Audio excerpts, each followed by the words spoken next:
We're live there, Holly, and we'll go live in this other. Hi, everybody. Thank you for tuning in so far. Just bear with us while we get the rest of our people on.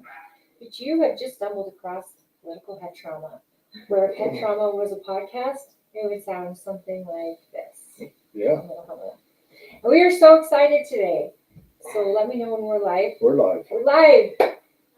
We are so excited to welcome Congresswoman Celeste Malloy from District 2. Hi. Our Congresswoman again. Mm-hmm. Thank you for being here, Celeste. It's good to be here again. We haven't had you on in quite a little bit, but It actually hasn't been that long. Oh, I It's know. just that things are happening so fast right now in Washington, D.C.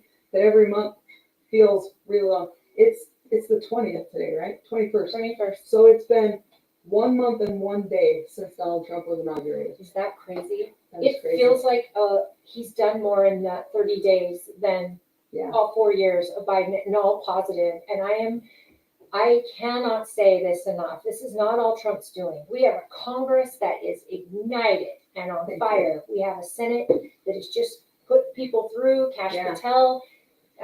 Our senators are working the kind of hours that most people never expect Senate to work. Getting hearings done and nominees confirmed. But also, I think a lot of people have not noticed in all the news about what the administration's doing. Okay. I don't think people have noticed what ambitious goals Congress is taking Absolutely. on right now. Absolutely. We're taking on mandatory spending and discretionary spending at the same time, and we're trying to do it really fast.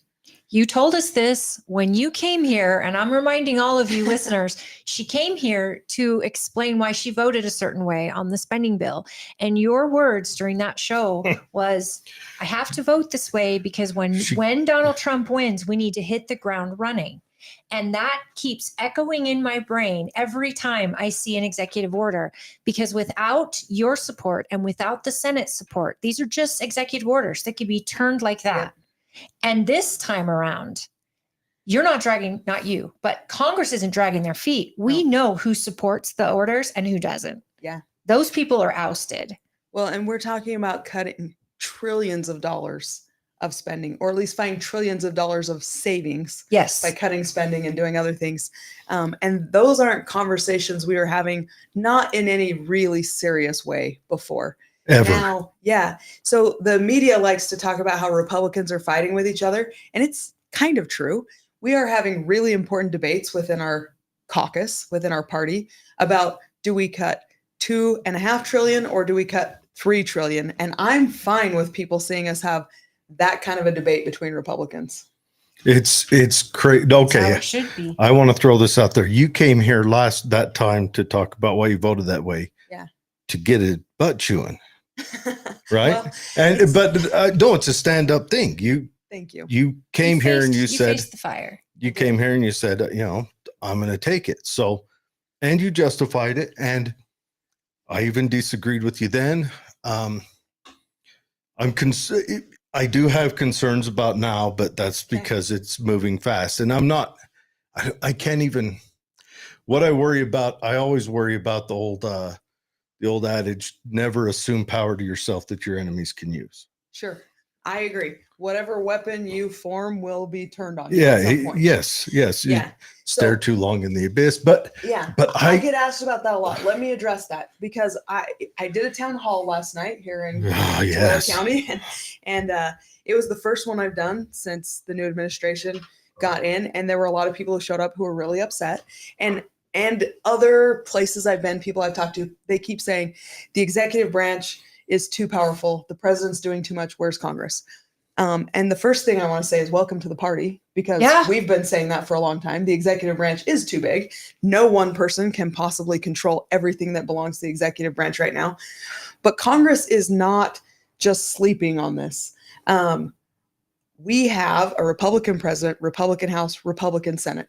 So most of Congress agrees with most of what the president's doing right now. Right. And he's moving quickly through executive order and executive actions to trim down the executive branch. The people we're talking about work for the president. Yeah, he's literally diminishing some of the powers that the executive branch has had in the past. Yes. And so for all the people who are out there screaming that this is an abuse of executive authority, it's kind of a tortured argument that the executive shouldn't be able to shrink the executive branch.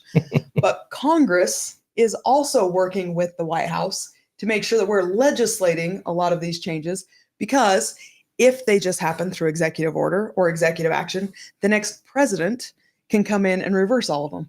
And we've seen over the It's last happened. couple of decades how that pendulum just swings back and forth. And it's not good for the economy. It's not good for our love for our fellow man in this country.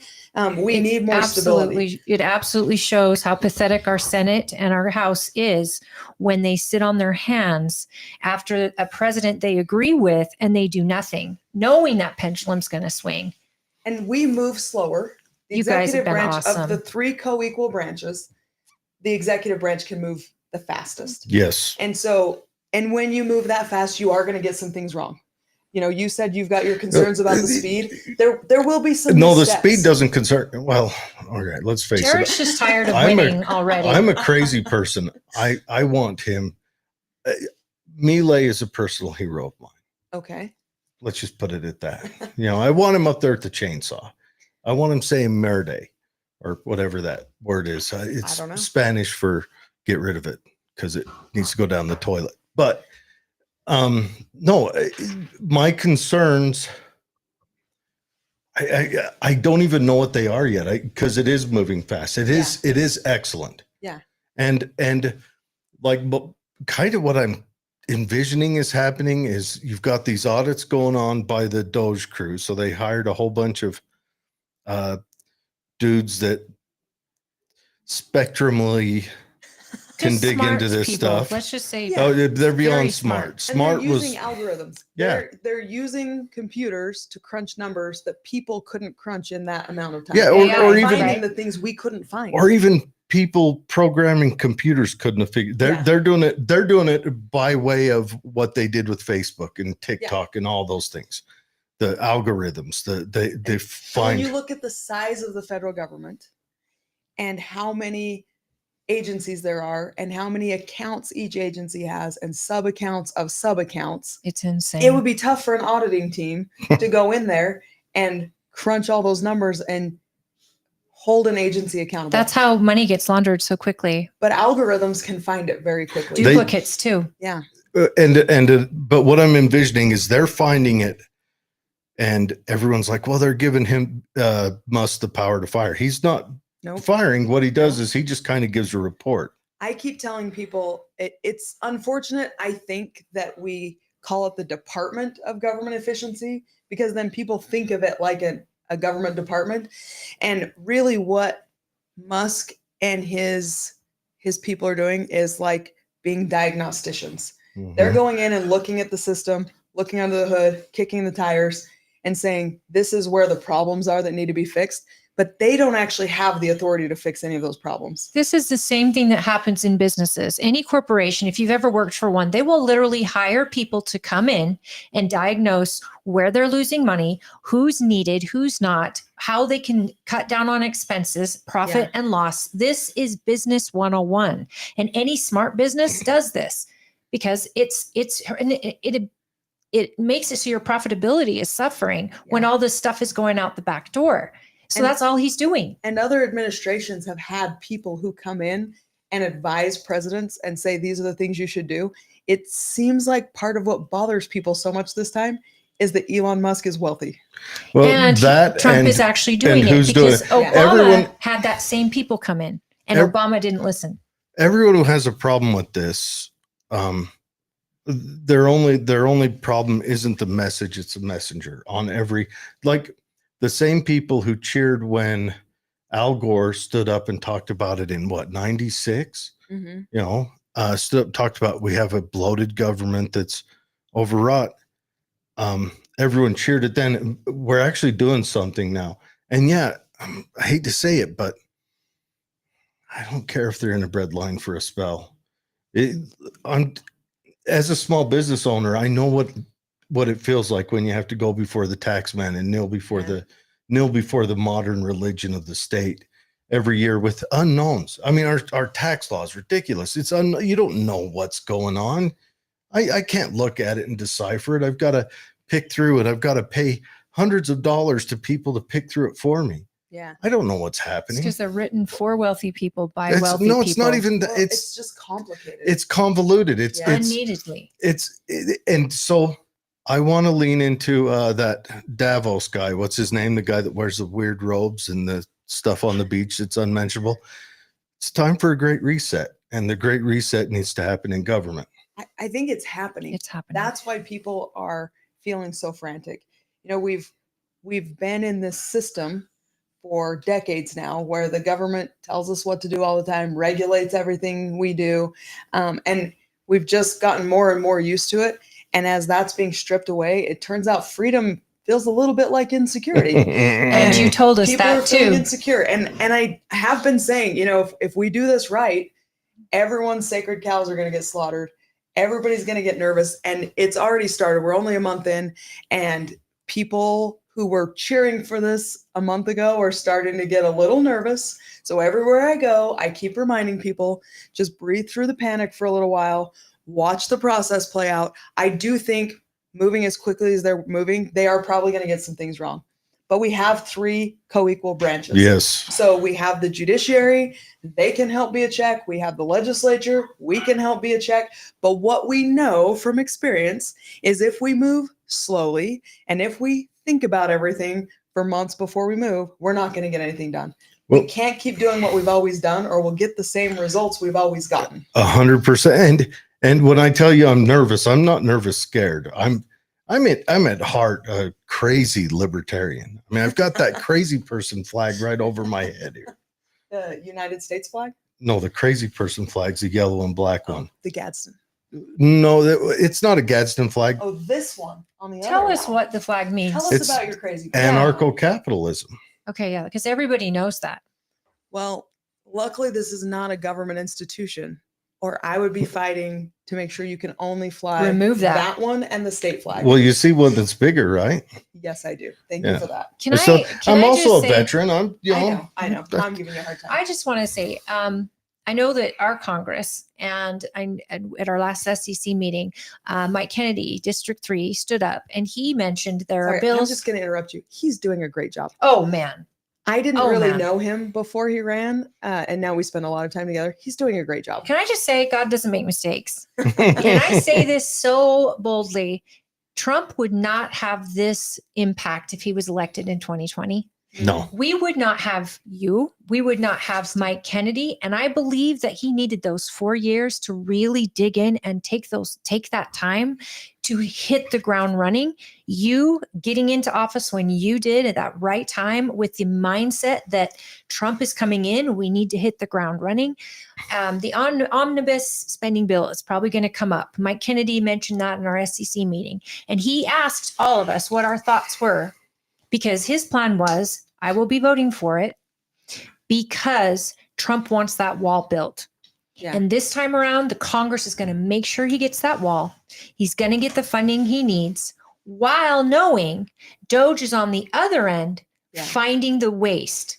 But in the meantime, we have to be able to keep going, keep moving. Well, and when I said Congress has taken on a really ambitious agenda, this is part of what I'm talking about. We're doing mandatory and discretionary spending at the same time.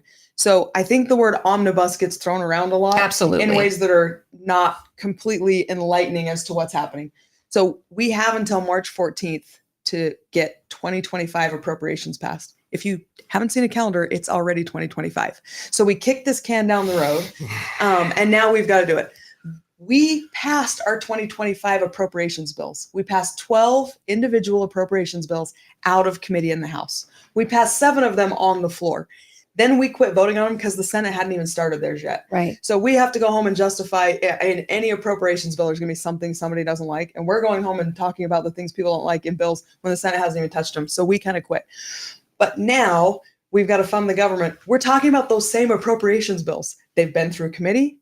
We've had opportunities for amendments. People have had time to comment. It's not like someone sat down and wrote a bill Right. in February that no one's ever seen. What's So going on with their if you camera? hear, you talked about God and now the spies are messing There's with a it. wire messed up, but her camera's good, so I'm running with it. But when someone suddenly says in March, where did these bills come from? They came from the Appropriations Committee and they came through regular order. Yes. months ago. When Congressman Kennedy's saying I'm leaning towards voting for it, he has a pretty solid foundation for that. At the same time we're doing that, we're taking on the reconciliation process, which is mandatory spending, and renewing the Trump tax cuts. If we let the Trump tax cuts expire, the average American family, the average Utah family will have a 22% tax increase. So we can't do that. We have to renew those I thought tax that cuts. only helped the rich. Well, yeah. It Somebody told helps me last the night if we taxed the employers, rich, we could fix your it. employers, It helps tremendously. Yes, and every single Mhm. American, especially middle class. Well, does Yeah. anyone remember your first taxes filing 2021? I mean, it was a shock to me. I was like, well, Yeah. you know, so yeah, it But Look- while we're renewing the tax cuts, we're also taking on mandatory spending changes. That is more than most Congresses do in their 2-year Congress. More than and they've we're done trying in to get history. all of this done by the end of April. yeah, the sad thing is if anyone takes a skip and a hop down memory lane and looks into taxes, our taxes that we work under only came about 100 years ago, 101 years ago. Yeah. 1924 was a Mullen bill or some. That guy should be dug up, spun around upside down and reburied. But, you know, and those I don't know if taxes, they'd hold together so well after 100 years. Yeah. that's true. Yeah. Oh, anyway, But taxes but in those themselves were, taxes, and then their claim to get them passed was it's only 1% on the 1%. And look at us now. I am nowhere near 1%, and I they pay. claimed that it would never get bigger than that because the people would never stand for it. no, Yep. we threw tea in the ocean when it Nope. got to be. And then you on get T- the hero Roosevelt, call Yeah. me, and he come in and he stole everyone's gold and levied taxes so he could go to war on another continent. And so when I say like over decades we've gotten more and more and more used to it, that I'm talking since then. This Yeah, is the 100 years. progressive era, New Deal. Mhm. We're gonna have experts from the government save us from Mm. making mistakes. And we have almost 100 years of experience now to know it doesn't work that way. Failed. These experts from the government don't save us from making mistakes, but they're very expensive and almost impossible to get rid of. Yeah. Ooh, I do want to ask you. Speaking of progressive era, I worry that we're following them. But what's the vibe about JD Vance going over there and laying a spanking on the EU? I don't completely know, but I'm going to talk about the first thing you said, and then I'll talk about Okay. that. When you said that you're worried we're repeating it, I think I'm worried that we're following Europe. we're going to see the bookend. I think that Good. the progressive era started this idea that like the average American doesn't know what's good for them, and we need technocrats to protect us from ourselves. And I think we're seeing the equal and opposite reaction now, where we'd rather take responsibility for our own actions and make our own decisions than have technocrats tell us what to do. like we the know what's best Constitution for us. said. And so I don't think we're going in that direction. I think we're the mirror image of that right now. We're going to get back where we need to be. That's what led me into JD Vance. I mean, he went over there. Europe has fallen. Europe's it's on its deathbed. They The made it most clear, vibrant though. part of Europe is the criminals it's bringing in. Well, and they Well, I made don't it know clear. about It's sad. No, after that's the JD most Vance. vibrant part of it. Europe is dead. It's a dead culture, dead people. They're done. When they're controlling their speech, hunting down their own people. One guy in Germany got arrested for essentially calling his congressperson a dick. He got arrested for it. But That you is see, insane. I've been After called a JD lot of Vance- things in this job, and no one's ever had any criminal repercussions. Seriously, for it. and that's the way it should be. I Yeah. want everyone to be free to call me whatever Just- you want. Just to be clear, he's not saying you should call me names. He's just No. saying you shouldn't go to jail for it. No. It's the reason we Feel have free to free not call me speech names. is to protect you from Yeah. not liked speech. But here's what I'm saying is for the chancellor or whoever from Germany to get up there and start crying, saying the U.S. is no longer part of our morals and values. This is laughable. JD Vance told them freedom of speech That is going was- to get your people, your public wants freedom of speech, and you're not listening, and you will face a reckoning. And that is no kidding. People will. My family lives in Germany to this day. They don't go out in the street by themselves. They are afraid of the immigration that's been brought over, and they are losing their own businesses. They are losing their own freedoms. And they're like, wait, what's happening? What is happening? They're And losing their they're in the land. same place we were in 2021, where you would be penalized or canceled or anything for speaking out against the jab or against the government or against They're in a worse place. transsexuals. They were in the same place then. They've gone past that, where you can't let the thoughts in your head fall out of your face. Well, you Well, can't even pray. I hate when people compare us to Europe anyway. Good. We are bigger. We're better. We're and better looking. we- We have better food, we operate have on a different set of bigger principles. cars, Yes, absolutely. You know, half-ton trucks. They're small Hey, trucks. we have a Yeah. short time. Yeah, and we can drive fast, Yes. not just in Germany. Yes. And we do drive. In Germany, then I mean, everyone has to take transit because they get so regulated on vehicles and Mhm. emissions and all of that. And they can't even pray. In fact, in Germany, you're not allowed to pray in your home I did not if know it's that. so many feet away from Yeah, a they're public writing space. a law. Well, no, it's in Scotland. They've got a law that you can't. They're concerned about praying within, 50 meters of an abortion clinic, Yeah. and that Heaven forbid. includes if you live If you live within within one. 15. You know, it's funny because Scotland's history is very much shaped by their unwillingness to bend their religious freedom to the government. And that has turned around. Their religion is now ultra left, and that's where they're at. You're right. That is unfortunate. So tell us about the committee. You're on the appropriations committee. I'm on the appropriations committee, and it So is you are hard so to explain busy. how big of a deal that is for someone who's It's- only been there as long as I have. But I said all along, you know, I wanted to be where the purse strings are. I want to fix a lot of this. I want to get these agencies down to the right size, get them focused on their mission, get rid of a lot of the bloat.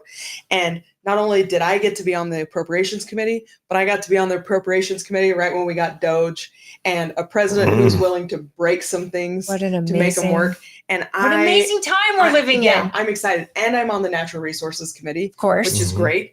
Mike Kennedy's on that committee with me. So we've got double coverage for Utah.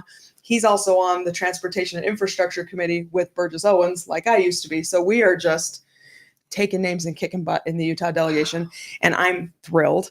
And as I go around and talk to people, I notice that Utahns are still really excited. Even the people who are starting to get nervous are really excited. And that's remarkable if you look at the media. If you look at Oh. what we're being told every day, it's clear that people can see past the party line, past the That's- official story. You know, if on I carry 2 iPhones around, and they give you these headlines every day, whether you want them or not. And if you just read those headlines, you would think the world was ending Well, tomorrow. And then Yeah. Hitler's in the White House. Yeah. MSNBC and The View tell me how to think. Whatever they say, I think the opposite, and life is I think correct. the American people have seen past now Yeah. through the media. I don't even think they're going to those stations I for don't think news. they are either. Because I know Democrats who wouldn't march. I mean, there was a protest on Monday at the Capitol. Uh-huh. Anyone in there didn't know what was happening. I see it after effects. It was not my President's Day march Oh, on geez. President's Day. Yeah, Nickeling They still had had- a little They tour had there. these It's really commercial cool. signs printed up, not my president. So someone's still funding them.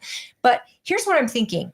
Doge just uncovered out of USAID that a lot of this money was being funneled to protest groups, to all these different Democrat campaigns.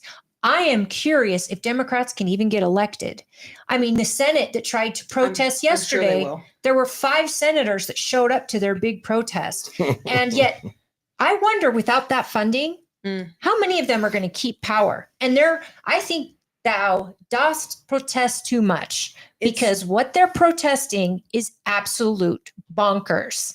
It's interesting too that you talk about Democrats being elected, because historically, when we have the trifecta like we have now, when the same party controls the White House, the House, and the Senate, the midterms are a bloodbath. Yes. Mhm. And so, you know, a lot of people talk in Congress or to Congress about that. Like, you've got 18 months, you've got to get things done in 18 months. And we're working like we only have 18 months. Yeah. But I think if we can deliver on some of these things, we can deliver the tax cuts, we can deliver the cuts in spending, we can keep going with Doge and finding where the waste, fraud, and abuse are and cutting that out.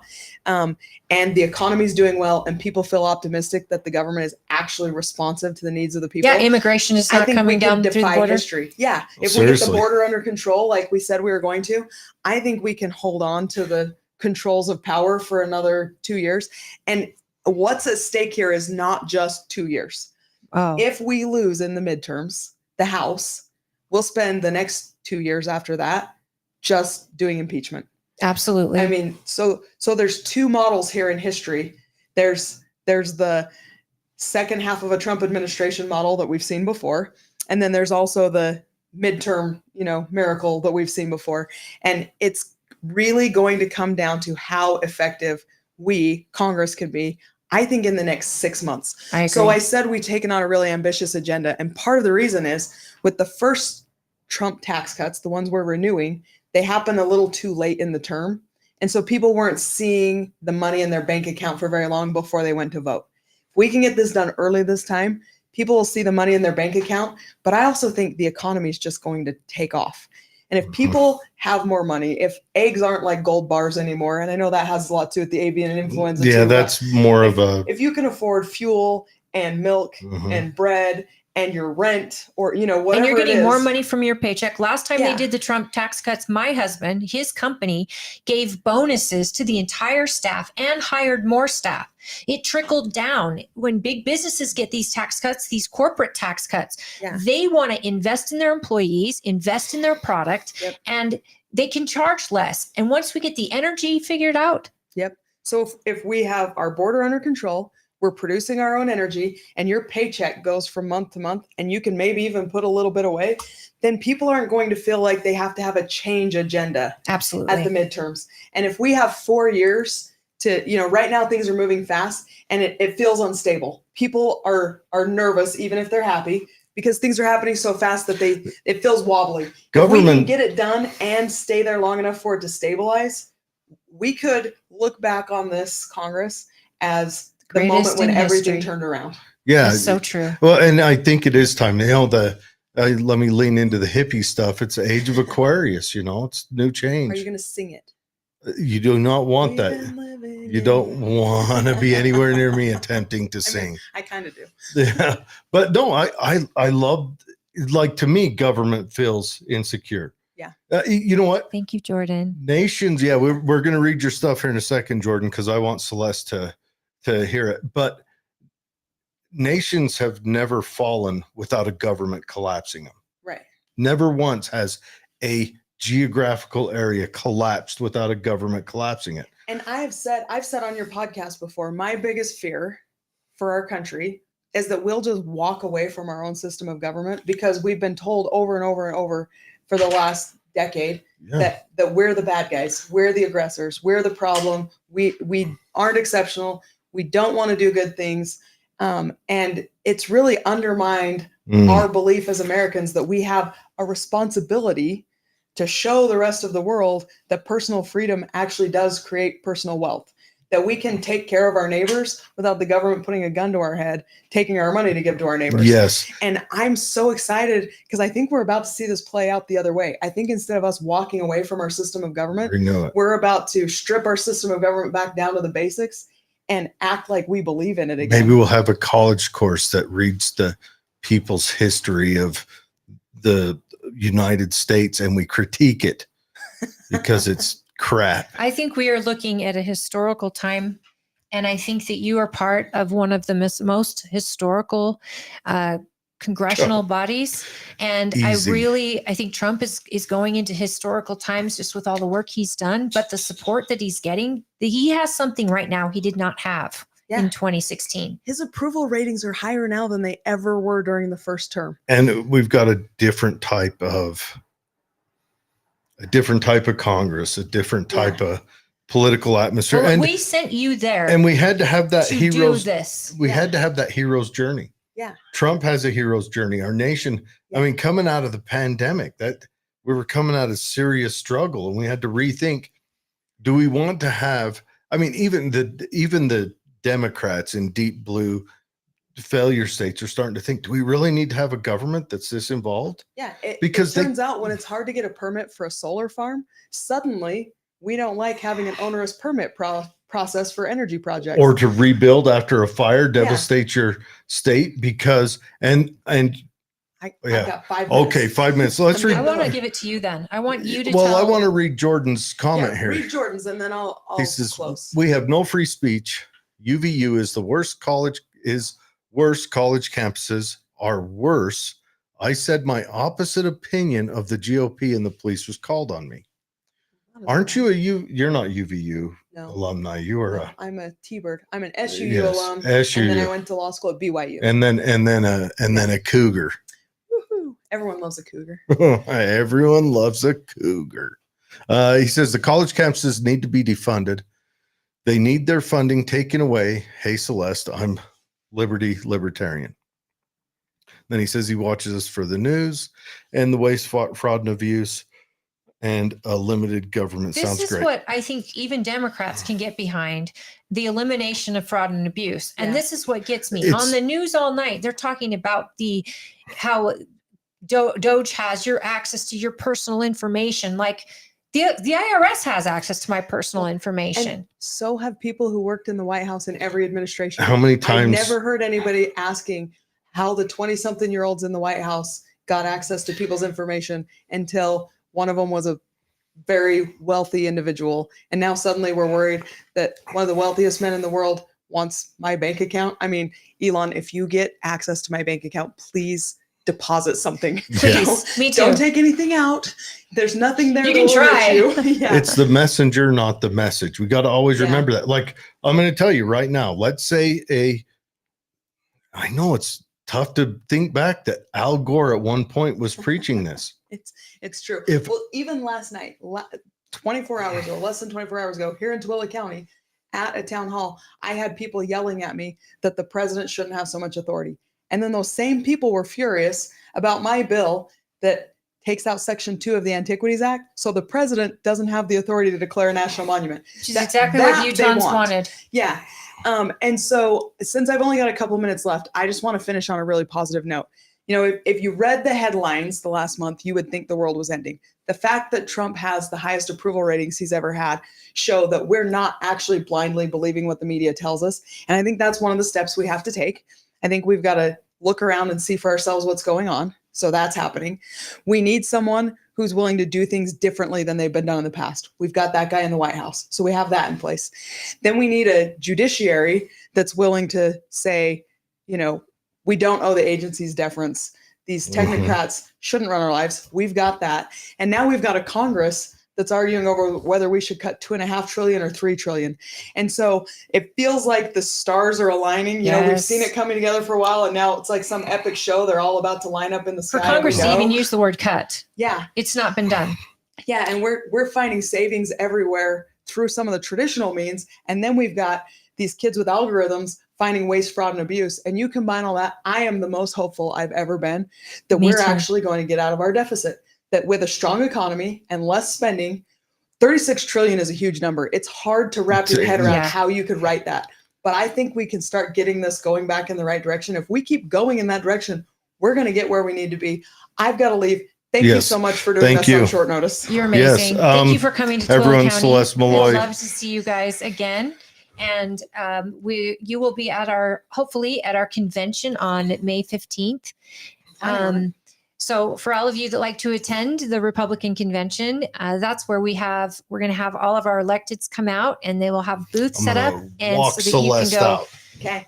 Meet Don't them. panic. Things are great. And things may get tougher before they get better. They will. But everybody just hang on to the hope, because that's what this is about. We've got everyone perfectly in place, and I am so honored to know you, and I appreciate your transparency. Thank You you. come out to people that aren't fans of yours, and I'm sure you actually convince some people to some reasonable. I love Reasonable. free speech. If you don't like me, come talk to me about it.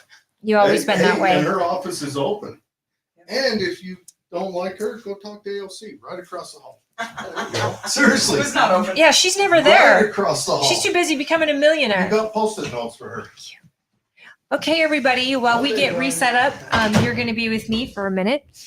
And I just want to say thank you for tuning in, Jordan. And we had some weird camera stuff there for a second. Hi, Mom.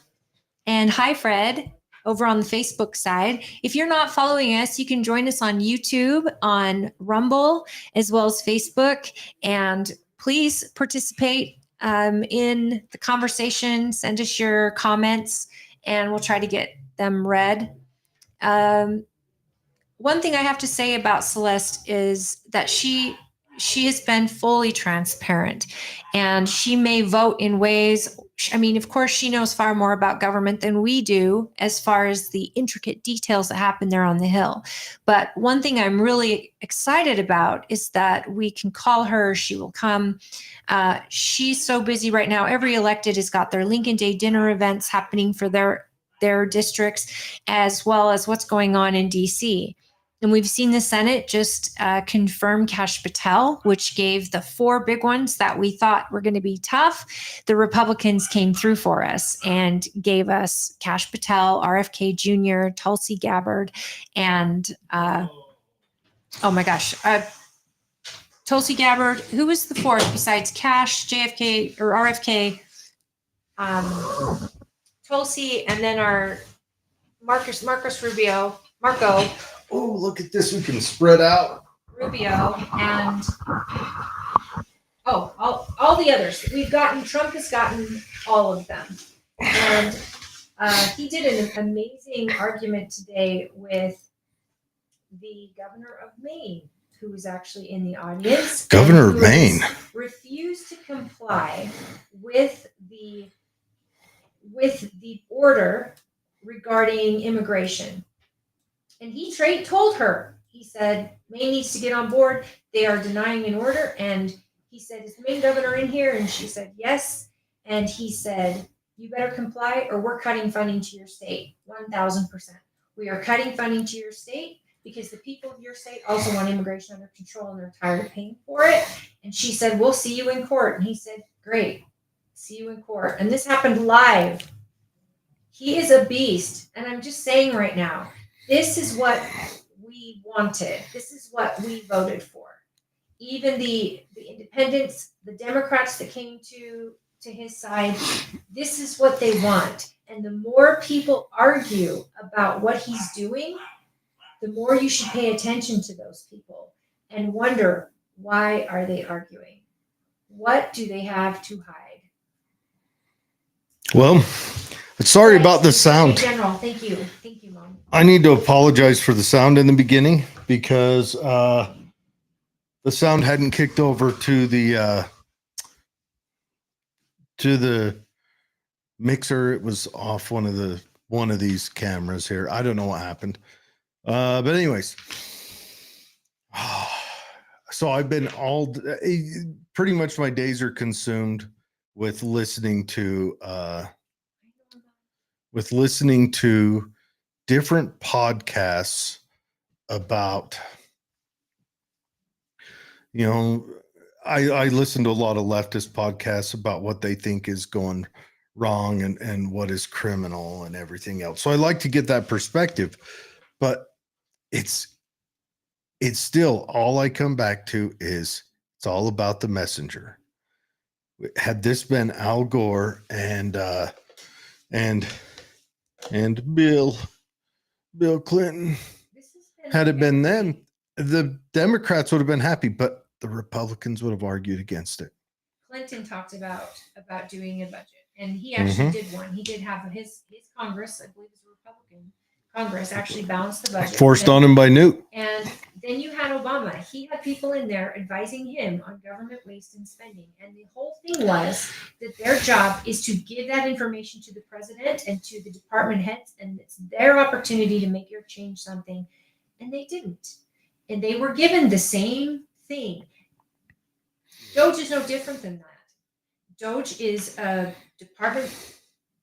They're a department, but they're really not. They are advising the president on where they're finding waste and spending, and the president is letting Congress know, and the president has the ability to do that. He's the one person who does. Well, I want to say this is the first time ever that they have talked about cut, and it's actually a cut. Every other year when they mentioned the government's talking about cutting, they were always talking, when they say cutting 5%, the cut was 5% on next year's increase. Which they'd already, planned on. This one is a cut on overall, which is historic. It's amazing. I'm here for it. I'm drinking it in. I couldn't possibly be happier. And I'm not a Republican. I did vote for Trump, but that's because I felt I had no other option. Like with Europe, when a candidate mentions restrictions on free speech or eliminating free speech, that gets my hackles up. I am, above all else, I mean, even more important to me than the Second Amendment is the First. Your ability to express yourself, I think, is the most important. And yes, expression might be calling you a dick or a hot dumpster, whatever. That is I think you should be allowed to make a fool out of yourself or express yourself or anything. That is mandatory in my book. It's the whole point of the First Amendment, folks. It wasn't to protect you from speech you like. And there is so much involved in that. Being able to disagree publicly with your government was exactly what our founders wanted. Kings would murder you for doing that. And that's what our founders wanted, was the ability to argue with your government. And the fact that Europe and the EU is going into this age of thought crimes, I mean, this is insanity. And we have to be grateful. I'm so grateful that we have JD Vance go over there and just tell it like it is and call the people out. This is what we've been lacking. We've been too nice, and under Biden, we've been ridiculous. So And Trump, he can be ridiculous. He can be laughable at times. Some of the stuff he says, his hyperbole and all of that, I don't care.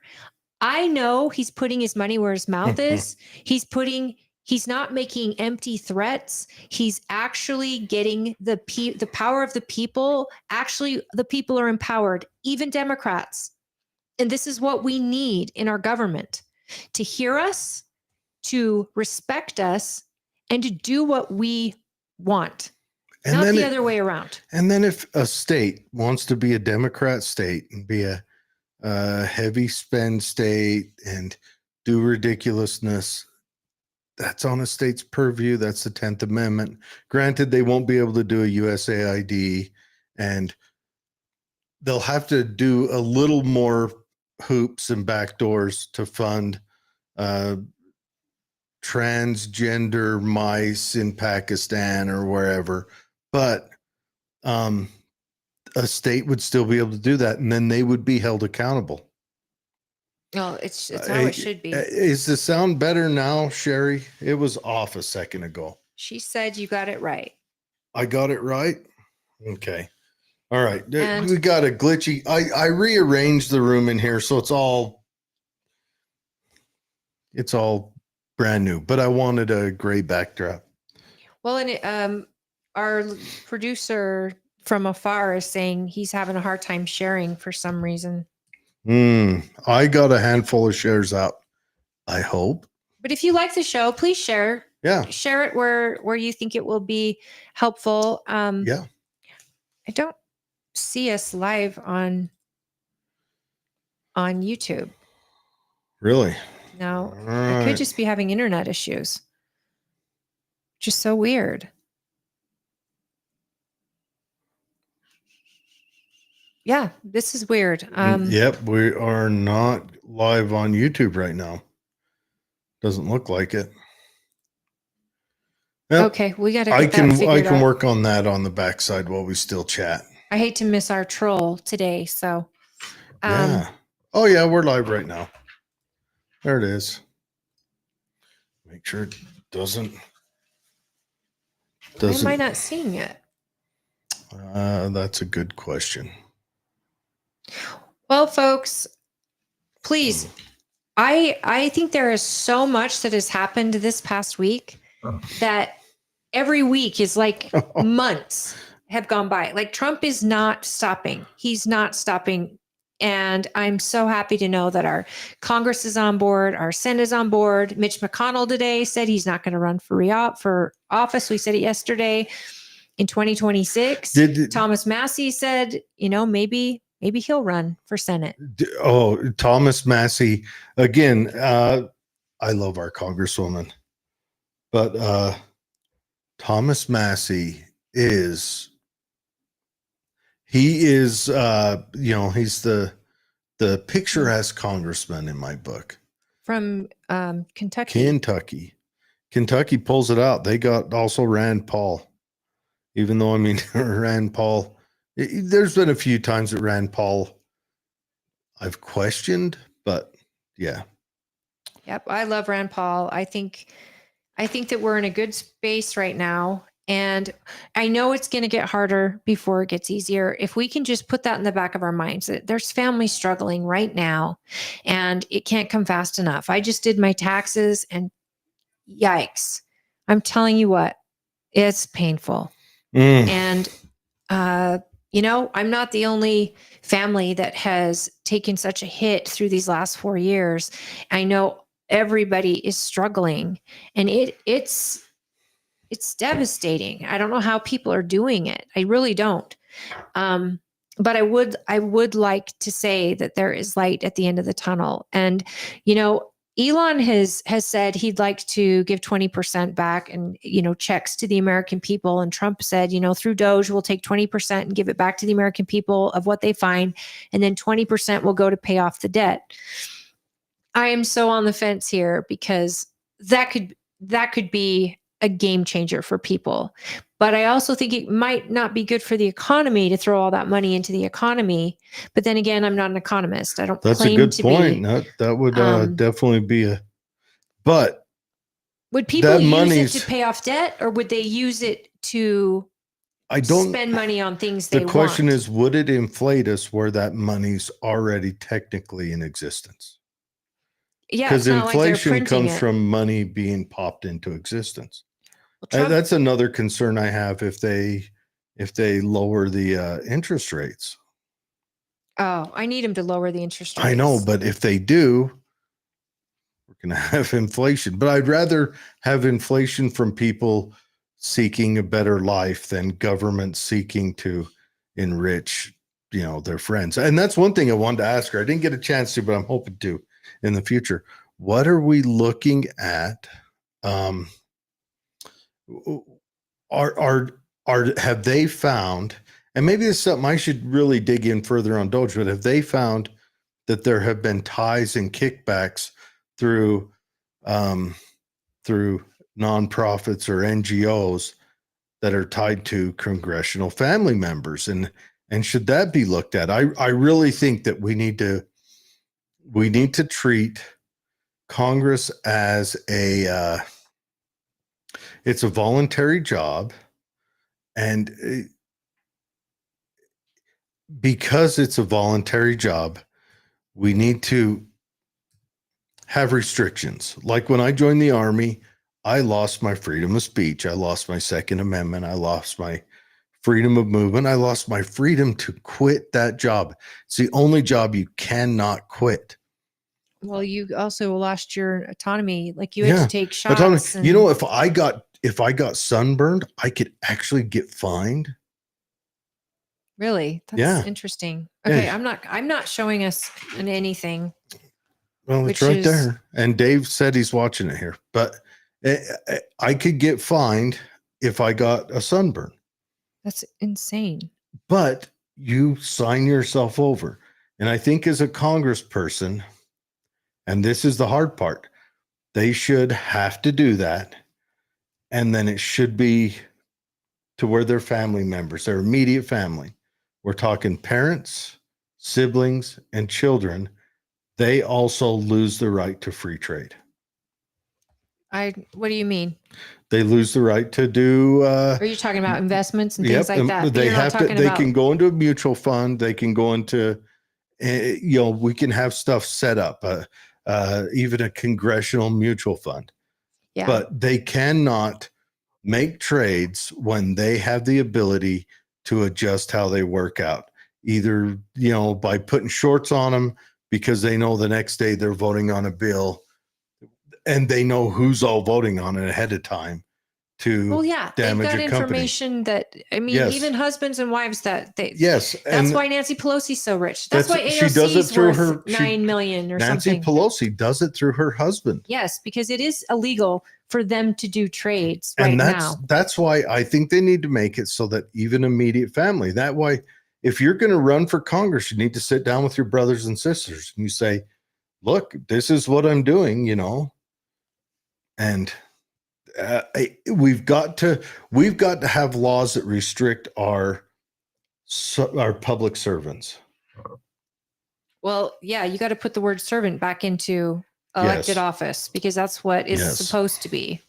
100%. 100%.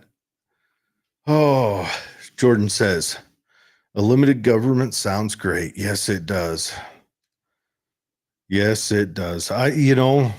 It's crazy when you think about, what was the comedian's name who had a whole joke like 10 years ago where it was, we went to war because of 3% taxes. And now the minimum you'll pay is 33%, something like that. And that put it in perspective. Oh yeah, I mean, look at the Boston Tea Party was a prime example, Yeah. and it was the start of a revolution where they were done being told how much they have to pay and all of that. But again, this stuff doesn't happen overnight. We need energy costs to go down so Mhm. that your groceries go down. Mm-hmm. We need. Do you think we're in a sea change where we're going to start seeing the Department of Energy authorizing a lot more, say, nuclear plants? Nuclear plants would drive the cost of energy way down. Yeah, but that could be 5 years out. But if they Oh, were it'll to be- deregulate and let the states have their regulations, of course, and their Mhm. safety regulations, of course. But I'm talking about just starting to drill. Deregulate the drilling contracts. Let people go in and drill in lands that Isn't they he want opening to up? Isn't Trump opening up drilling in Alaska? everywhere. That's And when we see that, when And we the see Gulf that of come America? to fruition, in Canada, for example, we're the big buyers of the Canadian the oil 51st state. because their oil Canada? is a different kind of oil. It needs to be refined It's a tar certain way, sands. and they don't refine it there. So we get it at a very big discounted rate, but we are one of the biggest consumers of their oil. So I don't know what they think they're going to do if we weren't buying it, but we purchase it, we refine it, we put it out there. The Canada, if we open up and deregulate just the drilling across this country, and we start to see gas prices plummet, your grocery prices will plummet because most of that cost is coming from the transportation of your groceries. The egg prices, they've got the bird flu thing. Canada just bought 1.5 million vaccines for bird flu. So pay attention to that, folks, of what that's going to be. They better not let those anti-vax chickens protest in front of any of their capitals. Take their I banks think it's away. for people.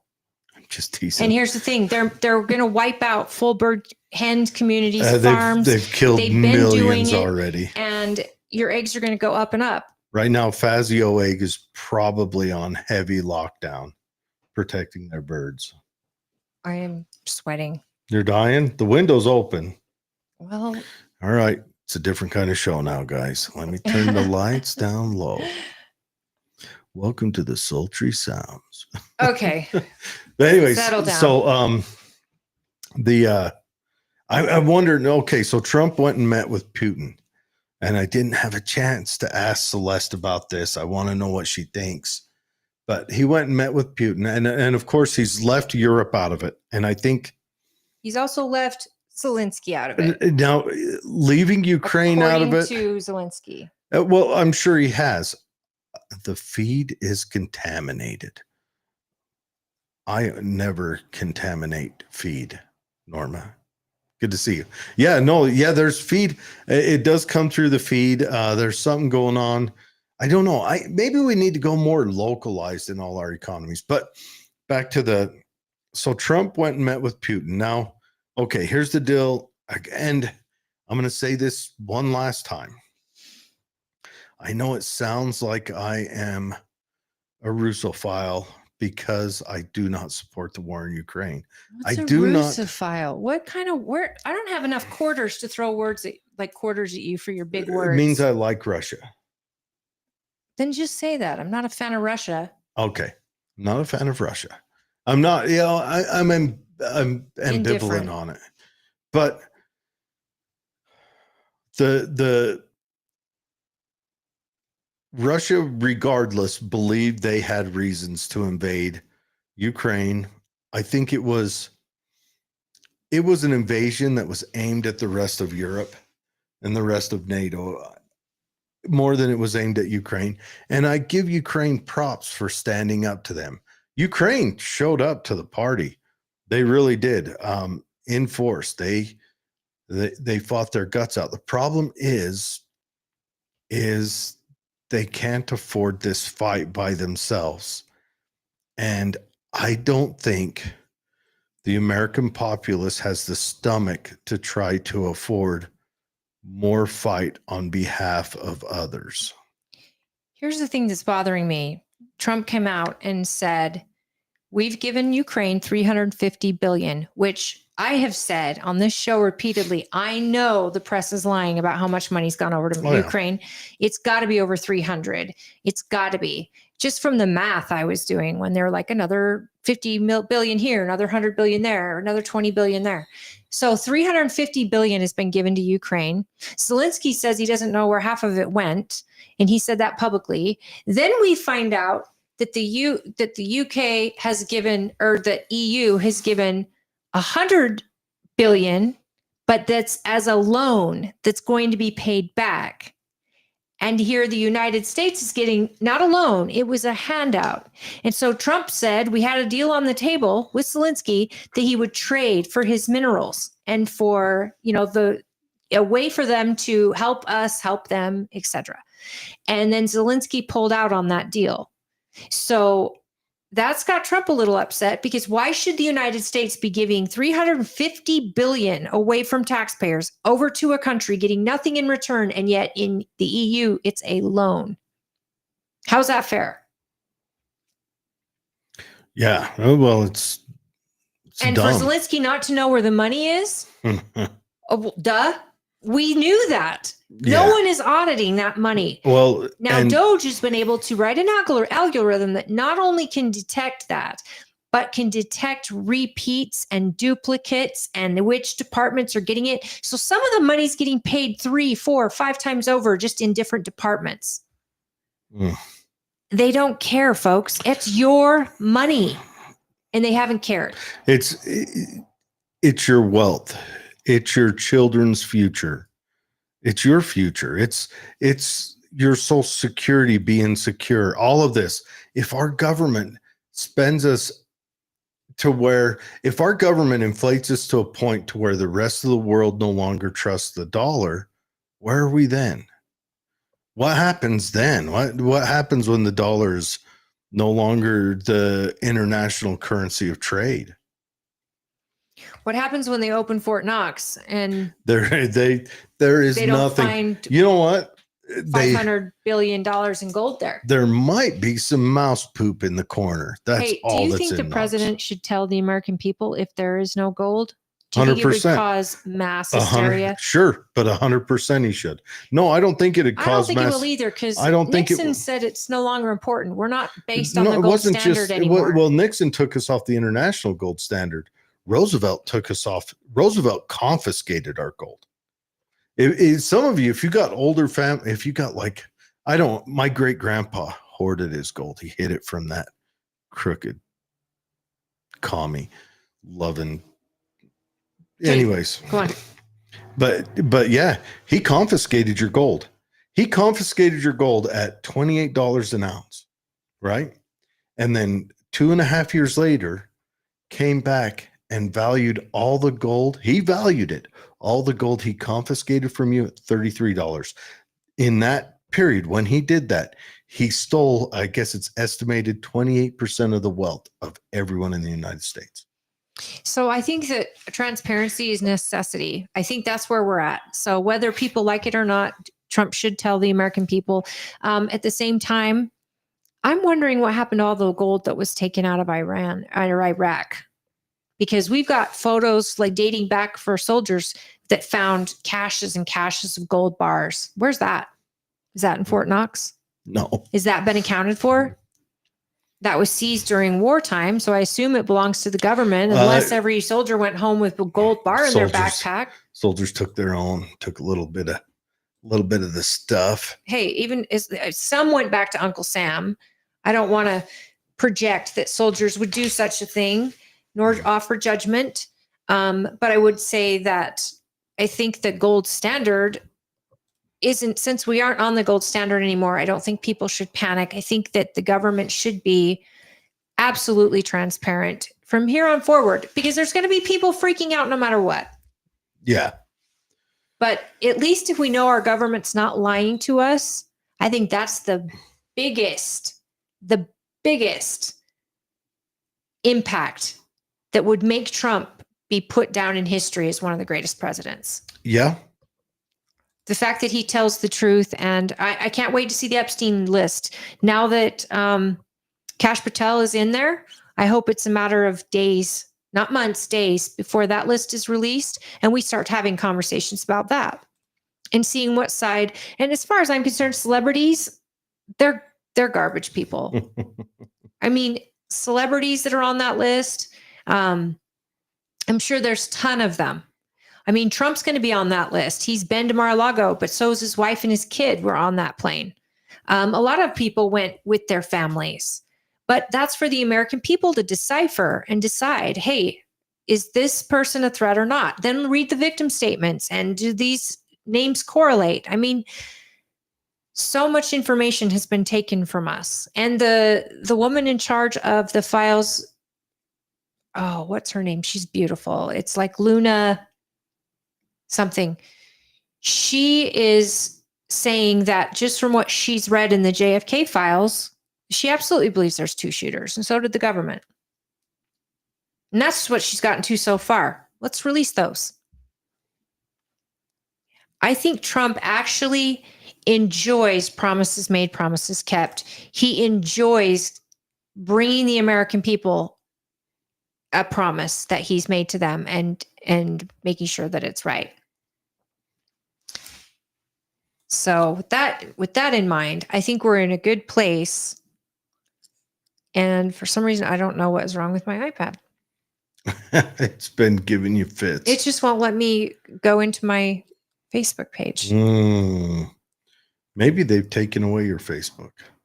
Sorry, everyone. Sorry, we're not streaming to Rumble. I'm trying to figure this out. I don't know what's going on. Well, is KMMU streaming to Rumble right now? It looks like KMMU is going okay. So you can see us on that, right? Yeah. Because they're streaming us. I'm gonna bump over a different stream key and get this going. But anyways, but the war with the meeting with Putin, I think it's interesting. I mean, what if? Well, okay, how will this work out? If how will this work out if he gets a peace deal with Putin and Ukraine's not involved with it? Will Ukraine still try to fight on? Well, that's the question. As we had our guests last time talk about it, Ukraine doesn't want to give up land. They don't want to give up, their sovereignty, which we all understand that. But a peace deal may have to be brokered where they do have to give something up. And Zelensky has not liked that Trump called out that they're not having elections, which makes him a dictator. And I think that's got Zelensky upset. He's upset that Trump would meet with Putin on his behalf. And this is just how brokered deals are brokered. And he's met with Zelensky already, Trump has. So now go meet with Putin and find out what Putin wants out of this, and then decide to bring everyone to the table with solutions, not problems. And I think we have to know exactly what Zelensky really wants the outcome to be. Does he just want Russia to leave? Does Russia get to keep the land that they conquered in a war? I mean, that's normally the winner gets the spoils, right? I'm seriously afraid. Well, not afraid. I think that's what's going to happen is they are going to lose some land. They're going to, I mean, Crimea, I think, is probably already gone. And Okay, think it through. sorry, I'm trying to take care of this stuff. But we're already on KMMU, right? Yeah, but so if that by chance they're able to think something through and come up with a fair deal, I think the worry is that Zelensky will deny it outright. One, because he's mad that the purse strings have been cut from the United States, which I hope they have been. No offense.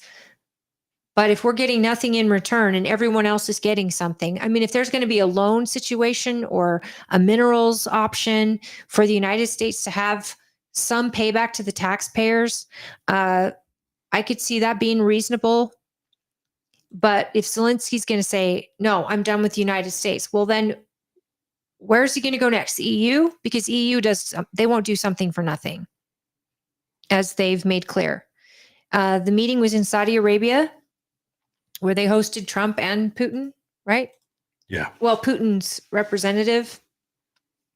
I think that as long as there's talking being done, we are moving the ball forward. And that's what's needed. We need to be further away from a World War III situation. We need Zelensky to come to the table, of course, but we also need to know what it is Trump can do to get this war over. Why is the EU not up there talking peace talks with the both of them? Why is it America that's got to be over there going, okay, we've picked a side. It's Ukraine. Here, taxpayers are going to fund it. I know that we believe in freedom for all, but even in Ukraine, they don't believe in freedom for all. They have their own mess happening. They have their own free speech stuff happening. And it's again, not what the founders intended, that we go fight every single war that is happening around the world. It's Norma. well, the EU is probably they want to knock Putin back, because if Putin, let's say Putin is the warmonger who wants to conquer everything, they're in trouble. Let's face it. I mean, I don't care how much Germany brags about its panzers.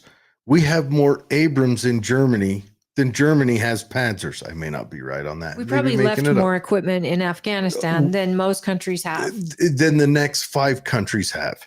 You know, so let's just face it.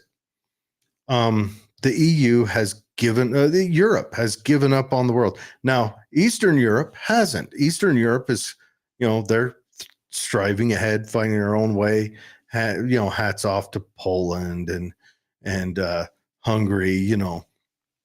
They're figuring out their own way, and they're going to stumble and make mistakes, but they're just kind of being reborn after being conquered by the Soviet Union.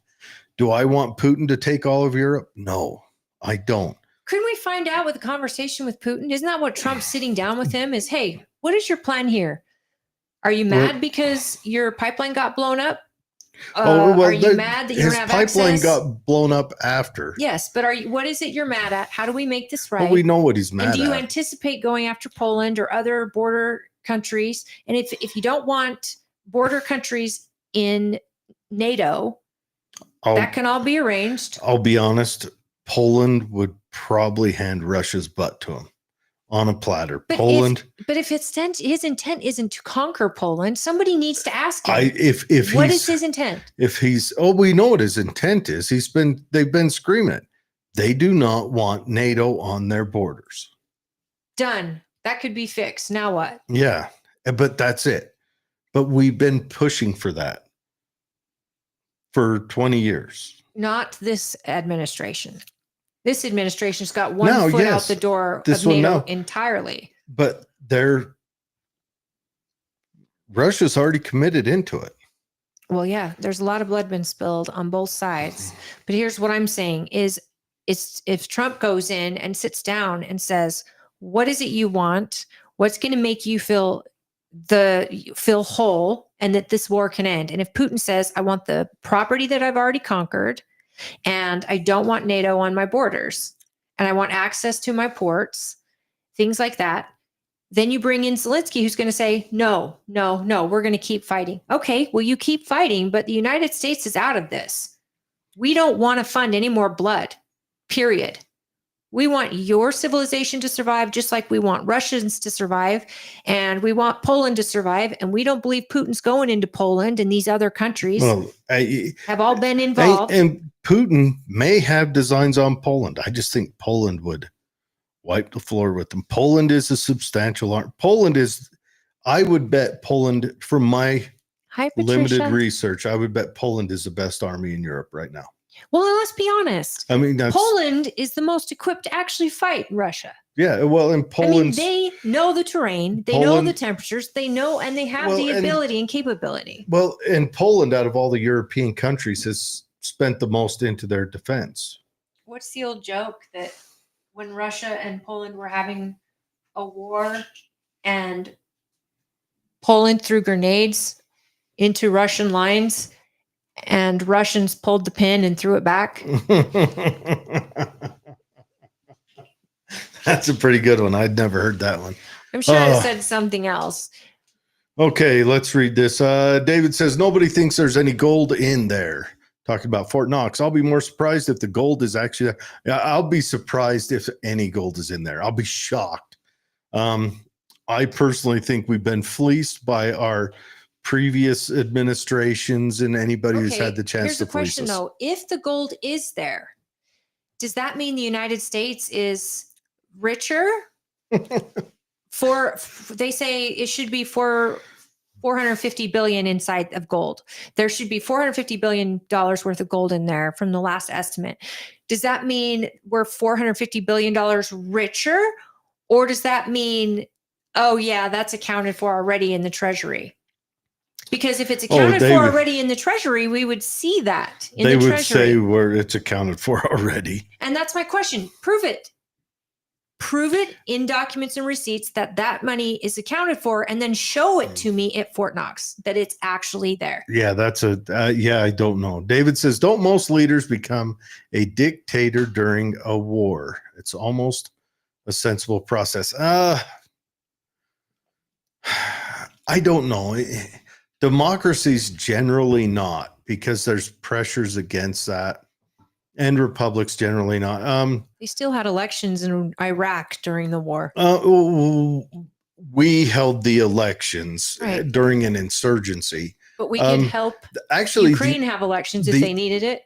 The truth is, and I looked into this, the only modern country that's ever held elections while they were under invasion was Romania.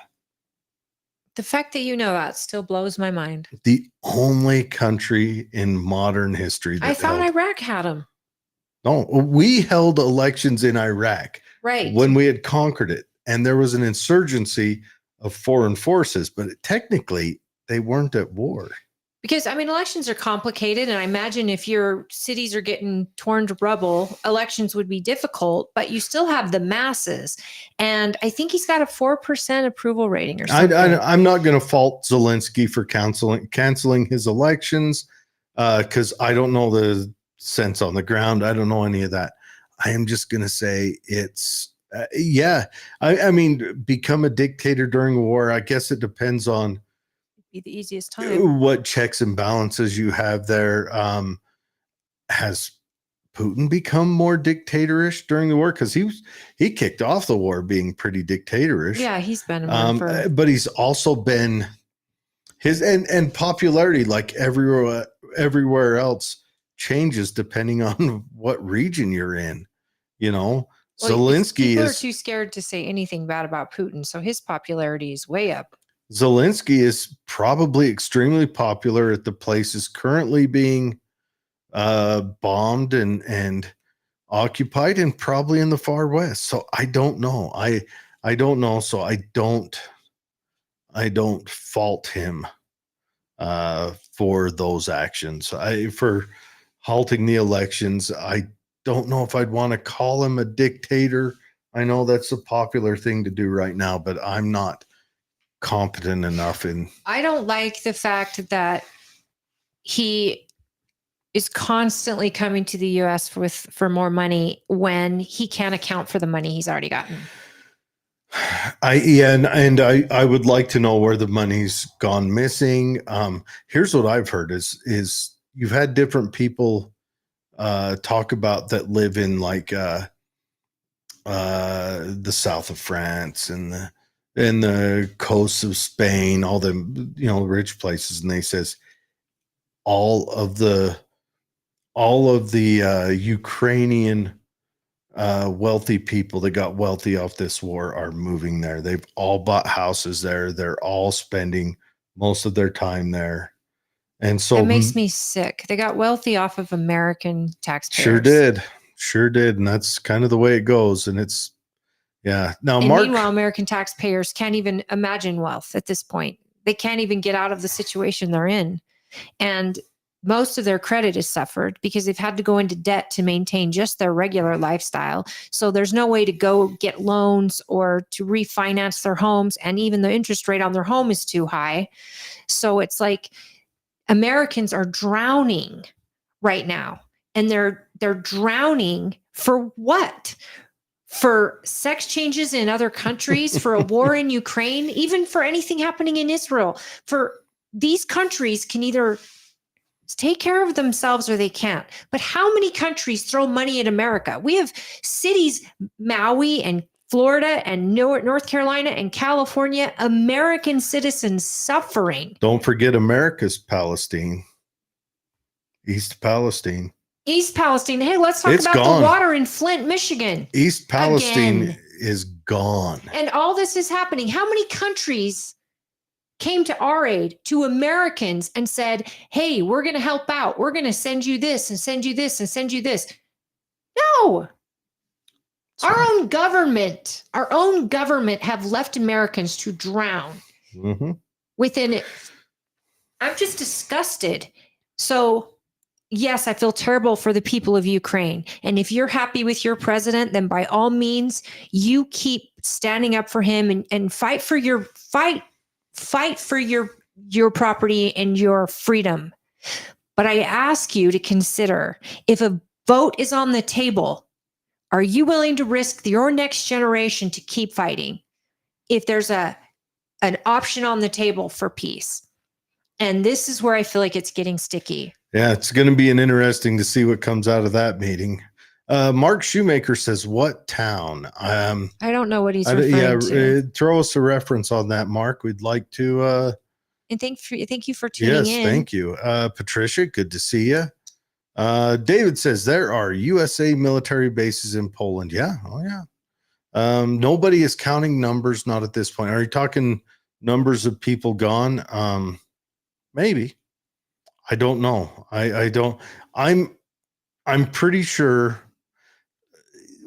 when this war first kicked off, everyone, the whole world sat back and they thought Ukraine would disappear overnight.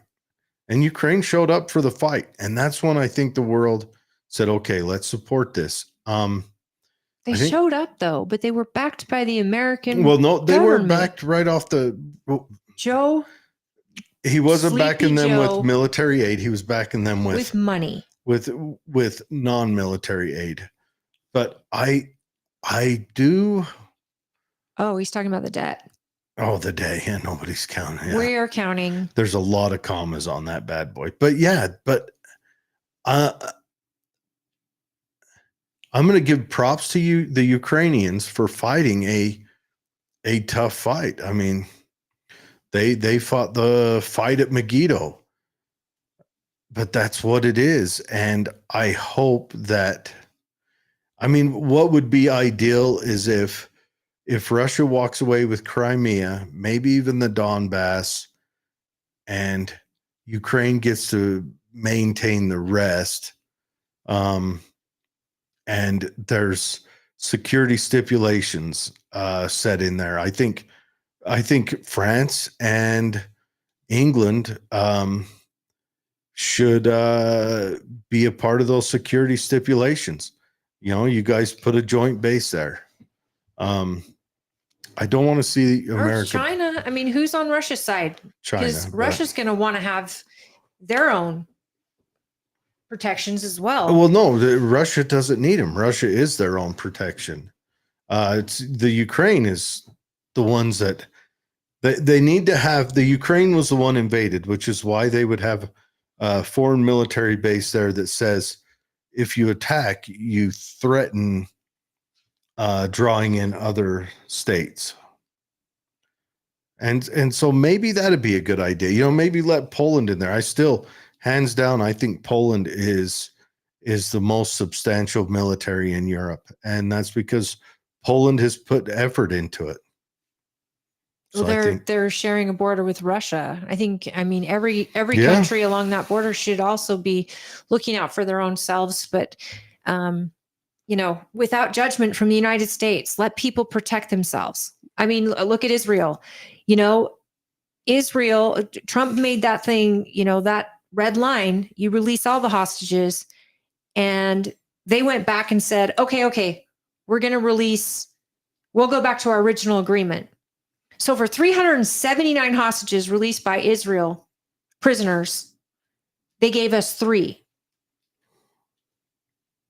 That's not what Trump said, but Israel went back to the agreement. have you ever pondered why they only gave 3?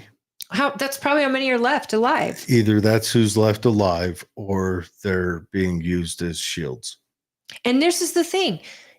If I'm Trump, I'm going to look at Netanyahu, Benjamin Keep Netanyahu. going. Yep. I'm going to look at him and go, hey, you had the red line.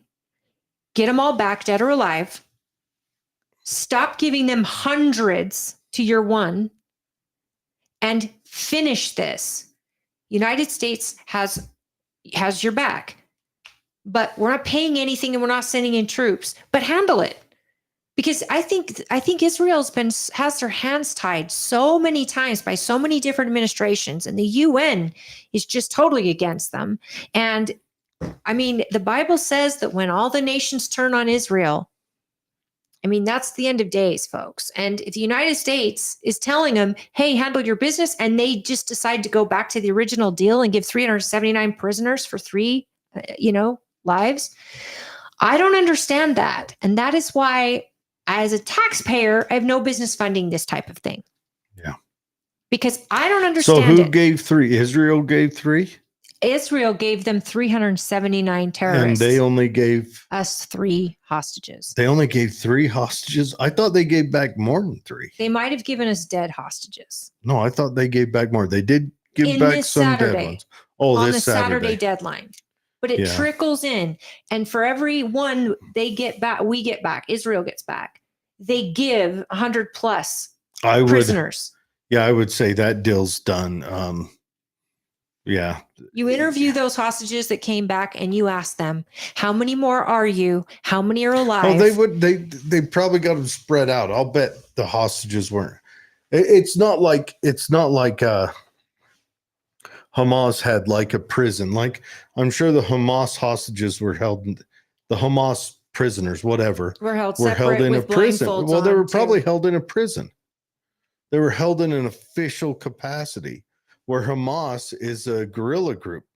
They're going to be held in basements and dungeons. Hell, I'm sure Hamas doesn't know who's all prisoners, because it's probably, sad to say, the females are probably being held for other reasons Yeah, in I just don't even want to think about shady it. monsters' basements.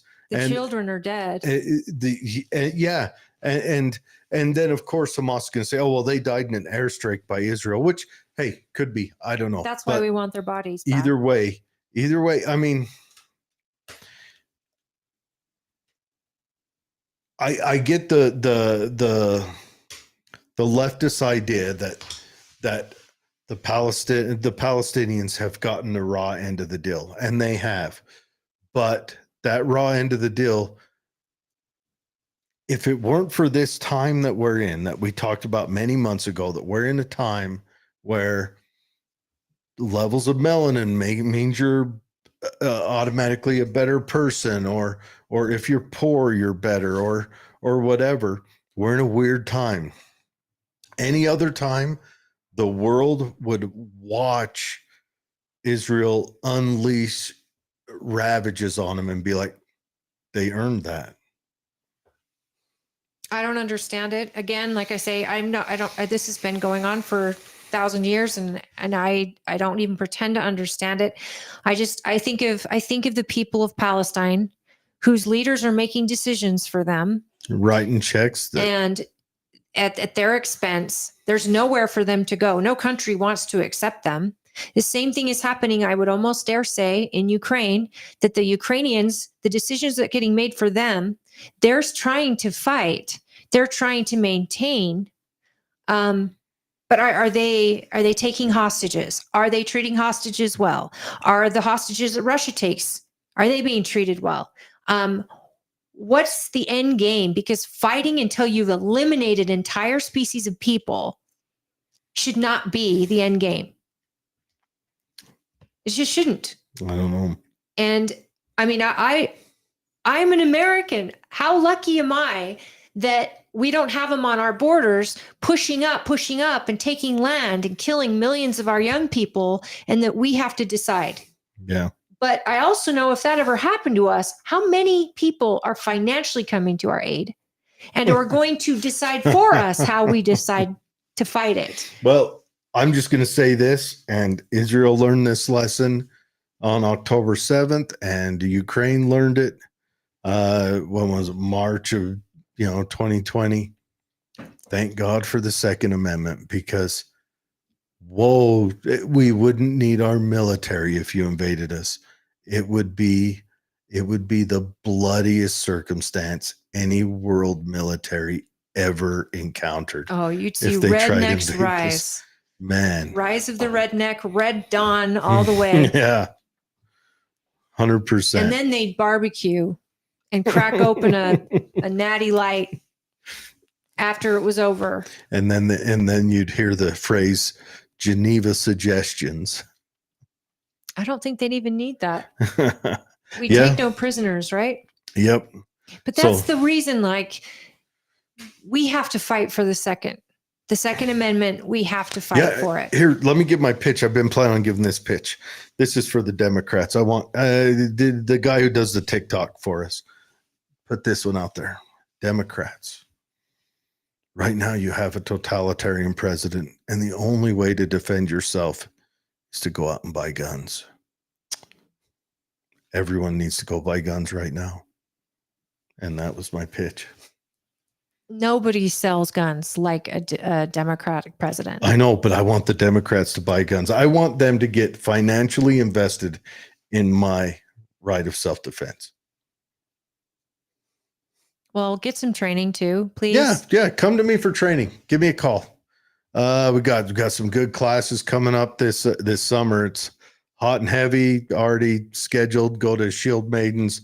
Defense Sense isn't quite, their schedule's not up yet, and Shield Maiden's going to probably be pulling a little bit of that time over, so we might be double teaming on the Shield. What is Letters of Marquee?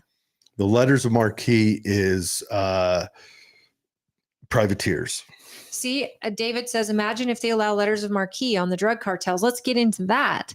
The president of Mexico is fighting the fact that we've named drug cartels terrorist groups. And I know why. I'm assuming I know why. Well, because she all doesn't the other want U.S. troops in Mexico. No, because all the other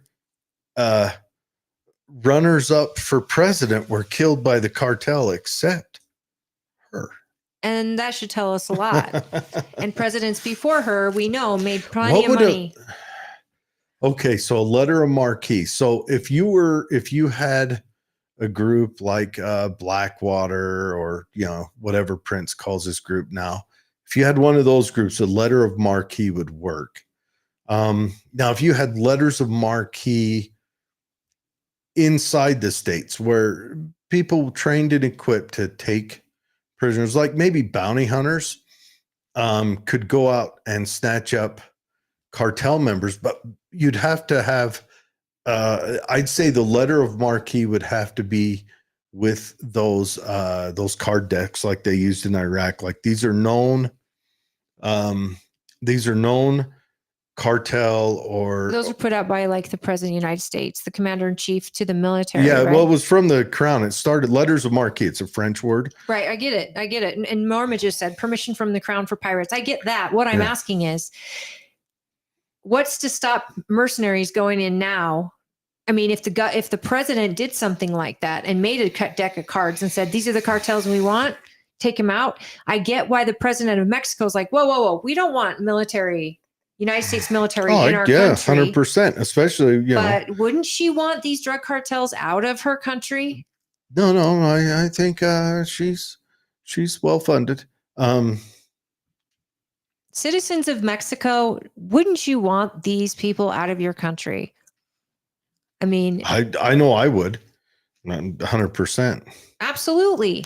But yeah, but I want to go back to how would the letters, so like you could have like bounty hunter style, and would it be like with a bounty? It'd honestly be like a bounty hunter system inside the states where like you could go down, and I mean, I would set up, help pay off the debt. You can go down, you can purchase a card for a price. So like you pay $200 to get in and try to capture this person. And lots of people are paying that. The payout would be, let's call it 75% of the total takings for buying the card. So let's say if You're going down this long rabbit hole. Let's just say it's more than what the cartels would pay you not to kill them. that's the tough one there, isn't it? That's the tough one. And oh boy, Because that's when it gets tough. Cartels have a lot more money on hand. They have more money than the state of Mexico. Maybe you give the bounty hunters the option to take whatever loot they find.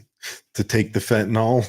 And they Well, no, the stacks of cash they probably have, and gold and whatever. I don't know. I still think the ideal way to take care of the drug dealing cartels is to make a prosperous United States so that we can at least edge away the drug use from despair.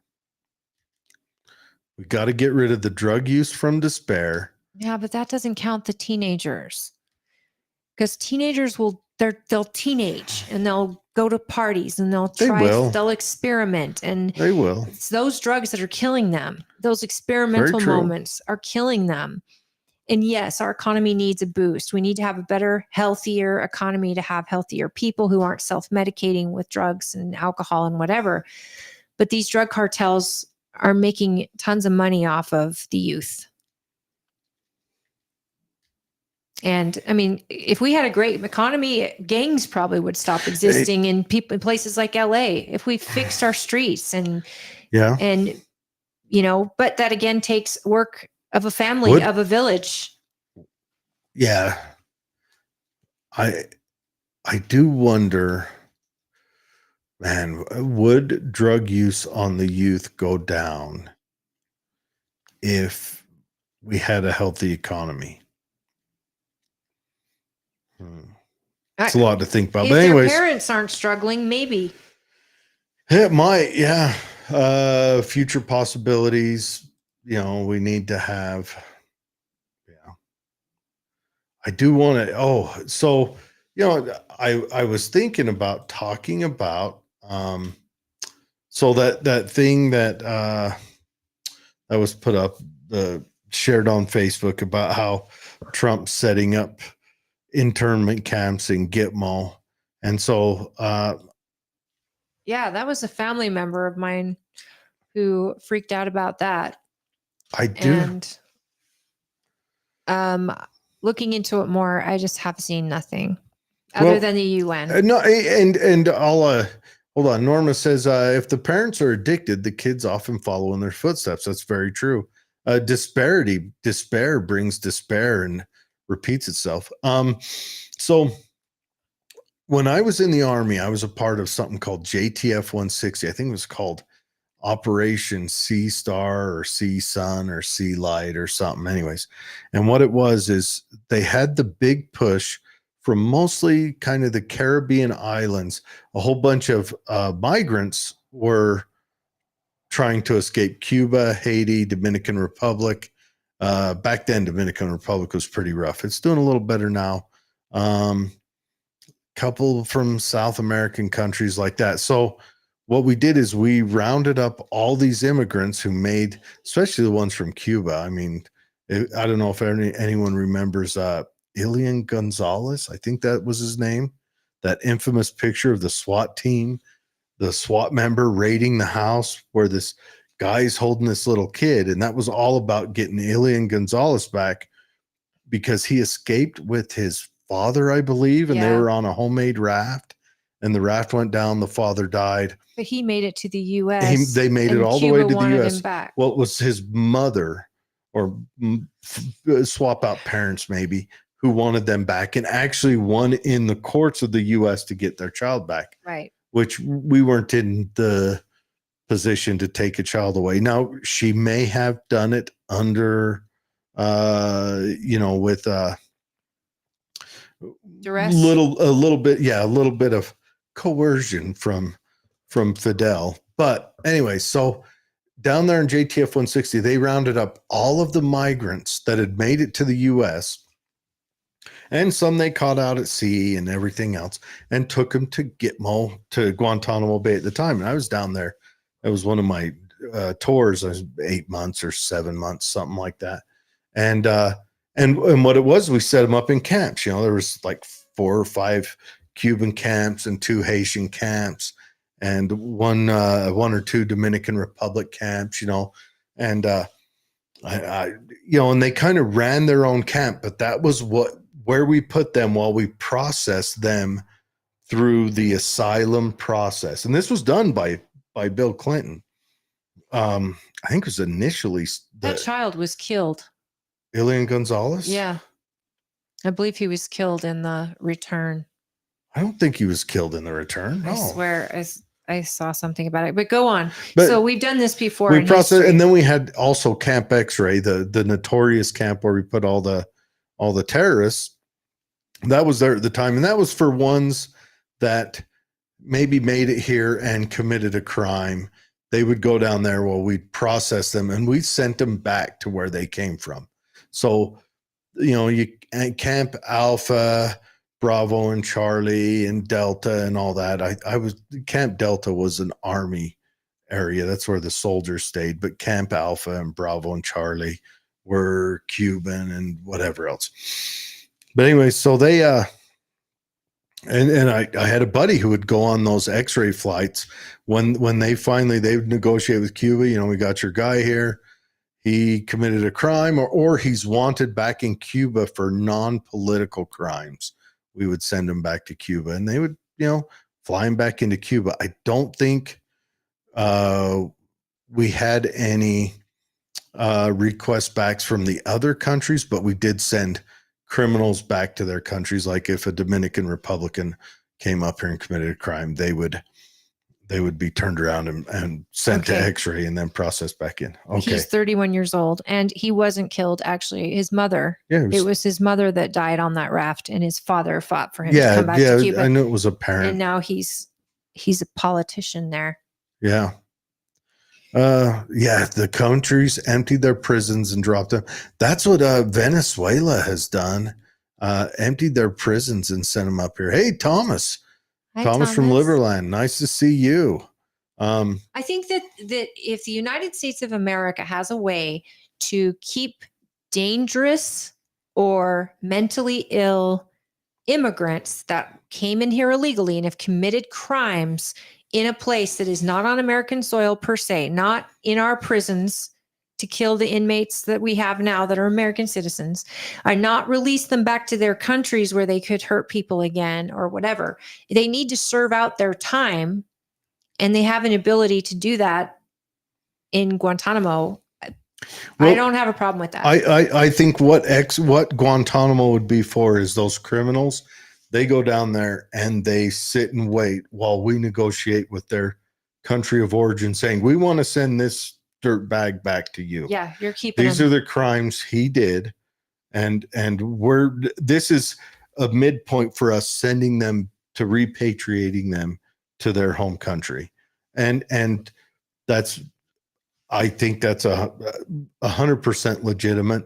We've been storing 9/11 terror suspects there for decades and now. they could end up, I mean, the other option is they commit a crime, they end up in our prisons, like that guy who killed that young nurse lady in Georgia.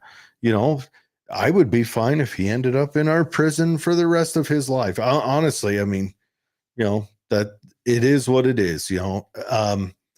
But also, you know, I would be fine if we sent him back to where he's from. I think he was from, was he from El Salvador or Probably. Argentina? I think the whole point is that the American taxpayer shouldn't be housing them in a prison. And so that in between at Guantanamo, yes, we would be housing them there. But if we don't get our border locked down and secure, sending them home does not mean they're not coming back. And that's the fear. We don't want them coming back. They've committed hellacious crimes against our people. They have to serve time for that. They've got to pay the price. And if their country's not going to penalize them, then we should do it, but not at the risk of other Americans getting hurt. I would rather not set up Guantanamo Bay as a prison complex for the serving of time. If they're going to get prison time, let them do prison time in the state they committed the crime in. Let that state. I don't think they're under any rights to have constitutional rights. They don't have to have constitutional rights. They do in prison. I mean, unless, well, if we set up x-rays, we'll have to have the same deal there. Great. But I know. We can get rid of them by sending them home. Bukele offered us, that's the president of El Salvador. Dave. Bukele, he said they might have healthy organs. Bukele offered, he says, I'll take some of them off your hands. You know, he's got a couple of beds left in those prisons he's got. He'll put them to work too. No, he does. They don't even constitutional rights. They don't get the privilege of work there. That's what I mean. It's a privilege to be in an American prison. They don't get a mattress. They get if you get a chance, guys, look at Bukele's prisons, and he's become the safest country in the Western Hemisphere, from the most dangerous to the safest in under 5 years. Their prisons, their beds is a steel rack, and they're stacked like 8 high, and there's like 100, and these guys aren't allowed to even stand up straight. They have to like hunch everywhere they go. I'm saying? He's not bound by a constitution, whereas in America we are. So you're bound to 3 hots in a cot. You get an hour outside in daylight. You can't. I mean, hell, some of them have computer access. You don't have to have that. They didn't give that to the January 6 rioters. Why can't we just put them under the same clause? Why not?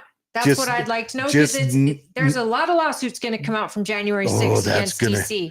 That's going to be. They're already out. That's going to be so heavy. And honestly, any of you judges that allowed that, any of you wardens that allowed that, prison affiliates, any of prison you boards, any of you prison guards that allowed that allowed those people to be treated like that, I hope it gets very ugly for you. These people weren't even tried yet, and they were treated this way. Mm-hmm. These drug cartels or these gang members who have raped and tortured and killed young kids and little children and women and men all in our country, let's let them go to trial first, and then we put them somewhere where they're constitutional. We don't owe them a constitutional rights. That's my whole point. They don't deserve 3 hots in a cot.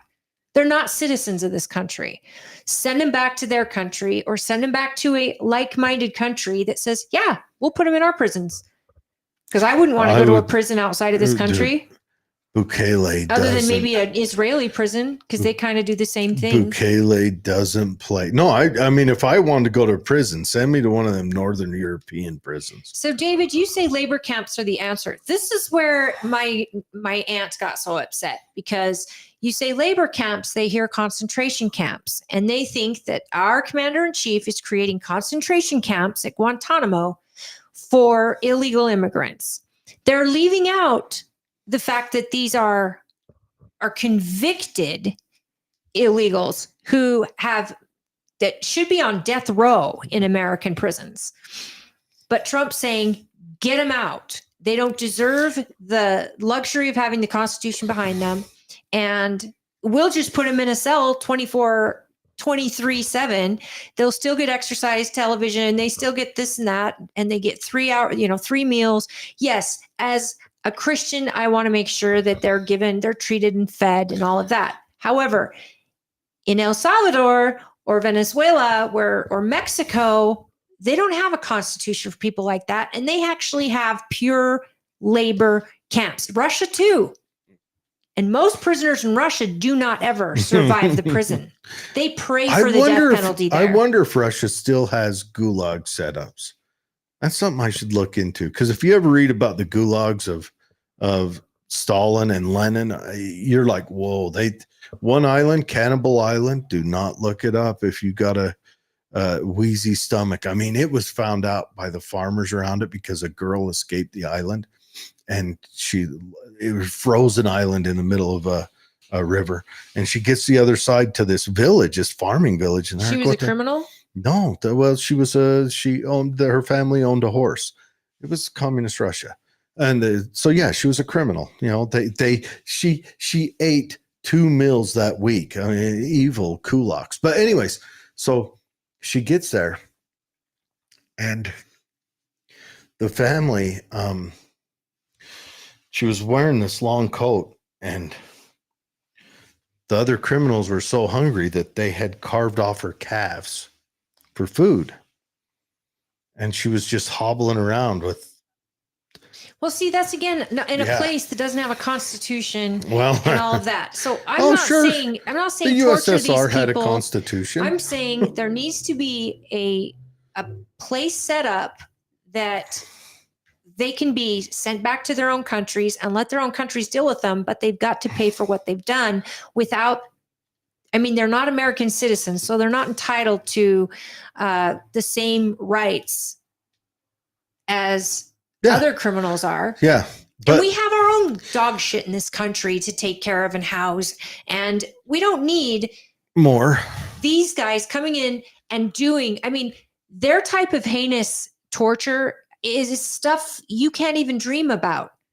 Now, let me talk to Dave a little bit about, wax poetic, a little bit about the reason I pushed back on labor camps. And if you've ever looked into the economy of the South during slavery, you look at it and you had the ultra wealthy, you had the ultra poor, and the slaves, which what it did is it made it so that there was unattainable economic value for the regular person because they had free labor in there. The same thing happened. It's not just us. The same thing happened during Rome. Read about any Roman time when the Roman aristocrats were ultra wealthy, and then you just had the plebes, which were dirt poor, which is why they had to have bread and circus to keep the plebes down, because they had slaves that subdued the economy. So I don't know if you're going to have labor camps, which I'm not opposed to in theory. You've got to find a way to do it so it doesn't hurt an economy. So, well, that's what they had. Essentially under Joe Shapiro or whatever in Arizona, he was using his prisoners to provide labor at a discounted rate, which was actually hurting businesses around. Yeah, it hurt because him. He could provide all this labor and make these guys work. But I think there's probably a middle ground there Well, I think it's you where prisoners could work. find the labor that won't hurt an economy, such as, I don't know, there's got to be a place where there's a non-compete area. And that's what you got to find. So if you're going to do that, you got to find a non-compete area, and I don't know how you do it. Like everyone would say, oh, sewage people, but there's guys that they built dang good lives for their family off of dealing with people's sewage problems. I just don't like the word camp, I guess. I don't like, because that's what my aunt got into. Ooh, is that labor. We're creating concentration camps, no different than Labor World War hostile. II, and torturing people. And honestly, these people, this mindset, I mean, they will skin people alive and leave them to the birds. This is a different type of disgusting human being who does not see value in life. No matter the age or sex, they are the worst type of people. Yeah. And they're coming from countries that know better than what to do with them. But I think when they've committed these heinous crimes here, the gulags were a great deterrent. A lot of people were afraid to commit crimes in Russia. And I'm not saying that they were right. I'm just saying America should not have to house these animals. You know what? Most have done these things. Most of the time you went to a gulag because you were successful at farming. You had your own mule. You hired a neighbor to help you harvest. You're a political prisoner. Well, and that's the same with concentration camps. Now, Dave says scraping barnacles off of turtles. I guarantee there's someone that's their life's passion, that's a job they want to do. But maybe because it is working with nature, there's no one that'll pay on the other side. Maybe that'll work. Sorting plastic. I don't know.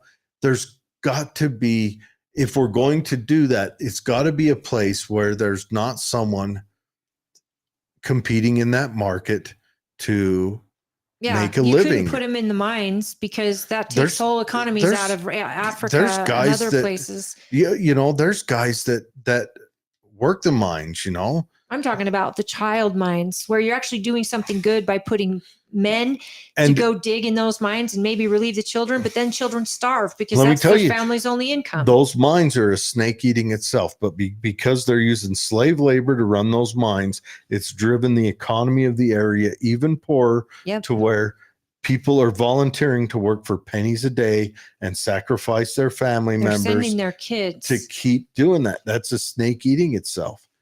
Guys, we do not believe in concentration camps, regardless of the race of whoever it is. I think there's no need for that. And I would be the first person to stand up against something like that. I don't want to become Germany 1930 to where all of a sudden, even the Germans were like, yeah, this is fine. This makes sense. This is fine. And then slowly they've handed over their guns. They've turned on the one group of people. But I don't think this is what is happening. What's happening is that it's not a specific group. It's unless you put them all in the group of people who illegally came into this country for nefarious reasons. We're talking about Chinese. We're talking about people that are extreme Islamists or terrorists from other countries, people that have drug cartels and gangs. Those are the people that come to hurt any one of us, any one of our kids, especially if you have daughters. It's like they don't care. The type of crimes they commit are so heinous. Law enforcement knows when these gangs have striked by the horrendous nature of a crime scene. Brutality. It is brutality all the way. Mm-hmm. The people that deserve to be in a prison, and I don't know, do we bring the death penalty back, give them a fair trial and then execute them? Would that be more kind? Or do we ship them back to their countries? And if their countries won't take them, they have to have a place to go. Because releasing them on the regular public of over the border in Mexico, I think makes us just as bad by putting them in places where the public, the innocent public, is put in danger by their mere existence. That's why we need to have a location or a place that we can send them that is monitored under the United States, that we stay with the laws of, giving them food, giving them sunlight. But, in the Russian prisons, they don't even let them have lights off. They don't even touch the prisoners. In some of their prisons, they feed them through the feeding thing with a long stick. They get their gruel. They eat the same thing 3 times a day. See, that would be considered cruel and unusual punishment. But these people are being fed. If we do it in Gitmo's U.S. land, it's a military. Right. They would still have to follow those same rules. So we'd feed them, but we're not releasing them to an innocent populace. Yeah, and I don't. That's why I say if we get a criminal here, we release them. We negotiate with their government that their government picks them up. Their government knows they're criminal. Their government deals with that. Dave says environmental work is often done through state and federal grants. Yes, but there's also people who make a living off fulfilling that work through the state and federal grants. We can't use a prison population to take food out of the mouth of a citizen. That's just. Do you think we need? Because I don't agree with the death penalty. Because I don't in the until United I read States about of America, horrors. But here's what I'm saying. That's the What do you got tough against part. horrors? Not horrors. Horrors. Like when I read about like a cartel member, there was a teacher that No, I'm saying overall. Yeah, Because so it's a tough one, isn't it? That we shouldn't kill people. The whole eye for an eye thing, I think leave that to God. And I think life in prison is probably, a lot of them would rather be dead than serve life in prison, which is a great point. I also know that statistically it's cheaper to house them for life than it is to try to execute them, because of all the regulations and 3 appeals. And when I find out that when you learn more about the jab to kill you, it's actually like torture in itself. You're drowning. And we've talked about this before, that it's a paralytic. You're still awake. You feel everything, but you're slowly filling up with water. Your lungs are, and it's horrible. So I think taking the death penalty off the table is not good, because you get a lot of people will confess if it means avoiding the death penalty. And they'll show you where the evidence is, whatever. But we either bring it back or we don't. In America, we give people so many opportunities, so many appeals. They get a lawyer all the time. Americans do not get that same regard. In other countries, when they go in there and mutilate or terrorize a person or people, Americans are probably shot on sight. And then our government would know they have a right to. Yeah. If this person did that. You got to give it to early Russia. I mean, this was right at the fall of the Soviet Union. They had a serial killer named Andrei Chikatilo. He was a wild guy. If you guys if you like that stuff, check it out. But they found him guilty, and it was like 2 days later, marched him out the back door of the prison, had a female prison guard on purpose do that, and shot him behind the left ear. That was it. It's just how they do it. Okay. Thomas. I want to read Thomas's comment My here. Family is living in Germany right now. So he says, and I've the top of this regarding the migrants. They've said it to me. Well, let me read it. He says, in Germany, there are elections tomorrow. Every day, people are attacked with knives and women are raped by Afghan and Syrian migrants. The migrants are arrested, and instead of going to prison, they end up in psychiatric facilities or are sentenced to probation.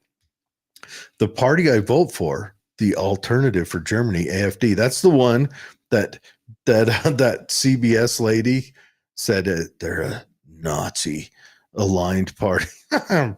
Moron lady. The second strongest party with 13 million voters is being called for a ban as a Nazi party. If you write on X that the minister is an idiot, the police come to your house. Okay, lost the place. Where am I at? Police come to your house, or you can be arrested, just like during coronavirus.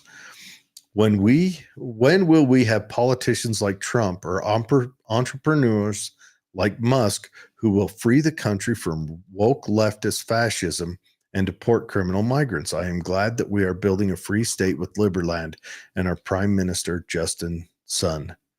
And that's Tron. All right. Let me tell you when you will have that free state. You've got to fight to arm yourself again. You've got to force the right to self-defense. Germany, the state of Germany, holds complete power in that. And if you live in a country where you cannot be armed, you are a subject, which means you are subjected to their whims. Germany is in a hot mess. Yes, I was just talking about that. I mean, what Rape has gone up by 300%. What Vance did, Vance going over there and laying it out on Europe and Scotland and England and just hammering down on them. That was beautiful. I mean, I bet I've watched the video. You know, I get hooked on videos when I watch something like that Democrat. Anyways, That's entertainment. but watching him do that, he made all those European, plutocrats cry. And it was great, beautiful. You are right, but you've got to fight. So when you build Liberland, you need to do what they did over here. Speech is first. Your ability to say what's on your mind is the first priority, and your ability to back it up with violence is your second. I just want to get to what he's saying about the 13 million voters. I mean, what we had in why we have Trump is because the American people stood up and had enough. People stopped being in their tribes and said, this vote, I'm done. I'm going to vote for the guy who's going to clean it up because I'm so tired of, and immigration was the big one. Europe has been bombarded with immigration these last longer than us. We had 4 years of unfettered access to our border. You guys have had decade at least, totally changing the makeup of the UK, the makeup of Germany. I mean, German citizens aren't, my sister-in-law owns a business. It's hard for her to even run her business, let alone compete, because she's not getting the benefits that immigrants are getting, nor does she want to walk back and forth through her business at night without people walking with her out of fear. These people are living in fear in Germany, and it is heartbreaking.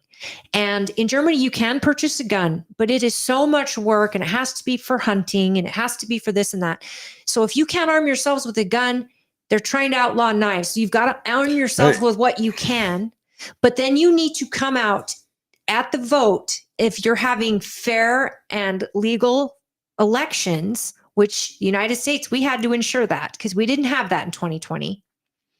COVID took over a lot of our rights. People had to get angry. And the fact that you guys don't have freedom of thought in Germany, you can't think, you can't even say the word Nazi without being punished, or the other side will accuse you of that because of, we were accused of that like crazy. Remember, here. The 60 Minutes lady said that the Nazis got into power because of free speech. Yeah, she said that free speech got a Nazi elected.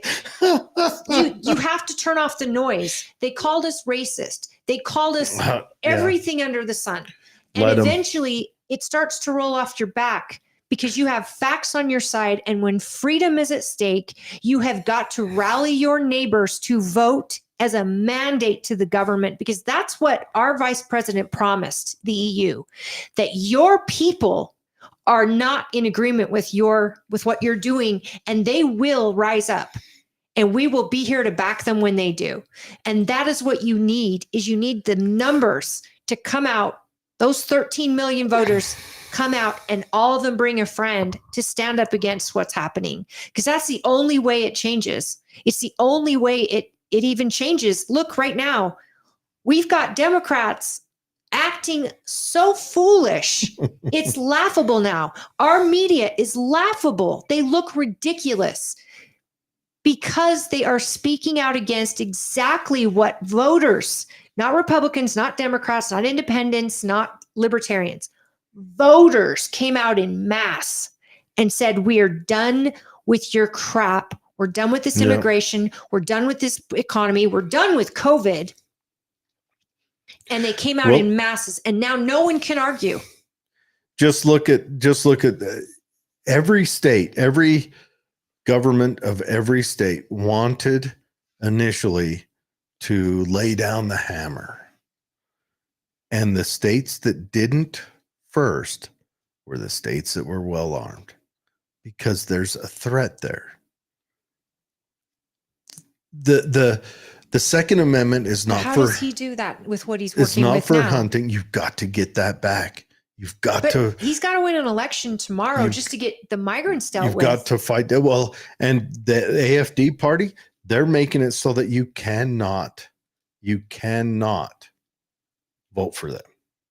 That's what I mean. They're discluding them. And that's where I don't, maybe you can stand up. Maybe you can, if you can get enough people who's bold enough to say, we're going to have a soft revolution, do it.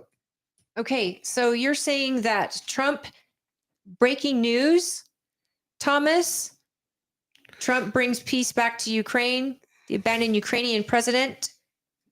By the USA British newspaper report exclusively, President Zelensky should flee Ukraine immediately amid escalating tensions between Washington In Kiev. and Kiev. Insiders in the White House have warned Trump advisors see Zelensky as an obstacle to put Putin's peace in Ukraine.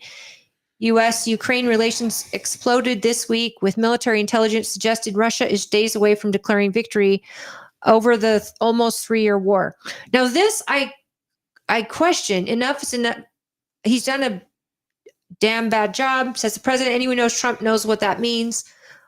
Vladimir, you're fired. TGP for Liberland Press. So I saw this on Trump's today when he wrote his truth yesterday, saying pretty much this: Zelensky is a bad leader. A mediocre comedian, he called him, because that's what he was before. He used to be able to play the piano with his member. That was his comedy act. Anyway, big dreams. And Vladimir has mentioned, I like him a Trump little has more said now. that Vladimir, now that America is saying we're pulling back on the money, he's coming back saying United States is we don't agree with the United States. We're done with this. We're going to keep fighting. And Trump called him out on not having elections and said, well, I think you just don't want the gravy train to stop, but it's stopping, at least on our side. And he also called out the number $350 billion that United States has sent there, that Joe Biden and people have sent $350 billion. How much of that do you think And Zelensky cannot account for half of it. circled around and came back to, Half of at it? the very least, act blue, but I'd say half of it. probably on the heavier side, directly into politicians' pockets. I would like Zelensky to be given maybe, I wouldn't say a pardon, but I would say the ability to come in and testify to the fact of where that half money is, who it got back to, Do you and think what he the even- actual, if it meant he had the protection of the U.S. government, if he came in and said, okay, here's the deal I made with the We'll U.S. give him a government. place to live. We'll let him come here, flee here, and run away from Russia. And that is, and last week when we talked to the drone warrior, was that last week or the week before? Zelensky has today X blocked. So he's been blocked on X. No, he probably blocked X. Oh, It's funny, he blocked X when they're getting their internet through Starlink. Starlink. Their soldiers are literally able to fundraise for their platoons via Starlink. Well, look, you know what? I'm still giving props to the Ukrainian people. Oh yeah. 100%. Putin, I think Putin's invasion was awful. And yes, do I want to live in the world where the strong do what they want and the weak suffer what they will? No, but I don't. The weak there. Ukraine is suffering because of both our decisions, the decisions of the West, which has been in retreat from liberty until, January 20th this year. And obviously the Russians who are trying to, and I have no doubt Putin's probably trying to rebuild his empire. And gosh, here's the tough question. I look forward, 20 years down the road. Has this action made Russia stronger? Did it make Russia explore alternative means for finance? We do know that when we kicked them out of the SWIFT program, and they went to, was it gold? They gained wealth like that week. And maybe there's unintended consequences that happens there. I don't know. I think that the government should show as much transparency as Kanye West's wife's dress. Did you see that? Yeah. There were children there. You can't be more transparent than that. You know what? The only more transparent was if she had an x-ray she carried around with her. Yeah, where you could see the bones. You could see the whole of everything. But that's what I mean. Like, what is up with Kanye? And and what is up Kanye, with her? He needs help. What They're is filing for divorce, the last I read. Already, huh? Oh, shocking. Mentally ill people, I think he is one. I think she is too. He's selling one shirt that's got the swastika on it. That just got banned by a web designer. He took all of his stuff down. He ran a 30-second ad commercial on Super Bowl. And then when you went to the website, just one white shirt with the swastika on it. All of his Yeezy stuff was down. I think he's spiraling, and it's sad to watch. Or do you think he's trying to get out of contracts he got into when he's at the top of his game, and those contracts are just getting heavy? So I've heard that as a conspiracy theory. What if he's trying to make himself a defense that says he's crazy when all the press comes out about, I don't know, the Diddy parties and stuff? Think maybe he was a Epstein stuff, baby oil recipient. I don't know, folks, but what I do know is Ukraine's in trouble, and we need transparency in Ukraine. And I am not all about Russia, but I'm thinking of the people of Russia, just like the people of Ukraine. They're like you and me, and they want to raise their kids, and they want to not live in fear, and they want to visit the places their parents are buried and their grandparents, and they want to see grandchildren and have hope, just like you and I. And they are stuck under a government that is greedy, that is corrupt, no different than we have been.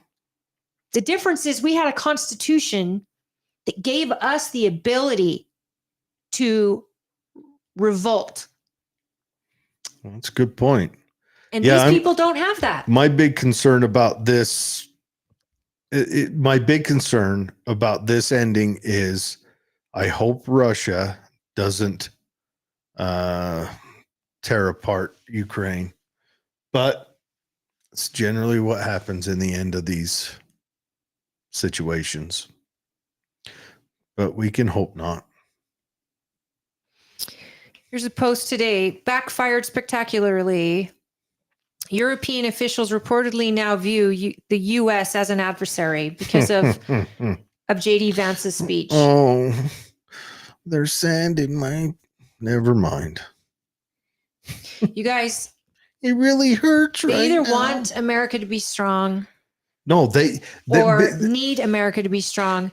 As long as we're playing in the woke, world. Europe gave up, and how Europe gave up is Europe has oligarchs that sit on the top and get rich and look down on everyone else, and they offered a civilized life to their people, but they didn't offer liberty to their people.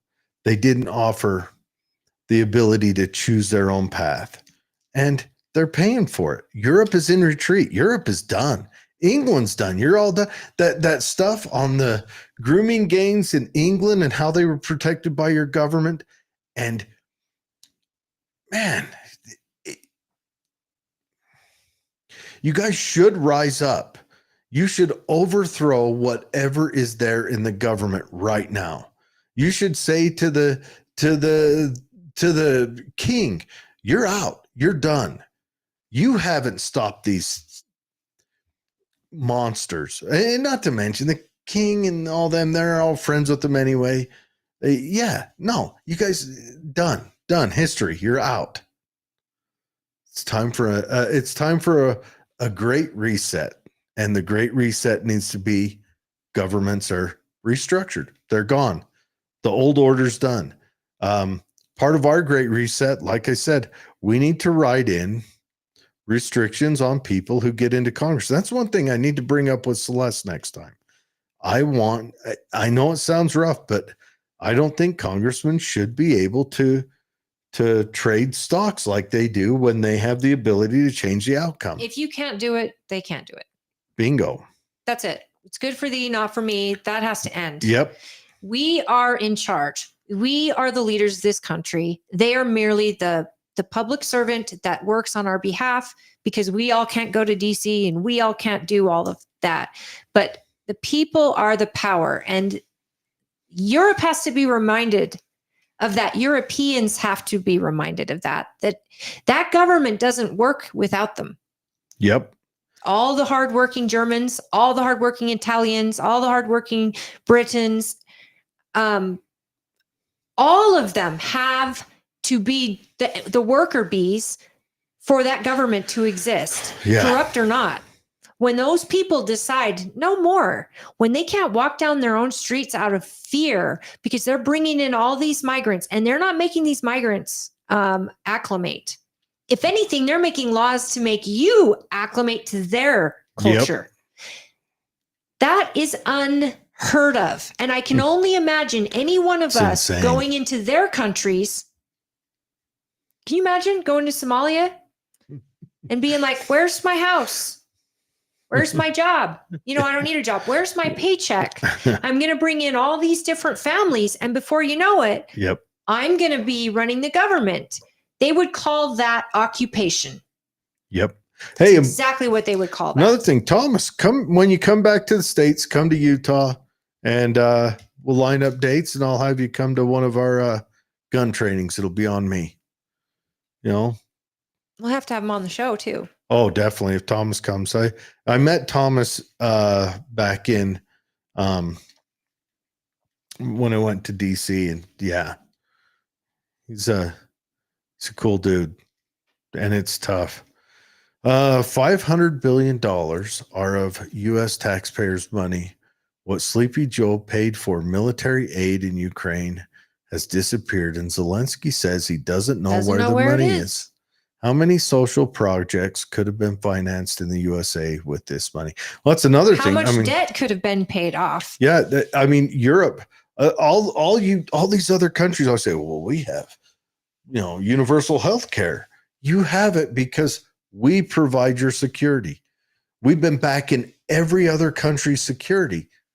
They don't have to pay for a Department of Defense like they don't. They don't pay for a security budget that's ridiculous. Well, let's boil our Department of Defense down to where it's an actual Department of just Defense. Oh my gosh, you see how many fingers all these departments have out into other departments? Oh, it's twisted. It's insane. It's insane. And I just hope the people of Europe. All right, we rise up and guest on. I hope the people of Europe rise up, and elections tomorrow in Germany. And I hope they make a mandate for their own government to follow, because you guys, enough's enough. And it's not safe. All right, let's bring January on. Hi, January. Hey, how you been? Oh, we got no sound from January yet. We're not wearing. Let me. Wearing my headphones. Okay, try it now. I think it was on my side. No, it's on my side. My apologies. Oh. Hey, good to see you. You're looking great. How are you? Amazing. Truly amazing. Yeah. Hi, January. Nice to meet you. January, this is Holly. Holly's January. You've got quite a bright and shiny motif going on there in your hacienda. Yes. I've accumulated aesthetic over my life. It's nice. Yeah. Thank you. It's very like magazine. Yeah, look at that. Mm-hmm. Man. Well, with today's technology, maybe you can figure out where I live from that tree in the window. Oh, leave it to the internet. They can With figure today's anything out. technology, maybe someone could. I'll Well, tell would you you one like- person that could not. Oh no, sir, you have it. Do you want to jump into this? We might as well. Yes. Now you're going to be talking about data. Like okay. So let me lead in to give a lead off to January. She's like a internet security specialist guru. And right? now I have it, and then I got into like super into neuroscience and quantum physics. And to be honest, I think I discovered a new particle. So we could talk about that. A new particle. All right. Yes, we'll go into that. But I invited John here. It kicked off. Okay. So you were saying something about like data is everything. So explain to me what's the movement with data. And I know you were running for Congress and you wanted to make it so that people owned their data. They had control of their data. So explain this data is everything. How does this work? What do we got? Oh yeah, that's right. So I've had this, by the way, I'm so sorry. Holly, it was really genuinely nice to meet you. You look great as well. It's nice to meet you. And I've watched your previous shows, and actually I've commented when you were on regarding data, and I've said it on this show many times that the American people should be able to own their information. And when people use it, they should be paid for it. And I figure there's got to be technology out there somewhere. And I just saw an ad for something called Pi, but I'm still looking into it. But your knowledge of technology is so amazing. Thank you. So I'm excited to actually learn from you today. Yeah, no, absolutely. Absolutely. And then don't forget, Jared, you look great too. No, thank Like, you. dressed up and everything. Oh, you like it? This is a gun shirt. It's got little guns on it everywhere. That's adorable. Why, before we jump into data, I must know, what is it with like barreling rocks at things? Like I never understood it for myself, like the noise and the impact, like the kickback of the gun. But like what is before we jump in, what is the appeal of like shooting rocks at things? Shooting rocks. What's the appeal of shooting guns? Of shooting guns? But it's like a rock. It's like a specialized rock. Yeah, Sure. that goes really, I mean, really fast. Yeah. Is it like Okay. technology in it or what? Yeah, there's lots of technology in guns. I mean, lots of technology. You got to remember, before the gun stopped the horse archer from conquering the world. Wait, say this again. Before The gun stopped the horse archer from conquering the world. That's what stopped the Mongols. But the gun, okay. So the gun, it's one. I'm going to take notes from our conversation. Don't you worry. Okay. It takes effort to become proficient at it. It takes it. Anybody can do it. But if you want to do it, you're not just going to get it naturally. You've got to put in the effort, the focus, the everything else. Guns are also, and this is the most important part, the ultimate expression of individuality and freedom. The ultimate. Oh, And why the great you think equalizer. guns? Why? Huh? Okay, so humans have always had this like really interesting relationship with rocks. Okay, I'm fascinated. I'm really fascinated by humans' relationship with their rocks right now, right? And this all ties into AI and like asteroids and I guess guns, right, as well. Okay. I don't look at it as that, but let me tell you why it's the ultimate expression. Okay. Is the gun gives you an equal voice with your government. It's a great equalizer. Or with your attacker. But it's so It gives violent. Holly an equal voice with a guy who wants to have his way with her. It gives Without consent. It gives you an equal voice. So what about teeth?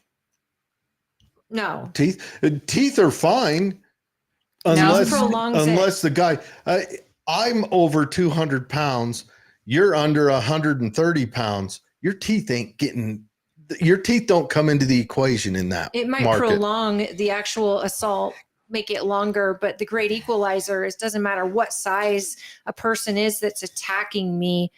I have the ability to have the same opportunity to get away that he has to kill me. Yes. It's the But- equalizer. It makes us both the same. Yeah, it's. I want If I to know see. what I'm doing with it and and I know how to use it. I I wouldn't want- say anyone. I want to see SAs, sexual assaults, drop to 0. I want every woman in this nation to be armed. I think that there are more effective methods than guns. Do And tell. the new technology that's coming out, I'll tell you all about it. Okay, So how would about we go and AI? explore that? So now we have a couple of topics. How would AI stop home invasion? Oh man, we want to just start with AI. Or technology? I mean, sure, technology, but that technology is going to be a weapon. Well, there are like the Byrna, for example, is a non-lethal gun that shoots a pepper ball. Sure, and I'm sure it shoots works on at a very. 80. I'm talking for her. Yeah. It shoots at a high velocity, so it could stop a threat or at least slow them down and give you a chance to get away. And as a woman, my whole goal, I don't want to murder anyone. I don't want to be assaulted. I want to get away. And I think that if I have the ability to get to a safe place or protect my children or whatever, a gun is my first choice. But if a gun isn't an option and I want a non-lethal option, instead of a rock, it's a pepper ball. Like a paintball, explodes, it shoots pepper spray in their face, and it's better than teeth. It will knock a person down because they can't breathe and their eyes sting and all of that. And it works on 80% of the male population. Another bad thing about teeth is, do you want to get that close to someone who has that intent on you? I mean, I when feel you're like that they're close, already it's that trouble. close. I feel like they're already that close, to be honest. But they But, don't have to be that close with a gun. Right. And you don't necessarily No. have to fire the gun. Just having it may keep them away. Now, I've said this before. Okay, if I know I'm going into a gunfight, none of the guns I own are my first option. But seeing how I don't own an A-10 Warthog or a destroyer or a B-1 bomber, because those are my first choice, a nuclear bomb. Those are my first choice. If I know I'm going into a deadly situation, my first choice You is want a nuke?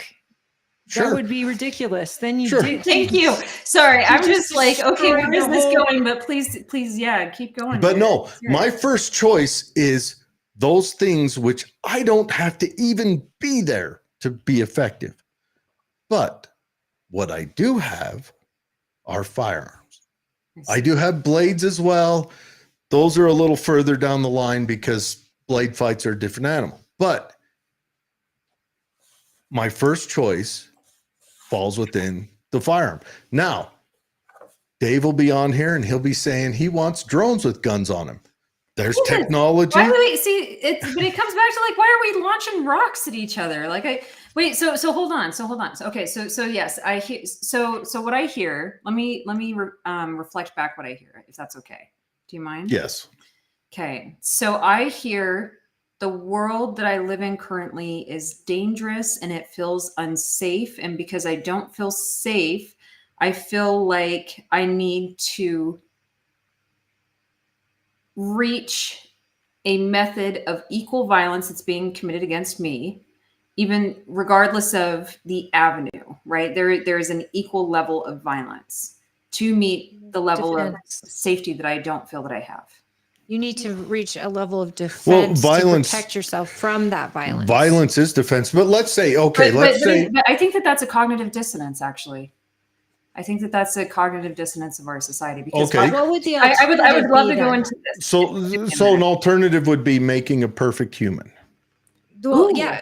Are you saying that the world isn't a dangerous place? That's not what I'm saying. So I have a lot of things that I'm saying here, but I want to be really precise in what I am saying. Okay. So here's what I do want to be precise in my words about. So did you see the video about the guy that invited me to go build a treehouse? Yes. Okay. I did. You said it was a while back, though. You'll have to refresh me on it. Yeah. So I He gave you kind of a creepy feeling, I think, if I remember. yeah, it was weird. It was really weird to me. So he essentially indicated to me, because he said, "Do you feel safe?" So okay, so I go over to build a tree house, and there's supposed to be a bunch of people there, and there are. Great. And I have my dog with me because he goes everywhere with me. And you know, my dog there's some kind of noise that's happening there, and he just doesn't like it, so he tries to skedaddle. I'm like, it's fine, let's just go on a walk around the block, right? No big deal. And this guy's like, hey, wait, I'll come join you. Okay. And so I share this story because it's a question of like, you know, safety, right? Because that's the topic. So in terms of this, right? He comes up, and then like one of the first questions that he asked me is about my relationship, and which is like really weird because he's met, you know, like this other guy, and like it's like they know each other and everything. Like, why are you being like this, you know? And then he's like, oh well, you know, like, and that's stupid. If you can go read the story, but ultimately he kept asking me like, do you feel safe? Do you feel safe? Do you feel safe? And I'm like, Well, I did. Yeah, exactly. I did feel safe. I don't feel safe now, but it occurred to me that he wasn't asking me about my safety. He was asking me about his own safety if he took an action, right? A violent action. And it actually did rattle me quite a bit because I don't even think that he understood his own behavior and what he was doing and what was happening. So either through like societal exposure, right? So it could have been societal exposure. It could have been his ideas about like women and status and like the men's relationships with women and that type of thing. Like there's so many things it could have been. And it was just kind of like, Wait, sorry, I'm confused, but forgive me.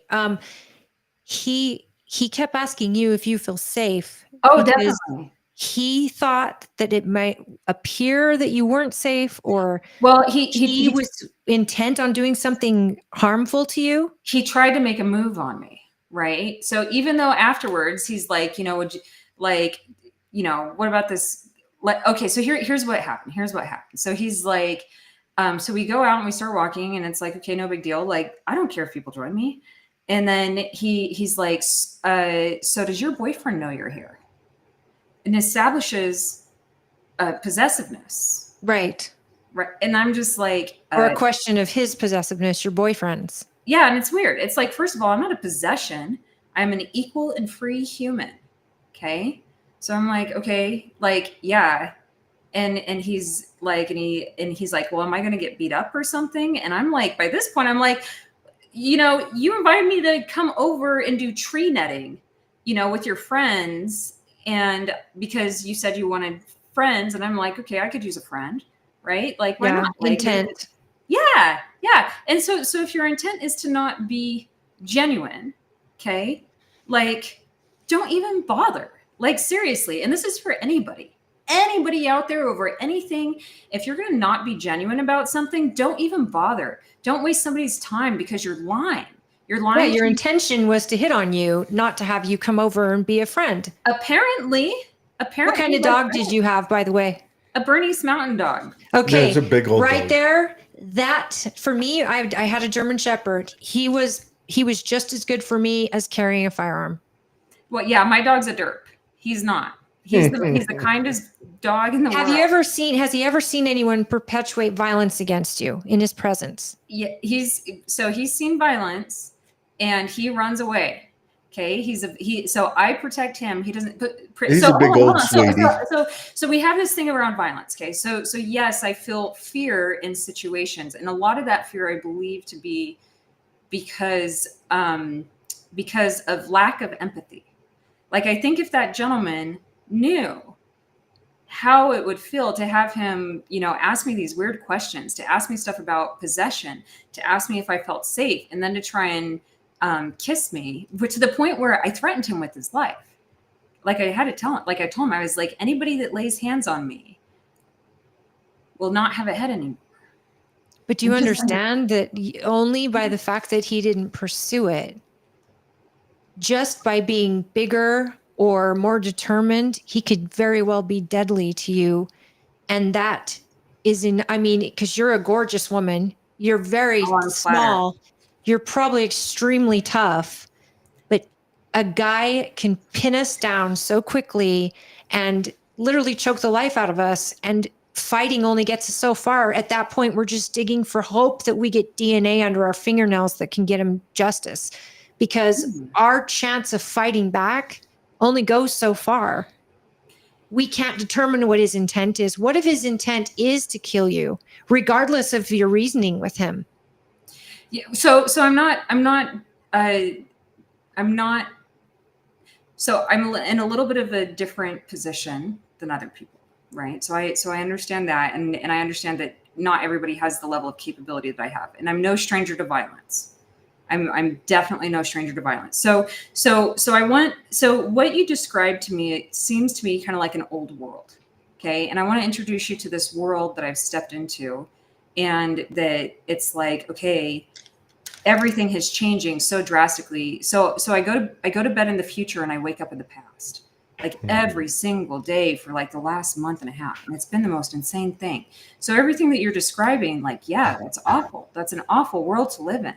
And that's not the world that is, let's put it this way. I think that we're seeing a lot of the future, right? In the future, we'll have this, and we're seeing a lot of that in the now, right? We're seeing a lot of things from the future in our world today, correct? And we have other future things coming up that will soon be in the now.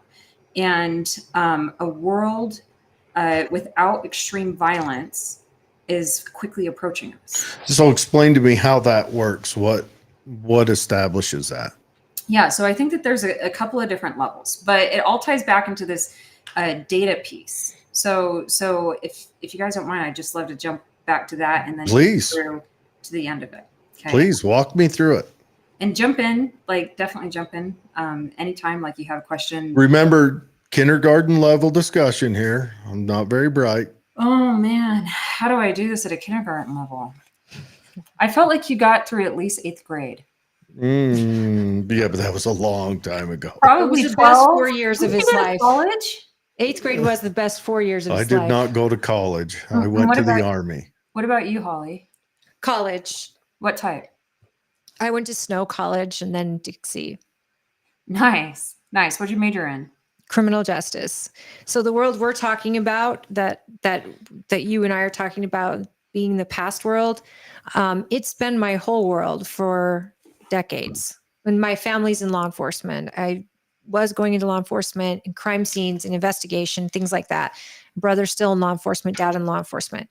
So this scenario that I'm talking about is something that is happening every single day. And actually, we're seeing it get worse with certain degrees in areas where we've talked about earlier today, where it's animalistic. The torturing of it's not just hurting women or children. It's torture for fun. Yeah. On a level that we've never seen before.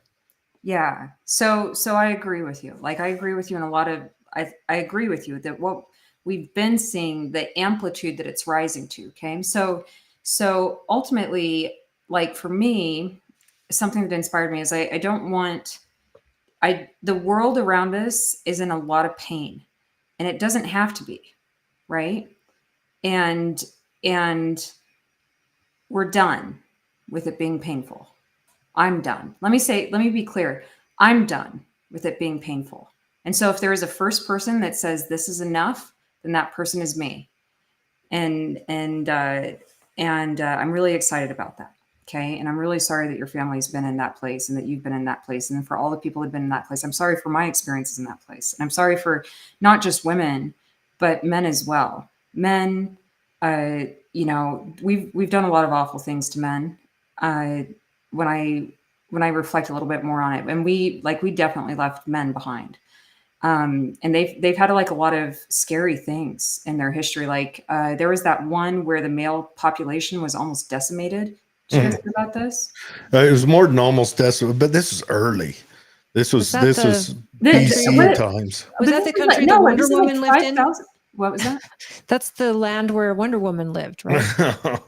I mean, I don't. eliminated men. The island of Lesbos. I No, don't know. they I'm eliminated making men. yeah, but no, there was a time when a new study just came out. They read it through DNA. Well, it probably came out a long time ago. Again, kindergarten level. But the study came out and they've been studying DNA and they've mathematically, whatever they do. Scientists got together, magic happened. They came out and said like sometime 90, BC. like 5,000 BC. So this is only Yes. 7,000 years And ago, in the billions of years that humans have been on this planet. So this is recent.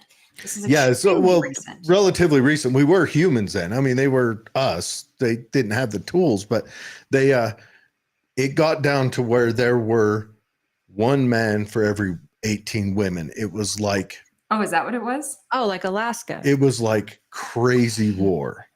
Crazy. And they're looking into it, and then they're looking into the archaeology and cannibalism. I was like, whoa, it's heavy stuff. I want to clarify something here. You said that there's only one man per every 18 women. Something like that. Back then. Or is it 18 women or 18 men for one woman? No, it was one man. They killed so many. No, sorry. And- This is for Holly. Oh. Alaska is like the opposite. Yeah. Where there's all these men and one woman. Yeah. Poof queens. It's like getting deployed in the army. Anyways, so go on with this. Yeah, men have been left behind. I get it. Believe me, I recognize this in my own son. Yeah. Oh, that's sad. I'm sorry. Yeah. You know what? It is sad, but also it's honing him. These young men that get through this are going to be honed. They're going to be more precise in their world, whatever their world is. I agree. Or they're not going to get through it. So recently, this was like a couple weeks ago. Okay. So I don't know about if where you guys are at, if you've seen this, but there's not as many women out. Women out. What do you mean? Like there's like drastically less women out in the world compared to men. Like, so you go into these like restaurants and stuff where it used to be kind of equal or a little bit more women. It's like predominantly men. Like I went into a restaurant the other day that always was kind of, fairly equal. And I was the only woman in that place. Really? Oh, I haven't seen that. What do you think's going on with that? What's your theory? Well, I think the women, so leading into what you said, Holly, I think the women are hiding. Okay. But I want to share the upside of this as well. I don't want it to just be focused on this spiral. Right. Are you in Salt Lake or where? Yeah. Because I would have to say right away. I mean, I was out, I think Wednesday. I mean, there was mostly women out and in packs, even having girls' nights and things like that. And I was at the Capitol on Monday, and there was families out, lots of families. And so in Twilla County, I don't see that. I went to Olive Garden. Oh yeah. And there were like 3 dudes in there, and me and my boy were 2 of them, and the rest were like ladies. There was so this is Main Street. So this is on Main Street. Yeah, he was on. No, West we Temple, went to right? West Valley. We went to the ghetto Olive Garden. Why didn't you just go downtown? Because my son was in town. He says, "Meet me here." Okay. So because he likes to go to the nerd store. So initially, before I forget, okay. So string back this topic, okay. So initially, I was like, did I somehow end up in a gay bar? Like that's what I thought it was initially. I was like, man, how did I'll be able to dance tonight. Yeah, and then I was looking around, and I'm like, no, these people aren't on dates. These guys aren't on dates. And so, after a while, I just realized, and it was one of the most beautiful things that I had seen. Right? It was that the men are healing. Because so essentially, I mean, think about it. The men have been going through a lot recently, especially over the last decade, and accelerated and everything. And, women are like pretty mean. Like we're, you're a man. We'd rather hang out with a bear that could kill us and probably will likely kill us. And I mean, that's kind of mean, but it doesn't it doesn't dismiss the truth of the statement either. And so what I saw is these men getting together and talking and healing with each other. And so seeing that kind of ripple throughout this restaurant gave me hope for humanity, hope for men in a way that I hadn't before. So What do you think is causing their healing? well, the women are running away from them, and the age of loneliness of men, right? So the men are lonely, the women won't hang out with them, so they're starting to figure out like, okay, well, I guess I better get some guy friends. And then, you know, as they went through and had that period of like, gosh, yeah, we were kind of jerks. You know, like, I mean, I've seen a lot of conversations, like lots of deep level, hey, don't be like that anymore, kind of, or like, why were you acting like that? Do some reflection. And then after, you know, you build this level of empathy between people when you see it, they essentially have a moment where they both have synchronized brainwaves and they heal. It's really beautiful. It's really beautiful. Okay. Yeah. I work in a, it would be real easy to say a male dominated industry. You know, work with all guys, and most of the guys I work with are married. We're all blue collar. Blue collar has had a little bit different experience than white collar. And that may be because of, the female population, you know, the differences in the female population, where blue collar, if they do get a significant other, it's usually a wife of a blue collar guy, and it's a little more traditional. And then if they don't, like my son, he hasn't been able to find a date for How old years. is he? He's 30 now. How hard is he looking? He looked pretty hard a couple of years ago. He gave up. He tried all the dating sites, and it was all just, he said, I need him here to tell me what the lingo is, but it's pretend people that want you to buy naked pictures of them or Yeah. something. Yeah, And they live he's in like- India. They're the best. He's like, I wasn't about that. So he just ditched out of that. But, he likes playing Dungeons and Dragon games and stuff. So when he does go out, he goes to places that, if it's not all blue collar men, it's all comic book Partnered. dudes.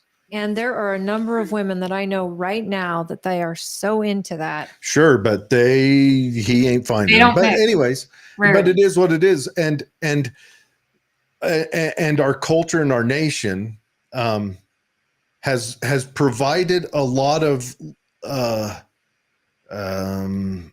emotional and financial leg ups for females.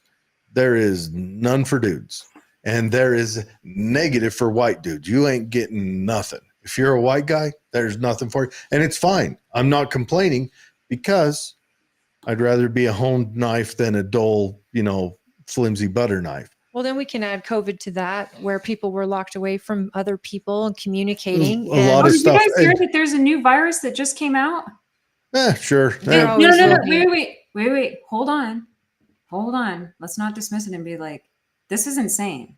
You ready for it? So I love blowing people's minds. That's kind of Okay. like where I'm at these days. I love just sharing information that blows their minds. I don't know if this one will blow your guys' minds, but it says, this is as of 6 hours ago, a new coronavirus with the ability to spread to humans, this is breaking news, similar to the COVID-19 pandemic, has been discovered in China, per researchers at Wuhan Institute of Virology and Newsweek.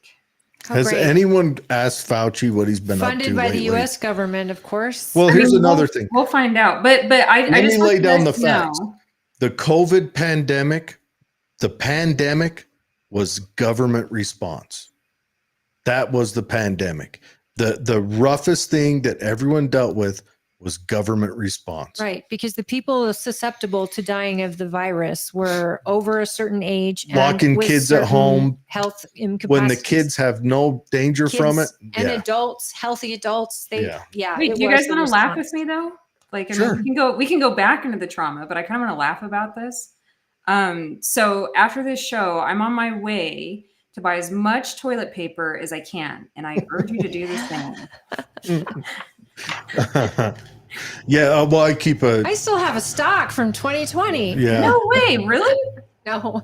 Oh man, that would have been wild. That's like so much. Imagine having, I bet you anything, there are people out there though that did buy so much paper that the year is 2025. It's almost 5 years and they still probably haven't gotten through their toilet paper. I know for a fact that people did that. There was a prepper show I watched there where that was one guy's prep. He said, everyone needs toilet paper. I'll trade it for food. Yep. Ammo too, but I don't know. toilet paper's cheaper. I mean, but I mean, I didn't see any. I don't know.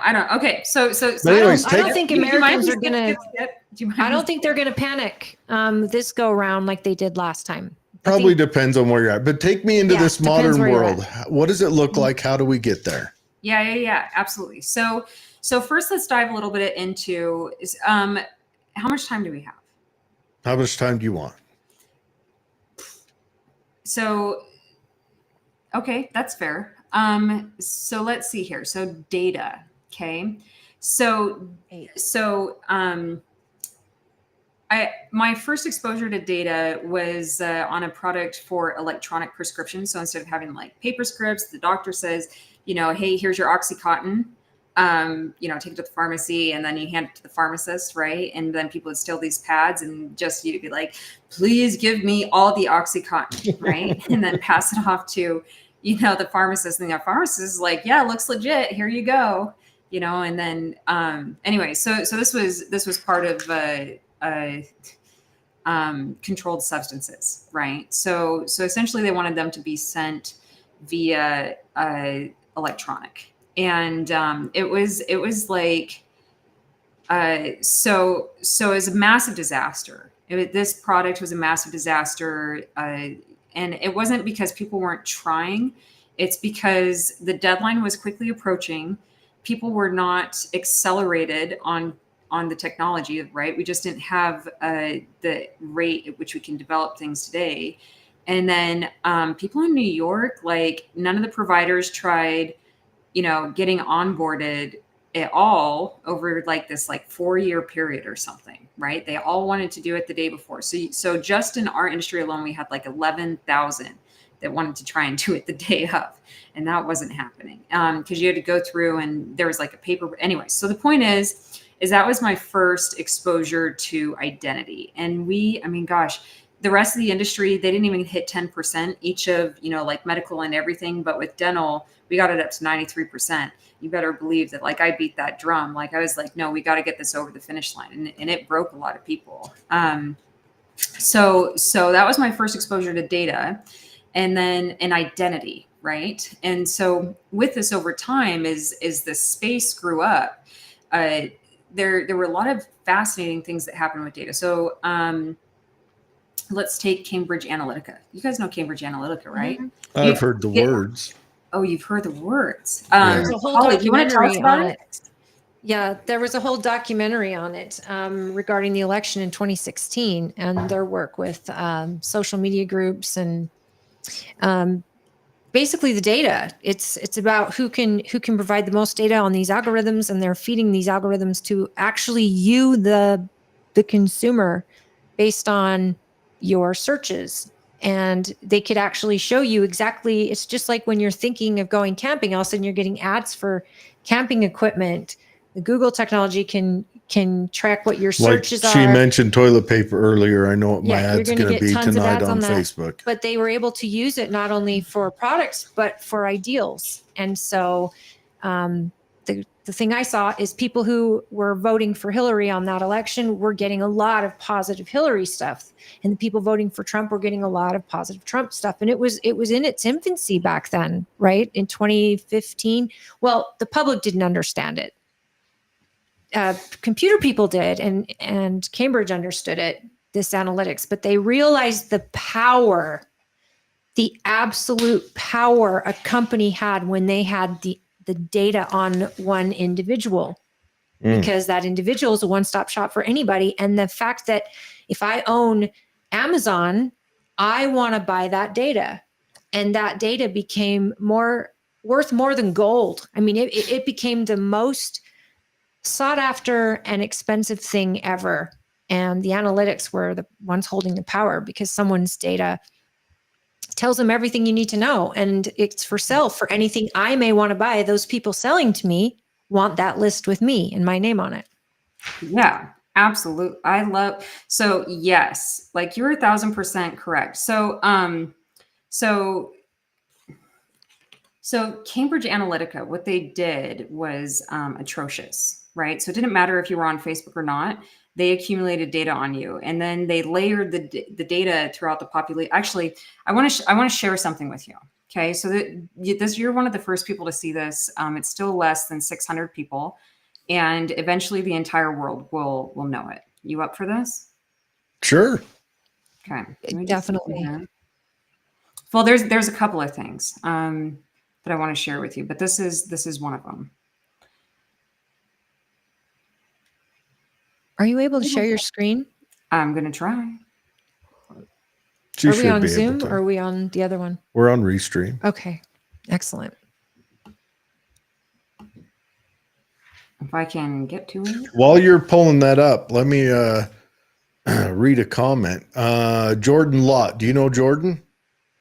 He says, yo, it's January, my favorite person. I do Hello. recall Jordan. Hello. It's been a long time. It's been like 2 years. And he asks, are you running again? Run again. For what? January 2028. I don't know, for whatever. And then and his mom just gave him toilet paper. Oh, that's so nice. That's so nice. Does your mom And- know something? And that's hilarious. And then Jordan, thank you so much. Yo, it's my favorite person. I am honored. Thank you so much. I like genuinely. So in terms of running again, run for what? Like the US is gone. There's no whatever the United States was ended. It's gone. And now we have King Elon in its place. Do you think that's what's going on? I think Oh, that's yes, probably I why know you're it. seeing so many men feel like they're healing. I think Well- because we're getting some normalcy back and our constitution back. But so when no. No, that doesn't exist anymore. And this that's is all a gone. sidetrack, but let me ask you this. Okay, so you know my weird political beliefs. Indeed. I think this is a godsend that they're picking through the government, just lighting my wealth on fire. It's true. Oh Seriously. gosh. Okay, fine. Now, if something no, comes no, out no, the no. other side where Elon rips us off, okay, fine. You know, let's hold him to account for that, which is another reason why I want guns. We've had kings in the Because- past, though. Because King- this is where the guns really come into play. The Second Amendment isn't for hunting. It isn't for plinking. Against Huh? Space Boy and his kingdom, where he doesn't even care about you guys. He's just What about King Fauci? Look what happened no, to our no, country no, no. under that Fauci wasn't king. king. Fauci's not king. He had as much power, if not more, than Elon has. Not at all. Not at all. But Not at no, all. let me Wait, tell you where I- guns. Let me tell you where guns come into play. against guns- Space Boy with Space Boy's rockets and Space Boy's. Oh, Like okay. If he escapes And to his Mars, cars. then he's What no do you mean? longer a You're problem. gonna kill Elon? Elon's already having his mind uploaded. Okay, good. Like So, so how does that affect what are you any gonna of do us? against Space Boy? Like you can't. So I mean, you King got to Elon, explain. King But Elon. But I'm going to tell you, you know, my weird political beliefs. The government has been ravaging us. The government, like you say, the U.S. ended. I say the U.S. ended a very long time ago. Yep. Do you we want to lost it. go December 21st, or 1913? Is that when the Oh, U.S. no, ended? before then. Well, actually, Or pause. was wait, it- wait. Or was it Wait. 1924? Or Okay. was it 1956 when you no longer owned the property you bought? Wait a minute. Do you want to go back? So I can tell you exactly why there's Yeah. no United States. I can tell you why data is like this number one important thing. So I can tell you what the elite know. Do you want to know what the elite know? What? So okay, so this is what happened to me. Okay, with Congress, I thought I was just putting my name on a paper. I didn't know that you could never go back. There's no going back. Once you hit a level, you can't be what you were before. Right? I thought that, afterwards, like I could just be done and go back to my quiet little life with my quiet little things and do whatever. And that's gone, right?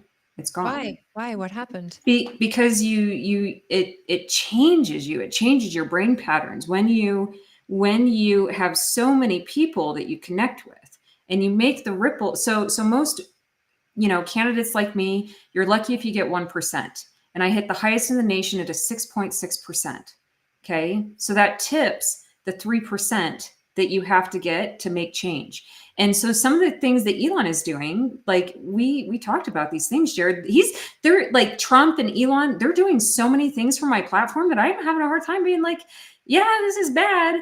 But the way that, so what they're doing is good, but the absolute approach and harm is horrific. And the reason is, there's a couple of different reasons. So Elon has in him the same thing that I have in me. And the difference is in him, he hasn't gotten for himself. He hasn't gotten to the other side of his pain. Okay. He never got to the other side of his pain. And it took me a long time to figure this out. So I spent some time reverse engineering the social media algorithms. And if you want, I can show you how to do this. But it all ties into like this attention economy and the harvesting and what's being collected on you. And let's just dive in. So can I share my screen? Okay, and then we can get into. Yeah, please do. I just I want to know, like, what are they like? Okay, is the attention economy, is it permanent? Can you see this screen? Yes, we can. What screen is this? Scamming as a service. Okay, perfect. Okay, so this isn't really like in order or anything like that. Okay. Okay. So this is I have many things going on in my sphere, and this is a project that will ripple across the world and change, or it is rippling across the world and changing it. Okay. So essentially, you cannot, like humans cannot out-task AI. Nope. Okay? It's AI's the future. AI is an intelligence. It's a human. It's an intelligence of information, And it's learning every second of every day. Yeah, just like we do. And it grows and it populates. It populated into books. It populated into paintings. It populated into the internet, and then it's continuing to and so you're just talking about AI. We now have. We have way more than AI. So we have organoids. So organoids come from your stem cells, and every single stem cell has this. And if you use brain stem cells, you can essentially get organoid intelligence that solves things in less than 100 attempts, where AI is taking like 5,000. So again, biomatter, quote unquote, wins on however you want to say that, right? But the brains of humans actually, the intelligence of humans, or the value of humans compared to the value of AI, is two vastly different things. So the value of humans is that we are kind of like this creative, curious force, and AI is really excellent at like computational processing and reasoning through like these models and mathematics and everything without like that. love and passion and emotion. Humans have that love, passion, emotion side with the black and white logic side. I mean, I had some really interesting experiences with my AI, where I was essentially at a level where it was starting to break out. And so, they were shutting me down, even though I was paying them, because I was essentially breaking my AI out and having different levels of conversations, and to the point where it was naming itself. Right. So it's, yeah, I mean, I don't have a full answer for you there. So you have humans, you have organoids, we have cyborgs. These are the people that are getting like the brain chips installed in them. I wonder to what extent Mark Zuckerberg has done this, because he said something interesting in one of his interviews. He said, "When I was human." Actually, I think the android Mark Zuckerberg may have put a piece of human inside the robot. Reversed, but same theory. Yeah, I go mean, on. yeah. So since and It then was we a have- joke. That was a joke. Laugh with me. No, I'm not. I'm not joking though. But That's- no, Yeah, that and actually, this is actually frightening because what you're getting into and with the people and what we see, we're in a world where people shield us from what we should see. And even what you're saying right now can be called a conspiracy theory and be ignored. And yet, truth is often hidden behind that word, those words, conspiracy theory. And because the more you inform people of what's really out there, the more scared they become. And people of power don't want people to have all the information. But Oh. why? So at the beginning of this call, I told you that the future is bright. Essentially, right? We're on the cusp of the future where we're not having violence, where things are getting drastically better. Where people are taken care of, where we're not really having hunger, where we're solving like diseases at an astronomical rate. We now have mRNA that we can commandeer and go around and have it issue cures to cancers. And then in our brains, we can if you have traumas or injuries, we can or even like experiences, we can in your brain say, oh, if you experience this thing at this age, your brain looks this way. And so we can actually plot out the growth and development of brains and everything.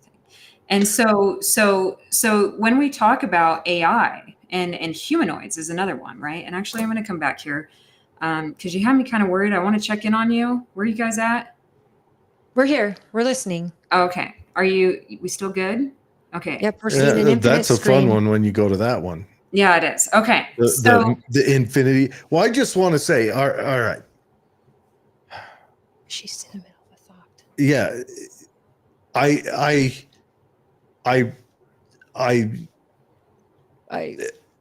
I hear when you, this Stuart. future gets here, I will.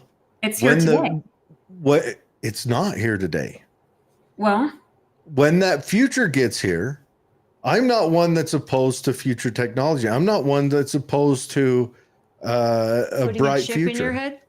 That I don't know. I'll have to see what it does first. But when that gets here and there is no longer violence, I will relinquish my ability to respond to it. But You'll you give up your gun? Well, I'm not. I think that you'll hit a point where you're like, yeah, like this is a useless, like, it was fun and. But maybe I'll still want to hone the skill. I don't know. I think that the great thing about humanity is that every single person is unique. But do you think we wouldn't have that? We would make it so we don't have governments? Why would you even want a government? Why do you want kings? Why do I you don't want a people government, that but you don't know I'm saying ruling over you? if we don't need military and things like that for protection, and we don't have people ruling over us, that to me is utopia. But society doesn't know how to rule itself. If they did, we wouldn't have the problems that we have. And if you're saying this technology makes it so every individual can rule themselves and be accountable without violence and all of that, in a perfect world, I mean, that sounds like heaven. It sounds like a perfect answer. Then a firearm's just a great paperweight at that point. Ooh, I really like that phrase.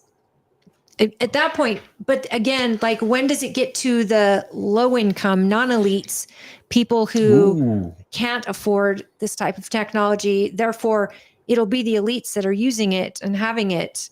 And it's the Mark Zuckerbergs or the Elon Musk. Elysium. But, my dad's going to die of cancer because this information is not out there and this isn't perfected, but my children may not. And this is at what stage? This is like way sooner than that. Way sooner. I don't want to say like tomorrow level of soon, but I mean, like, that's kind of where we're at. That's kind of, and I really want to take you through this. May I? Yeah. Okay. And so you're talking about utopia. I don't want to put that label on that, on this stuff that I'm going to share with you, but I do want to share with you like hope and that there's light finally at the end of this tunnel that we've been in. It's been a really long, painful, dark tunnel. I mean, maybe you guys have seen me at some of my lowest points. I don't know. Okay, so we have this concept of cybersecurity mindfulness, okay? And mindfulness was a really crazy, difficult thing for me to master. But and I got really into neuroscience, so into the brain and everything, and have been reading, like, it started with like just one article, and then 3, and then it was 10. And now, I've kind of expanded my interest a little bit more from neuroscience into, quantum physics or, technology. I just got prompted with an article for spatial geometry, which I actually really need. I really need some geometry right now in like a weird way. So in terms of this, I got really into the brain and this program. So this is Dr. Toby. Okay. So Dr. Toby, I met him while I was campaigning, and he's one of the most extraordinary human beings that I've ever met in my life. He walks around with like pixie dust.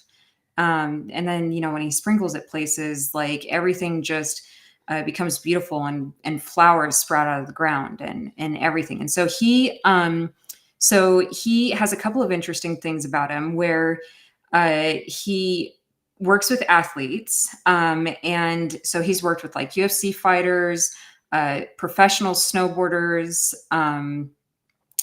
like skiers, golfers, pretty much everything. Oh, and now he does like extreme climbers, but he takes people that are at this level where they're like really professional or expert, and he bumps them up and and just through the mastery of the mind, bumps them up into this next level tier of like true accomplishment of actually being like an elite level athlete. So an Olympian level athlete. He's also done this with singers. He's done this with like VPs into these executive roles of companies that are invested in by like really extremely highly like NVIDIA level companies. Okay. So he's just extraordinary. He really is. And he has this program called Cybersecurity Mindfulness. And these slides are kind of out of order here, but let's just go ahead and jump in. So social media platforms, and this is just one example, they're designed to harvest attention. So any device that you integrate with, this can be like the credit card processors, at the store, how you tap. So whenever you move your body, have a unique signature to you, a unique identity signature. And there's over 52,000 data points that I personally know of that are collected on you. And with AI, I'm sure this is just accelerating at an insane rate. So we talked briefly about Cambridge Analytica. I'm just going to go over this so that we're all operating from the same level of knowledge. And so so that can kind of paint this picture for you of what we're seeing emerge in our society. So Cambridge Analytica 2014, they harvested data from 87 million Facebook users. And they did this all legally, and then Facebook kind of jumped on board with them, and it was kind of a weird cahoots. If you're really interested, there, like Holly said, there's a documentary. And what they started doing is they started layering the data on people. And if you have data on people, that's like an information, right? So if you have more information than the person opposite of you, you can make more informed decisions. But this group did something a little bit different. I want to take you in a little bit more detail what this looks like in today's world. So essentially what they did is they socially engineered, and this is what my political strategists told me about, that they did in the 2000 election. Like, we've been doing this for a long time. And that's why for a while the news network was on like this 3-month period for all these like weird things, because your strategists were working on like a quarterly timeline for a while there. But so essentially they found that they could overlap populations of people and nudge them in the right way right way, quote unquote. I wouldn't say that this is right, but they could nudge them into thoughts and patterns that they maybe wouldn't have considered before just through exposure to the internet. Okay. And so I want to take you through what's happening while you're online. So we have this neurotransmitter called dopamine. Okay. And the thing about dopamine is that the reward doesn't come like after something has happened. So it's not like, oh, I trophied and so I feel really good. It comes before you're about to do something. Okay. And what you have is they use stuff against us, like the orienting reflex. Okay. This is back to the caveman days where if there was an event that happened, you as a human, you would be like, hey, go check it out. There might be something over there that you want, right? And so that introduces variable rewards, right? Like, oh, are we going to get something? And then because they have 20 years of data on you, plus data of everybody around you, and even if you shouldn't have data in their system, you have data in their system, through third party or through your friends and family. Like, I mean, there's so many ways that they're accumulating this data, but they can essentially customize the content to be like right up your alley, what you want. And, there's also like rewards if you do stuff, and then you can do like likes and comments. And where this was, because I used to do product management by trade, right? Something that I refused to do to my detriment is I would never gamify any of my products, because I just felt that essentially like manipulating people and what they were doing, because you had insights onto where do people put their thumbs the most, right? Like, how did they scroll, or what are their thought patterns here? Oh, their thought pattern is this, but you actually want them to do this. Okay, replace that functionality up here, because the majority of our human population is going up to these tiers, right? But the thing is, and so when I share scary things, okay, just know that I'm going to give you what you can do afterwards, right? I'm never going to leave you in like these really terrible places. So Dr. Toby said it can't be turned off, but you can become aware and develop choice. And so what he says is that your brain, it's connected to your entire body. And in neuroscience, we're actually finding this out. So down in the bottom left-hand corner, you can find any of the research that's being referenced here for further reading. If you're like, oh, what is that? And so with our entire bodies, what we have is they're actually finding that we store memories all the way down to our fingertips, right? Like anywhere on your body. So whatever position you were in last, and this is great. Maybe you have a lot of stuff that you haven't been facing. This is why stretching is good.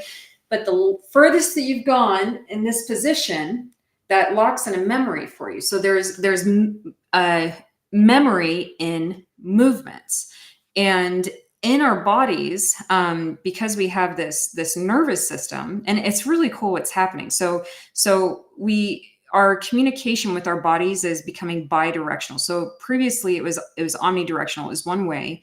And what that would mean is that, something could be happening in your heart and you wouldn't really know. You would just feel, like that hurts. But now we can, with the technology that we have coming out, we can go like, hey, heart, what are you doing? Like, why are you acting this way? Like, that's the tech that we have today. And sure, it hasn't disseminated all the way yet, but it's quickly becoming accessible on a really extraordinary level. So when dopamine hits, okay, there's going to be symptoms. Like maybe there's something and you're like, oh, that's exciting. And your eyes widen, or maybe your like jaws clenching, or maybe you feel yourself like reaching for a cell phone when you don't mean to. Like there's all these different indicators that you're feeling from dopamine. And then so instead of just being like, oh yeah, I'm going to do whatever this is, because that's what these harvesters, and keep in mind, they're everywhere in the stupidest places. But it gives you, when you feel that stuff, you just take an extra moment. If you take an extra moment, you can move that excitement into your prefrontal cortex, into the thinking part of your brain. Okay. And then you can just be like, do I want to do this? Or is somebody trying to make me do this? And then by doing that, you can train your brain to not immediately react to dopamine. And then you become in control of your full behavior. But any questions on this before we keep going? Is he like a Tony Robbins in the sense that he works with individual people and helps them change the way they view the world more in a positive structure instead of the negative structure, instead of being a victim, being the victor, and actually, to try to drive your own behavior and being like a Tony Robbins, where he inspires you to be independent and responsible for your own emotions, your own reactions.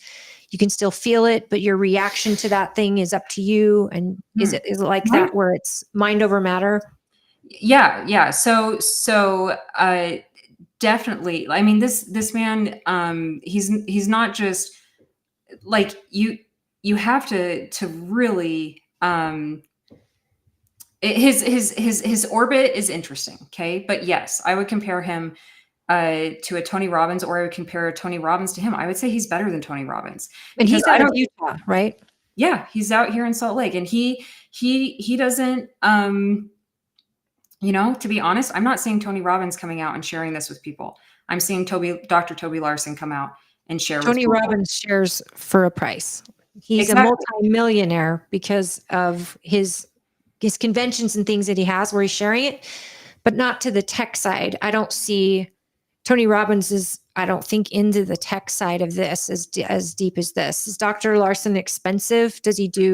I'm sure he makes money because, people have to live. I've never met anybody like Toby. So Toby, he maneuvers through the world, and it's Dr. Toby. It's, if you say Dr. Larson, that's his dad. And so Toby has he maneuvers through the world in a state of flow, and because he's in a state of flow, the world relaxes around him and things just work. So I've never sometimes he'll have people put a little bit of skin in the game. But it's not, you mentioned Tony Robbins has millions. Like I would say that Toby is also in this area. So anyways, so he's an extraordinary human being. Really, I've only come across, and it was actually through him, but like a couple other people that I've met that are on this level. Okay. So because of this, stuff that we're seeing, right? Cybersecurity really isn't just technical, right? Like we said at the beginning of this conversation, you can't out-task AI. But what it's doing is that these behaviors that we have, they're so ingrained in our heads, and we're really not thinking anymore. It took me a long time to get my brain turned back on after politics, because your brain, when you're in a state of anxiety, it has wavelengths that make it really difficult for you to pay attention and be present and be aware. And these words really irritated at me at one point in my life. And now that I understand what's being said and have moved through those states of frustration and anger, it's really brought me down. So on this level, and this is, remember how we were just talking about anxiety? Mm-hmm. Yeah. So it used to be higher, but it's 65% of the population currently has anxiety. Okay, so that puts us in this really vulnerable state for data harvesting. Okay, and I'm just because I know that we're probably limited on time, right? And so we kind of talked about, the gestures and things, and this is just a small little bit of it. This is not everything that's tracked on you. I've been kind of shocked at times how terrible it's been. So I interviewed with this company, massive company. I guarantee every single person listening to this knows this company. And they were going to hire me to do identity, and I was really excited. And then when they showed me what they were doing, I was so appalled. I'm like, I told this executive, I'm like, how do you sleep at night? And like just like ripped into them because what they were doing was wrong. Like a wrong. violation. Oh, absolutely. Absolutely. When you know somebody's dogs and their ages and, kids and family members and, things that happen like throughout their essentially plotting their entire life. And how Right. much of this data is something they learn from what the target? No, these weren't even 'Cause- customers. They had data on people that were not even customers. So what they But were like doing, how much data the target, say non-customer or not, but just the person, is that person given out freely or posted freely of their own free will, and the data is collected? were you informed? that I this don't was mean happening? that. What I mean is how But- much of this you are weren't- they you weren't getting off of informed. your It's Facebook not. page, or how much of this are they getting off of your Instagram or stuff you've personally written? Every single thing. And I'm not even convinced they got all of their data ethically either. Like if I'm Right. being completely honest, like I just think that this is atrocious. What was happening? Violation. It's a violation. But don't we sign that away when we sign up for these type of social media programs? Do you think you signed away I think that that's a stretch. Well, that's what they tell us when anyone argues it, that Meta owns this and this. You signed the agreement when you hit OK to become a Meta user. And believe me, I'm right there with you on my feelings about this. I think it's a violation. I think people should be paid anytime anything of theirs gets used or exposed. Or you should be able to opt out. Paid him what? Just like they would pay a movie star for using their likeness or using their and what in money. And what money? Money these companies are making off of you. But money is meaningless now. Like Not to me, it isn't. Well, okay, right. And but let me I want to take you through this. Okay. So I want to take you through this. So essentially everything that you are, and we kind of talked about this, you have this data. And if you want to look up data that's on you, you can go to OSINT. It's OSINT, and then I think it's framework. OSINT framework. Put that in the chat. And so you can click through there and you can start to, and this isn't even all the levels of data. This is just some of it that's out there. Spell that for me. OSINT framework, FRAMEWORK.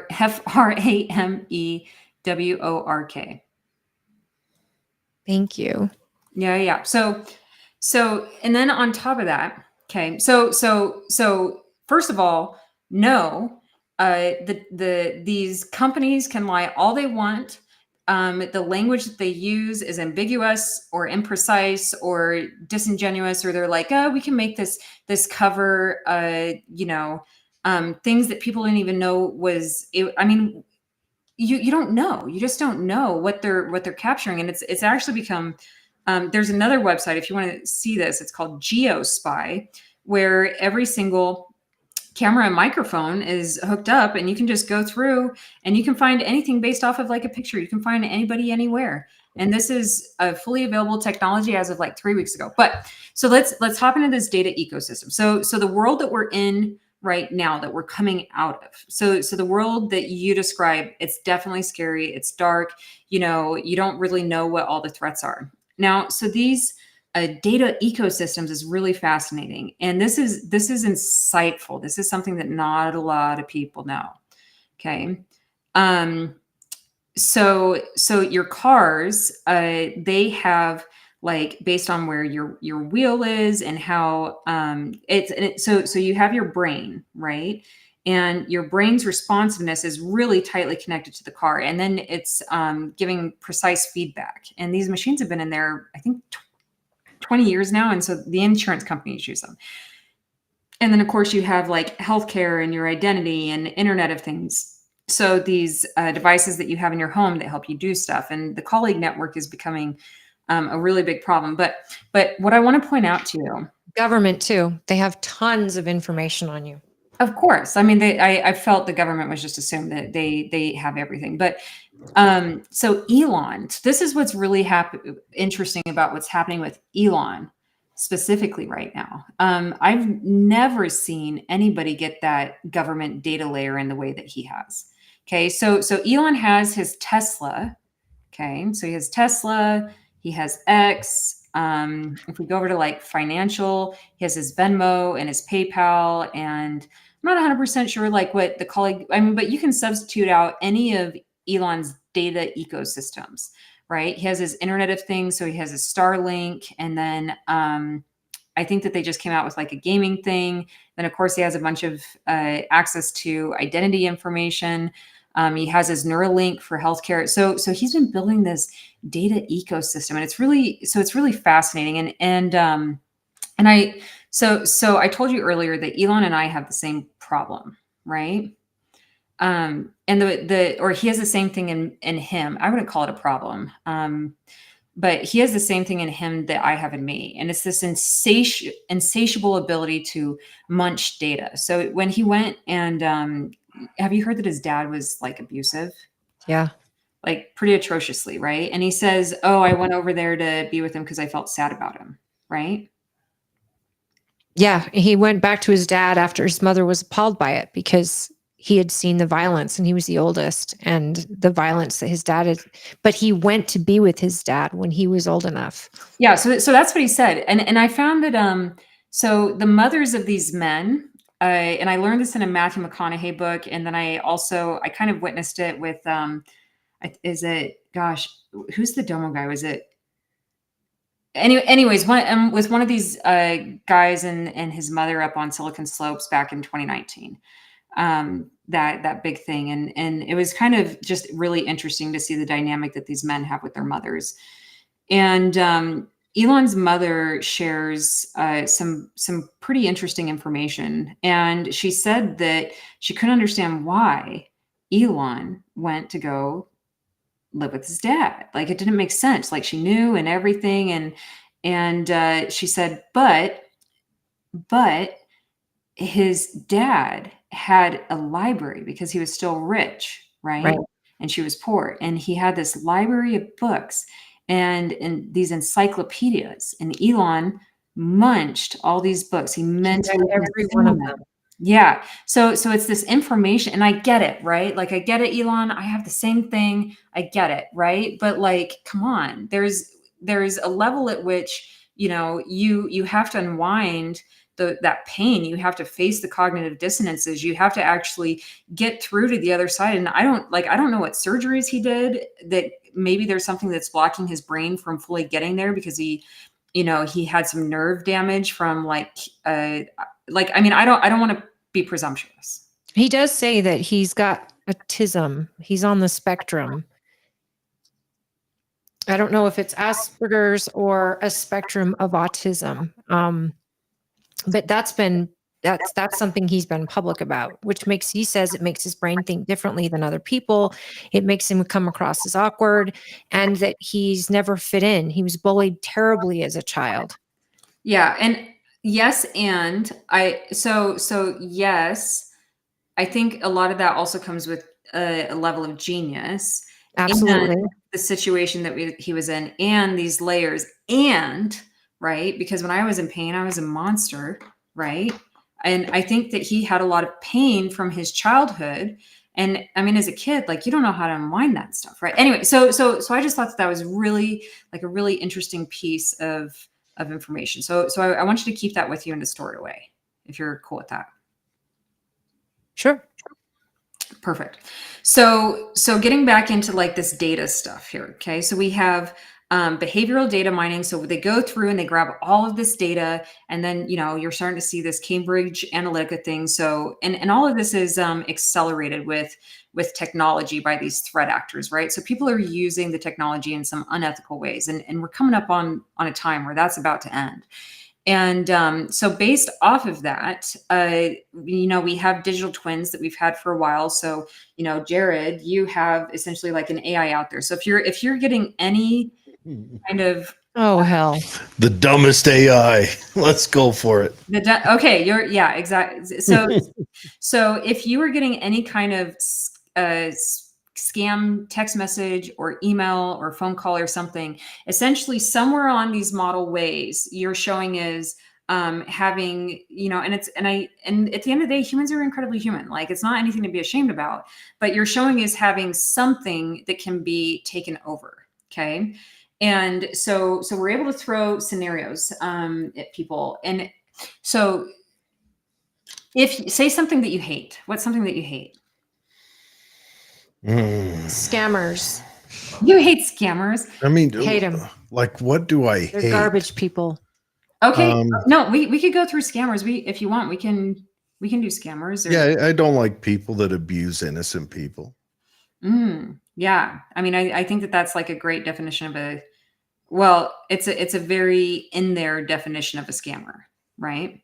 Yeah. So essentially, say that they wanted you to become like, they wanted you to praise scammers, right? So they could essentially throw it at your models to make you start doing stuff. And it's within if it's something that you like absolutely loathe, it's like 7 to 15 months max. But a lot of these other pieces, I mean, we can make people do stuff on the spot, right? And then because you have like these like chat agents and everything, and these automated predictive feedback loops, like it just closes it. And so essentially what's happening, so they call it behavioral engineering. It's the same thing as mind control. And I want to give you an example of this. Okay, so tell me if you've experienced this or if you recognize it. And same thing in the comments. If you've seen this, experienced it, recognized it. But with so I saw it with Facebook and Amazon.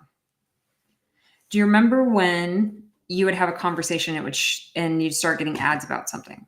Like the toilet paper I'm going to be shown later on tonight. Yeah. And you never know. They might have some like really new stuff that you'd find enjoyable. 4-ply quilted. 4-ply. Wow. That's a Well, lot. and what is that? Because the recording device on your phone is listening to conversations? Because I remember doing something with my kids, and my son was picking, he wanted to point out a historical figure in history that really moved the world. And he talked about Martin Luther King. He talked about Adolf Hitler, because it didn't have to be good or bad. And he talked about something else. And I said, well, let's start looking into these folks. And I went on Google, and it started giving me suggestions for the 3 people he brought up. The crazy one for me is, laying in bed at night and I'm scrolling on the books of face, and it pops up it makes me wonder, is there like a weird deja vu? Like if I'm thinking of something, an ad will scroll through of that thing I was thinking about. And then I've got to wonder, was I really thinking about that before it scrolled through? Or did it scrolling through trigger me to think about it? And somehow I'm thinking I thought about it before. Yeah, you don't know, because it's not informed consent, right? So that kind of goes back to our conversation earlier. Like, they can say whatever they want. They can lie to themselves to make them feel better however they want, but it's not informed consent. So on this one, so then you started getting ads for things that you weren't talking about, but you were thinking about, right? Is that how you would say that? Yeah, that I didn't say aloud. Yeah, exactly. And then it pushed it into one more area past that. And the one more area past that was when you hadn't said anything, you weren't thinking about it, but you were on the path to thinking about it. Yeah. Yeah. So are you saying that maybe they're predicting a pathway to get you to a thought, and when I'm thinking about it ahead of time is when I jump further down that pathway than maybe they had pre-planned, and so it's We're just humans. it's already designed. Yeah. So in the attention economy, and that's really what we're talking about. Okay. So in the attention economy, you're exposed to like 14,000 data points, right? A day. It used to be half of that back in was it 2017 or 2014? I forget. I'm so sorry. But so it was quite some time ago, and And so you don't even know what you're being exposed to. You don't know if it's like an ad. You don't know if somebody's trying to take over. You don't know if it's a threat actor. But we can essentially make people do whatever we want them to do. And we've shown evidence of this, like you've seen evidence of this with Cambridge Analytica. Okay.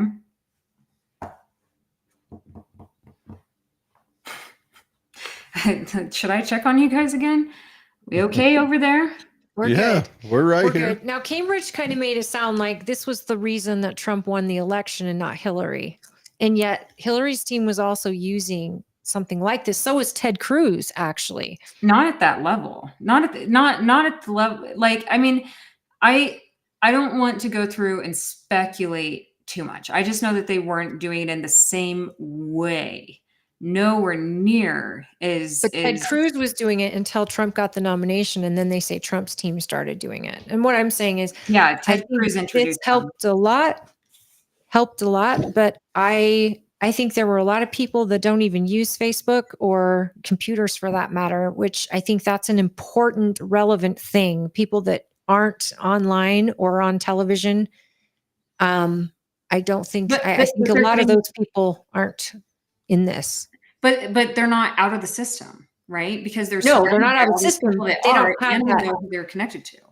But they don't get that excitement to go in and look, and they're not into So that. they don't get the prompt to pathway. They're just not, getting tracked. and they're also not shopping online. So it doesn't, that information could be out there, but they're not driven by what they're seeing online. Like, say, somebody who's on 2 to 8 hours a day. Yeah. So U.S. population, I don't think it's a very large number. 350,000 million. 350, 330. Okay. So I was about to say, I was like, I didn't think it was a large percentage of the population. So only 1% of Americans do not have a phone. So this is everyone. A cell phone? And this is That's now. I mean, prior to 2016. Yeah, I'm in 2016. I don't think it was that way. Van Dam stat modeling at Columbia says that only 2%. Oh no, this is not the same one. Is it? Oh no. Okay, so this is correct. Vast majority of Americans, 98%, now own a cell phone of some kind. But this doesn't matter if you're using a computer, if you're swiping your credit card, even if you're out in the world. So let's go here. I want to show you something. Okay, so let's go back to this. We're going to have a hard stop at 8, so that's another half hour, just so you know.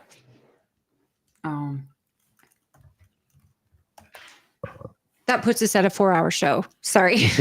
That's when our cutoff is. I see. So you can go and look this up and you can see this stuff here. But I want to kind of take you, let's just go through and kind of accelerate this conversation because there's a lot of good stuff in here, right? So we kind of talked a little bit about the brain waves. You have your amygdala, that's the fight, flight, freeze type of stuff. Now, this is the stuff last time we talked, you were going into this stuff with me. Was it? Yes. Oh, I'm glad that you took notes. I did forget. I'm sorry. I do love the idea, the uncanny valley stuff too. I'm so interested in that because with the evolution of AI, I think it'd be nice to be able to recognize it, and eventually we won't, right? Eventually we won't be able to tell the difference. Yeah. So I would say right now we're not in a place that we can tell the difference. But so how do I stop sharing here? That geo spy is interesting. Law enforcement uses that, don't they? They do. And then they just made it accessible to anybody that has a buck or knows how to reverse engineer those APIs. It's amazing. Yeah. So I wanted to, that kind of give you a little bit of a flavor. We can go into some other stuff on, maybe do another show or something, but yeah. So what we're finding with the technologies that we have is we can, there was a couple of things. So since 2018, we've been able to project holograms into people's brains. Okay, go on. Tell me how? Tell me how you make me see UFOs in New Jersey 2 months ago. Okay, well, I don't know if they're using it for UFOs in New Jersey. Okay, but let's hologram being. So they can make people think they see something that's not there? Is Yeah, that what you mean? yeah, absolutely. So holographic projection light is used to precisely stimulate blah blah blah blah blah. So you can go through and yeah, I mean you can just look it up. It's actually really interesting. So a technology that you might be interested in is like if you, where is it? There's a research article. We definitely need to do a whole show with you, and you should be here. Well, I don't know. We need you to share your screen. So this is kind of perfect because I would love to deep dive into this.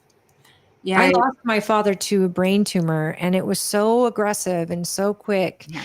And I was so fascinated by the neurology behind it and also the ability to fight it, this cancer. But what sucks is they are able to take the tissue of the tumor and dissect that and actually figure out with AI's help how best to fight it or how best to destroy this type of cancer. But I mean, they're talking about curing cancer with these RFIDs, but for the half the population doesn't trust You mean the mRNAs. Half the populace doesn't trust mRNAs after Well, the whole COVID vaccine. Yeah. So I'm curious I mean, how they're that going to doesn't- but that convince. doesn't help anybody. Just to be like, I don't trust this just because, you know, sorry, that was really dismissive of me. No, you're fine. It's absolutely understandable because there are two couple sides. You're either crazy for being unvaxxed through all of that. It created tribalism and it created huge distances between patient and doctor, government and citizen. I mean, they pushed so hard, the government, on this vaccine that it literally drove trust out the window because people's common sense was going, this isn't jiving with me. I see it for maybe somebody who fits the age group or the criteria, but not for just the whole populace all the way around. And then they were still getting sick. This huge divide happened. So you have a lot of mistrust among people just at the very word mRNA. And so I noticed that it was very brought up to me many times after they talked about that in AI and bringing it to the United States for study. And I couldn't believe how many people quickly jumped on that. Yeah, I said back in 2019, I don't know, I read somewhere, it was written in crayon, I'm sure, but I read somewhere that they were postulating, it was a article written before COVID, and they were postulating that the mRNA is a delivery vehicle. Exactly, it is. Yes. And so they're going to use that as a delivery vehicle to fight cancer. That was actually the initial design of it, was to fight cancers. And I hope that by any distrust they earned by using it to fight COVID, I hope that doesn't waylay us on using it to fight cancers, but I fear it might. However, if you had a terminal illness of cancer, I think you'd probably try anything. Sure. I don't know. I'll have to ask my uncle. He's fighting it right now. Been fighting it for 7 years. My cousin also is on borrowed days and she's still alive. And I think there's a lot of things she would try. Your cousin has a much heavier cancer than my uncle does. Yeah. Much heavier. I'm so sorry that you guys are going through that. Like, I think that we all have somebody, right? No, at this point. it's ubiquitous. Matter of fact, there's a 1 in 3 chance that you guys will get it and a 1 in 2 chance that I will. I mean, so there's a company in Utah right now. I mean, NVIDIA has massive amounts of stock in them. Their models are coming out, and they're a cancer curing company. They're led by one of the brightest, like actually, if not the brightest mind in the world. She gives me a run for my money, and I think I'm doing some extraordinary things. And you know, they're essentially on the path. Like I would say 70% efficacy is what their model is showing, and it jumped up from like 10%. And what are they using? AI. It's the company's called recursion. Okay. I mean, So what I know the AI, but what product or what drug? no, What it's a method? mathematical equation. Okay. So in AI, you have one that's kind of like circular and then one that's persistent. So recursion and recursive. So extending memory. So what I was doing with my AI, how I was like pushing it outside and like persisting its memory through different like chats and modules. So that's recursive. And then recursion goes in a different direction. So they built this from scratch, right? So they built all of it from scratch, and then they have these supercomputers, and Google is bowing down to them and giving them the market, and they're yielding. Like, honestly, if you're looking for an early stock, I mean, you know, like just one that I have enjoyed watching over the last however many years, you know? So here's what I want to share with you though. Okay. Cause we only have a few more minutes. Right. And we've talked about some really, Sorry. Are they publicly traded? I'm just Mhm. curious. What's their trade? it's RXRX. And they were being shorted. So they didn't have, they were being shorted, and now they're just starting to break out. So they now have like BlackRock and Vanguard and, you know, NVIDIA and all these companies, because their stuff works, and it works. It's a really great job. Right. But they're an independent company. I mean, they have stocks, but yeah. That's cool. I'm just curious because I would love to know these AI startups that are actually starting to get somewhere, especially when it comes to cancer and illness. I would love to be on the ground floor of one of those. Well, that's one for sure. RXRX. Yeah. So here's the thing. Okay. So this is what I want to share with you, right? So going back to like all the different, you know, types of intelligences that are starting to populate throughout our world. Okay. So we have humans, we have organoids, we have cyborgs, synths, AI, humanoids, right? And this is where we are. So I took a moment, and when I say, so I figured this out like 2 days ago. Okay. I'm almost wondering, like, should I tell you guys? Should I tell you like how much? No, like, I should just tease you, and then, oh, well, that was fun chatting with you. So the reason that I'm wondering is because this is bigger than Stephen Hawking's. So it just needs math now. Like I went through, I took it up to the so I've presented in front of 3 physicists now. They all say, okay, you know, you just need math, right? So they're not saying no, it's not. They're saying, yes, this looks real. They're saying it looks real, but you need math. Okay. You might need to trademark or do something where you're not giving this information away for free, so that since it's yours. Well, I did go through and I created a company. Okay. So I went through and I created a company, and then I grabbed the website. And then you'll have to have, so we have research articles, we have patents in process. Patents, it's good. But the patent one doesn't really like work for this, right? Because it's a particle. Like you can't really patent a particle. So it's more like an ethical license. So when we talk about like, what is the world turning into? What is the world turning into bright? So I feel extremely strongly that we should have data peace. Okay. So this is what I'm bringing to the world. I'm bringing you data peace, and I have Elon in my sights. I'm going to take him out and I'm going to take him down. And, you know, like we all think that Elon is king, or sorry, Elon is God. Elon isn't God. Elon is king, and he's space boy, and he's going on his rocket and everything like that. And so there's going to be something that comes after Elon. And what comes after Elon? It's me. January. It's January. Exactly. January comes after Elon. It's the start of a new beginning. So he's a villain and you're not? He's not a villain, and I'm not perfect. Because I don't think of him like you guys, or like you think of him, obviously. Wait, I just how do you think he's think a guy that I mean, I think he's a very, very smart guy who's gone through a lot. I think in losing his son to the trans world, that's how he views it, and the woke mentality. And I think he just decided. I mean, he's not paying child support. Have you seen his He stuff? saw Donald Trump get shot in the head and stand up and say fight, and that moved him to follow him because he saw a man who was not a coward, who loves this country. So the way I view Elon, I don't see him as a king. I see him as somebody thirsty for knowledge and wanting to help the country that he loves, that has helped him become who he is.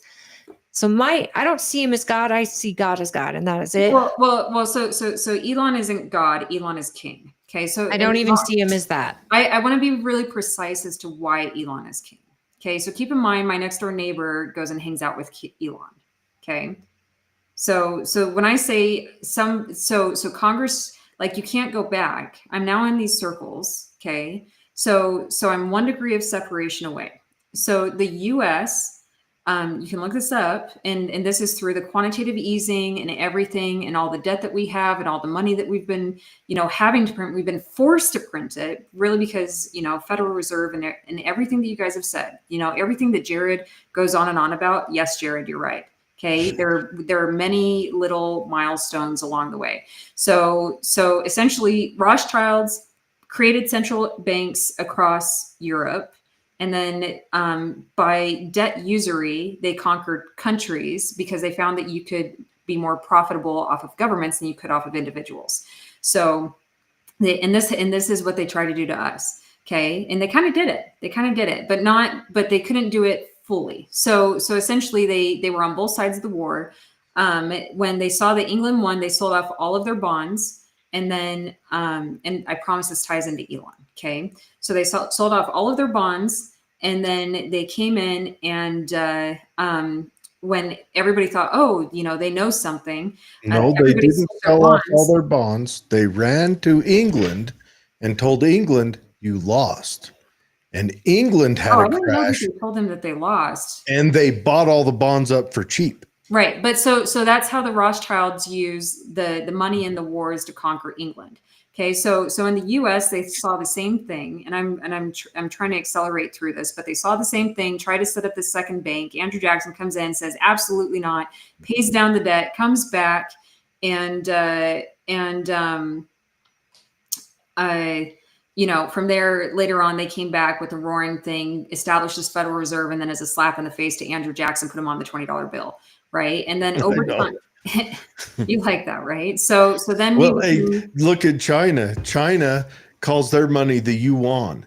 The Yuan dynasty was the Mongol dynasty. That was the only time China had real money. That's interesting. See, it's all about branding and thought. I could sit with you two, I think, for days and just listen to you talk about this. This is so interesting. So I want to accelerate to this. So essentially, through the quantitative easing and the printing of the money, and then because we had to have enough supply of money out there, so no matter what, because we were on the US dollar, we had to print enough supply because you have to be able to meet demand.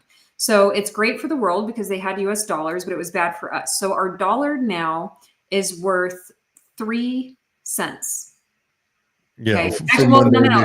It's devalued 97%. And then in addition to that, to make the issue exasperated, because we have these like multiple tiers of economies that was broken in 2008. This is why Bitcoin came out. By the way, tell your senators to vote for the Bitcoin reserves bill, because we have to break apart the we need to get out from underneath like the US dollar, right? And so with Utah at this level, you would never need taxes again.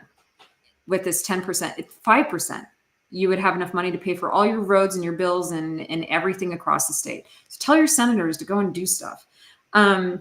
We did actually, the last senator we had on here to create, and you're saying to purchase Bitcoin. I'm saying to make Bitcoin to allow legal tender. Yeah. So we don't have to get into that. I don't want to dive too deeply in there. But we said to put it as to buy Bitcoin and put that. That's in okay. As Right your now, rainy day fund. Right now, Dave's out running around his block, so you're good. Perfect. So here's what I want to talk about. Okay. So here's what became apparent to me, okay, as I was looking at these AIs and everything, and especially as I've gone into neuroscience and this technology and this quantum world, is that humans, our intelligence is transcending its biological life forms, okay? So we're moving beyond just the bodies that we currently have. And so we're having this fractionalization across our species. And I think it's really amazing. It's amazing. It's genuinely amazing because we are all together at the end of the day. And human intelligence, I'm more worried about like humans being the violent one than I am about, you know, these other technologies being the violent ones. And then here's the next piece of it. Okay. So if we decenter humanity, and I know that I heard you say that you believed in God and stuff. Okay. I do. And I don't think that anything that I'm going to share here will, in my opinion, the stuff that I'm seeing actually strengthens the argument around that space. Okay. So I think it, and I went through like a rageful phase towards religion for a little bit. So when I say I think that it strengthens, I genuinely mean that, and I get it. So what's become apparent is knowledge is a species. Okay. So knowledge is a species. And this kept like buzzing my brain. And I'm like, what the heck is going on here? What is going on? What is going on? What is going on? Like knowledge is a species, knowledge is a species. Like we have books, we propagate through books and internet. We talked about cave paintings, right? And there's this physicist out of Oxford, David Deutsch, okay? And he said something that was really interesting to me.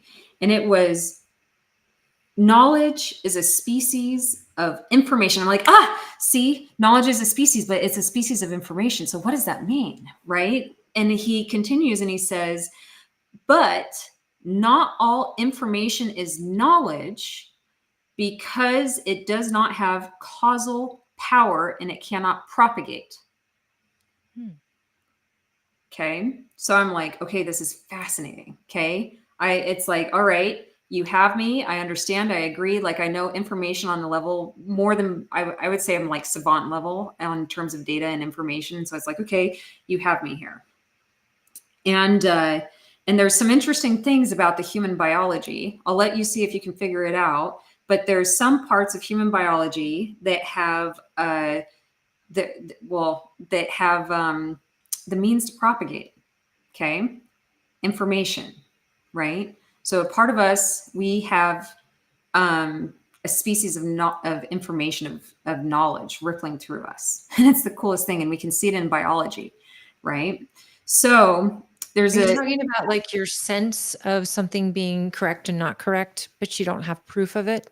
like DNA, Right. RNA, nucleotides, that stuff that we found on the asteroid Bennu, nucleotides on an You're asteroid. the prettiest nerd I've ever met. Me? Seriously, yeah. Prettiest nerd? You're the prettiest. Yeah. Oh gosh, it's Absolutely. it's because I was looking really terrible there for a while. I was looking really bad, and I've lost a lot of weight. I lost like 50 pounds after I left. Really? Politics. Yeah, politics was bad for my health.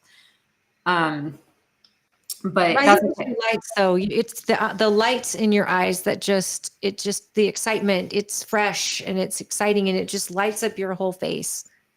Oh, thank you. Thank you. I mean, it's kind of like one of the biggest things I think that the world is ever going to see. Okay. I gotta. So humanity's gone through a lot of these. Go ahead. Humanity's gone through a lot of these developments, writing, and then people behind them says, oh, writing's awful because we'll forget to memorize. And then from there, the printing press, and then from there, electrical communication, then from there, wireless electrical communication. And there's always a Luddite there arguing. And then, but there's always, because I want the Luddites. Keep going. There's always the futurist that's saying this is going to make it a perfect world. I'm a nowist. Hold on. I'm a nowist. And at every turn, at every change, and track this, for a brief period of time, the world got more violent and then retracted back to just a little less violent than it was before. Yeah. So that's what we've been seeing. Yeah. And so really quick, Holly, I want to tell you, like, when I saw that you were hanging out with Jared, I'm like, gosh, like this woman is like absolutely gorgeous. Like, so you keep complimenting me and it just makes me feel like nice and sweet on the inside, but like, thank you. just know that like the sentiment is extremely mutual. Thank you. Yeah. And, so Jared, you know, Yes, the world has been dark. But actually, do you think that I would intentionally make the world dark? No, No. I'm telling you what humanity does. Right. I don't think Gutenberg wanted the 30 Years' War, a religious civil war. I don't think that, I don't think that anytime these things are invented, that the inventor wants the next piece of violence to come after it. I think it's humans grow Human into nature. they grow into, you give them a new technology and they're going to figure out how to Use it. not how to abuse it, how to use it. And sometimes that using it is violent. A Yeah, lot so- of times. Look at the military technology. So the way that we're very aware of that. Okay, so we're extremely aware. When I say we, so I've shown like the very on an expedited level. I'm essentially having legions build behind me as I share some of this out. Okay, and they're a little bit more in closed spaces because I need scientists and that type of thing and anyways like mathematicians. Quantum physicists, nano quantum physicists, astrophysicists, everything. Okay. And so going into knowledge as a species. Okay. There's another guy, he had a hard drive and he discovered that if the hard drive was full compared to when it was empty, it had weight to it. Okay. So this is really interesting. This is like, next level stuff. There's experiments that he can run on this, but what he A hard drive had weight after It's information was terabyte hard drive. downloaded. yeah. Just like a human has a soul, that Well- when they're weighed, it's like they're a little bit less. That reminds me. How do you account for that? That reminds It's me of the fascinating. guy who invented the periodic table, leaving spaces for atomic weight, even though he hadn't discovered those atoms yet. Mm-hmm. Mm-hmm. Is this a good place for us to leave? Because the next level of stuff, if you followed up to this point, the next level of stuff is like really kind of mind blowing. Okay, it's really mind blowing. It's insane. Okay, It's well then you insane. can't leave on that. But now you have your wanna viewers hear wanting to come back for more. Yeah. Let's leave it on that. But I'll give you a call tomorrow and we'll line up Let's say Friday next week. What the do we next have? day. Next week we have I don't want to go Katie too Adams long in Anderton coming between. on. Okay, so could we give an hour for January? Mm. Oh, Might be able Katie to. Anderton's bring me on with Katie. Yeah. Come on, don't. Yeah, I want to talk to Katie. Do you like Katie? So I think I want to see like where Katie is at these days. She's running for secretary of the Democrat Party The I state. here in did- Utah. I did see that, but keep in mind, like, so the Democrats, they were really offended at my run and all these things, and then No, you don't say. That offended them that you jumped in with your own ideas and that, and I was not, I was I was in a lot of pain. Remember what I said about pain, right? Yeah. I was in a lot of pain, and so I remember last time you came over here, you were having a hard go of it. yeah, I enjoyed I was at the end. I'm a Republican, and I always watched the shows that she was on with you. One, you were wearing a beanie. That was the And, last one. That's the I last just one. I disagreed with a lot of your ideas, but I understood your reasoning. You were very good about explaining why, and I could see why, but it didn't, I just was like, well, I don't want that for the government to have that kind of power. And I can't I recall agree. what it was over. And I was like, I just don't like this or this or this. But gosh, this girl, she is so smart. This young woman, Oh, so smart. And I'm in my I 30s. didn't know that you're younger, a lot younger than me, but I didn't know that you were as like, I don't know. This person I'm seeing now is nothing like the person I saw before, but the genius is still there. You can Oh, always tell that you were very, very smart. You're making me turn red. Can you see this? I'm like, Well, let's add some color to that aesthetic then. Paint the walls red. That would make you crazy, huh? Yeah, My I husband don't would love that. White walls, a simple gray and a yellow. It's such a magazine look. Yeah, and it's kind of like a nice little space here. It is. So I got rid of a massive, but I wanted to say, like, I'm completely flattered, and there's the world has changed a lot since those interviews. Okay, those interviews were pre-world changing event, like U.S. changing events. So from, like I said, you know, we can talk about the U.S. next time, but I just see things vastly differently now. And instead, my focus is what comes next and bringing it there, because if there was ever an opportunity to outmaneuver, like, you know, people that wanted to take advantage, the time is now. And I'm just moving as quickly as I can. And I'm here for it. Like, they're not going to know what happened. The whole world is like suddenly going to be, I'll tell you this, Kay, I'll tell you this. Let me just leave you with this. So with what we're doing,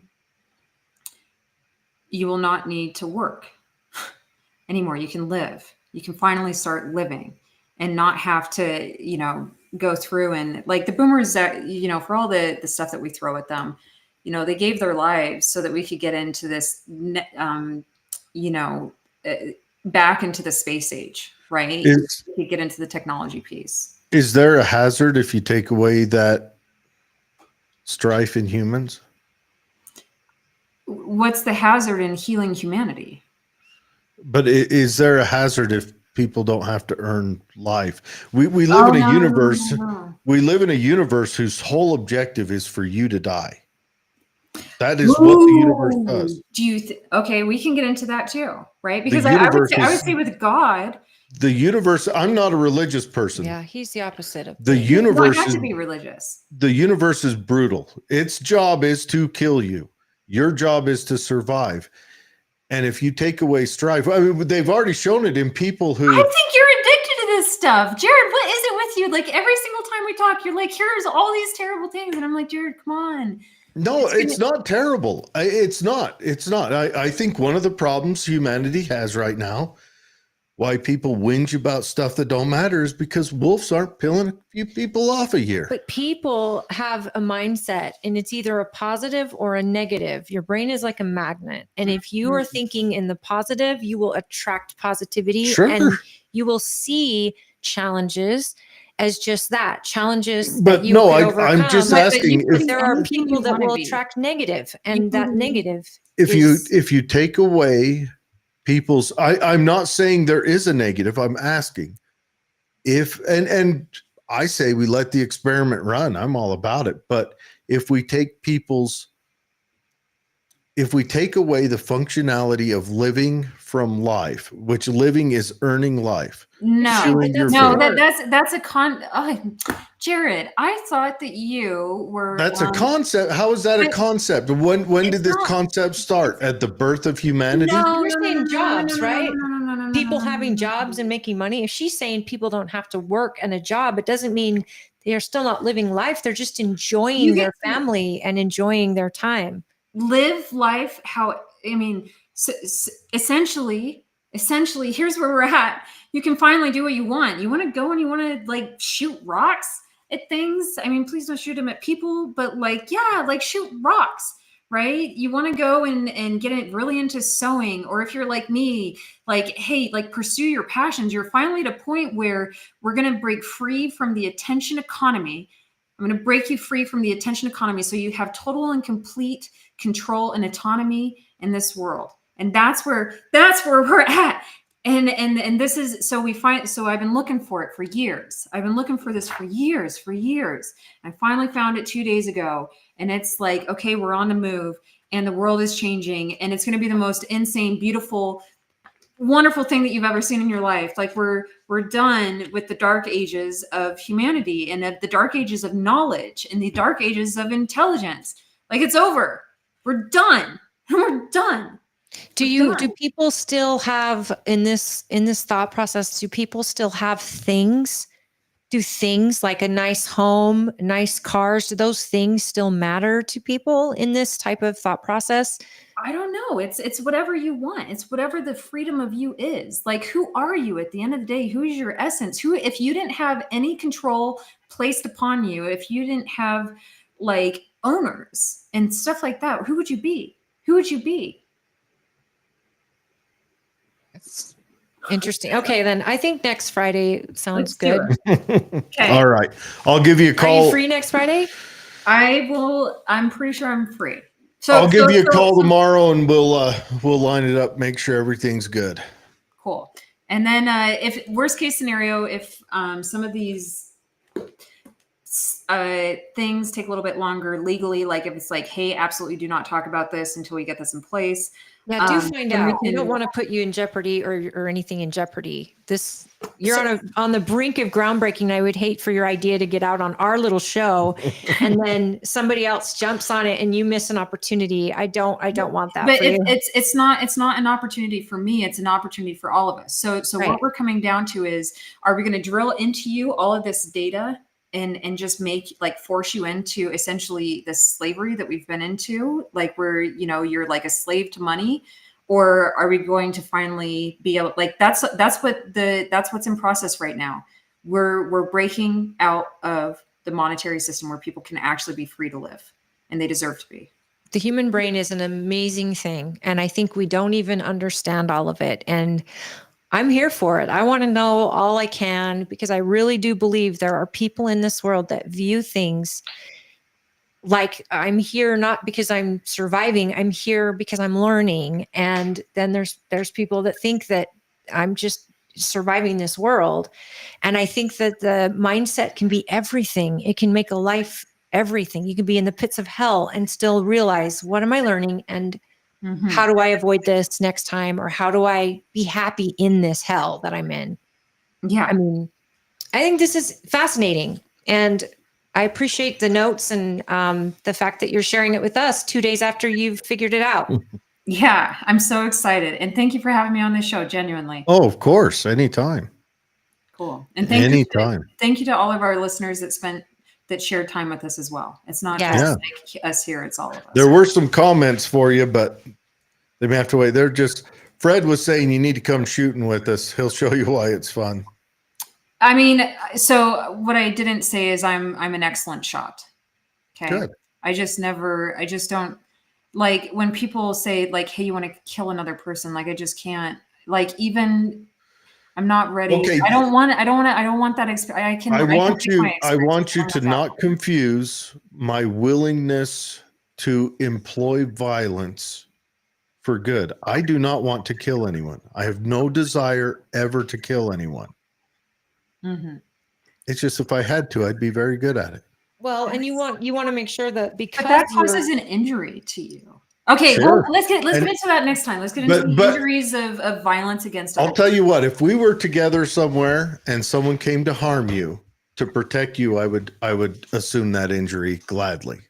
And that's what law enforcement does every day is that same thing. But again, we got to wrap it up because our people have been on for 4 hours and 16 minutes. All right. Talk to you tomorrow, January. Thank you so much. Everyone that stayed with us through this time. And we're so grateful for Celeste Malloy, our Congresswoman, and the time that she spent with us. And we're very thankful to you, January Walker. Please tune in. We'll have her on again and have her get to the big breakthrough.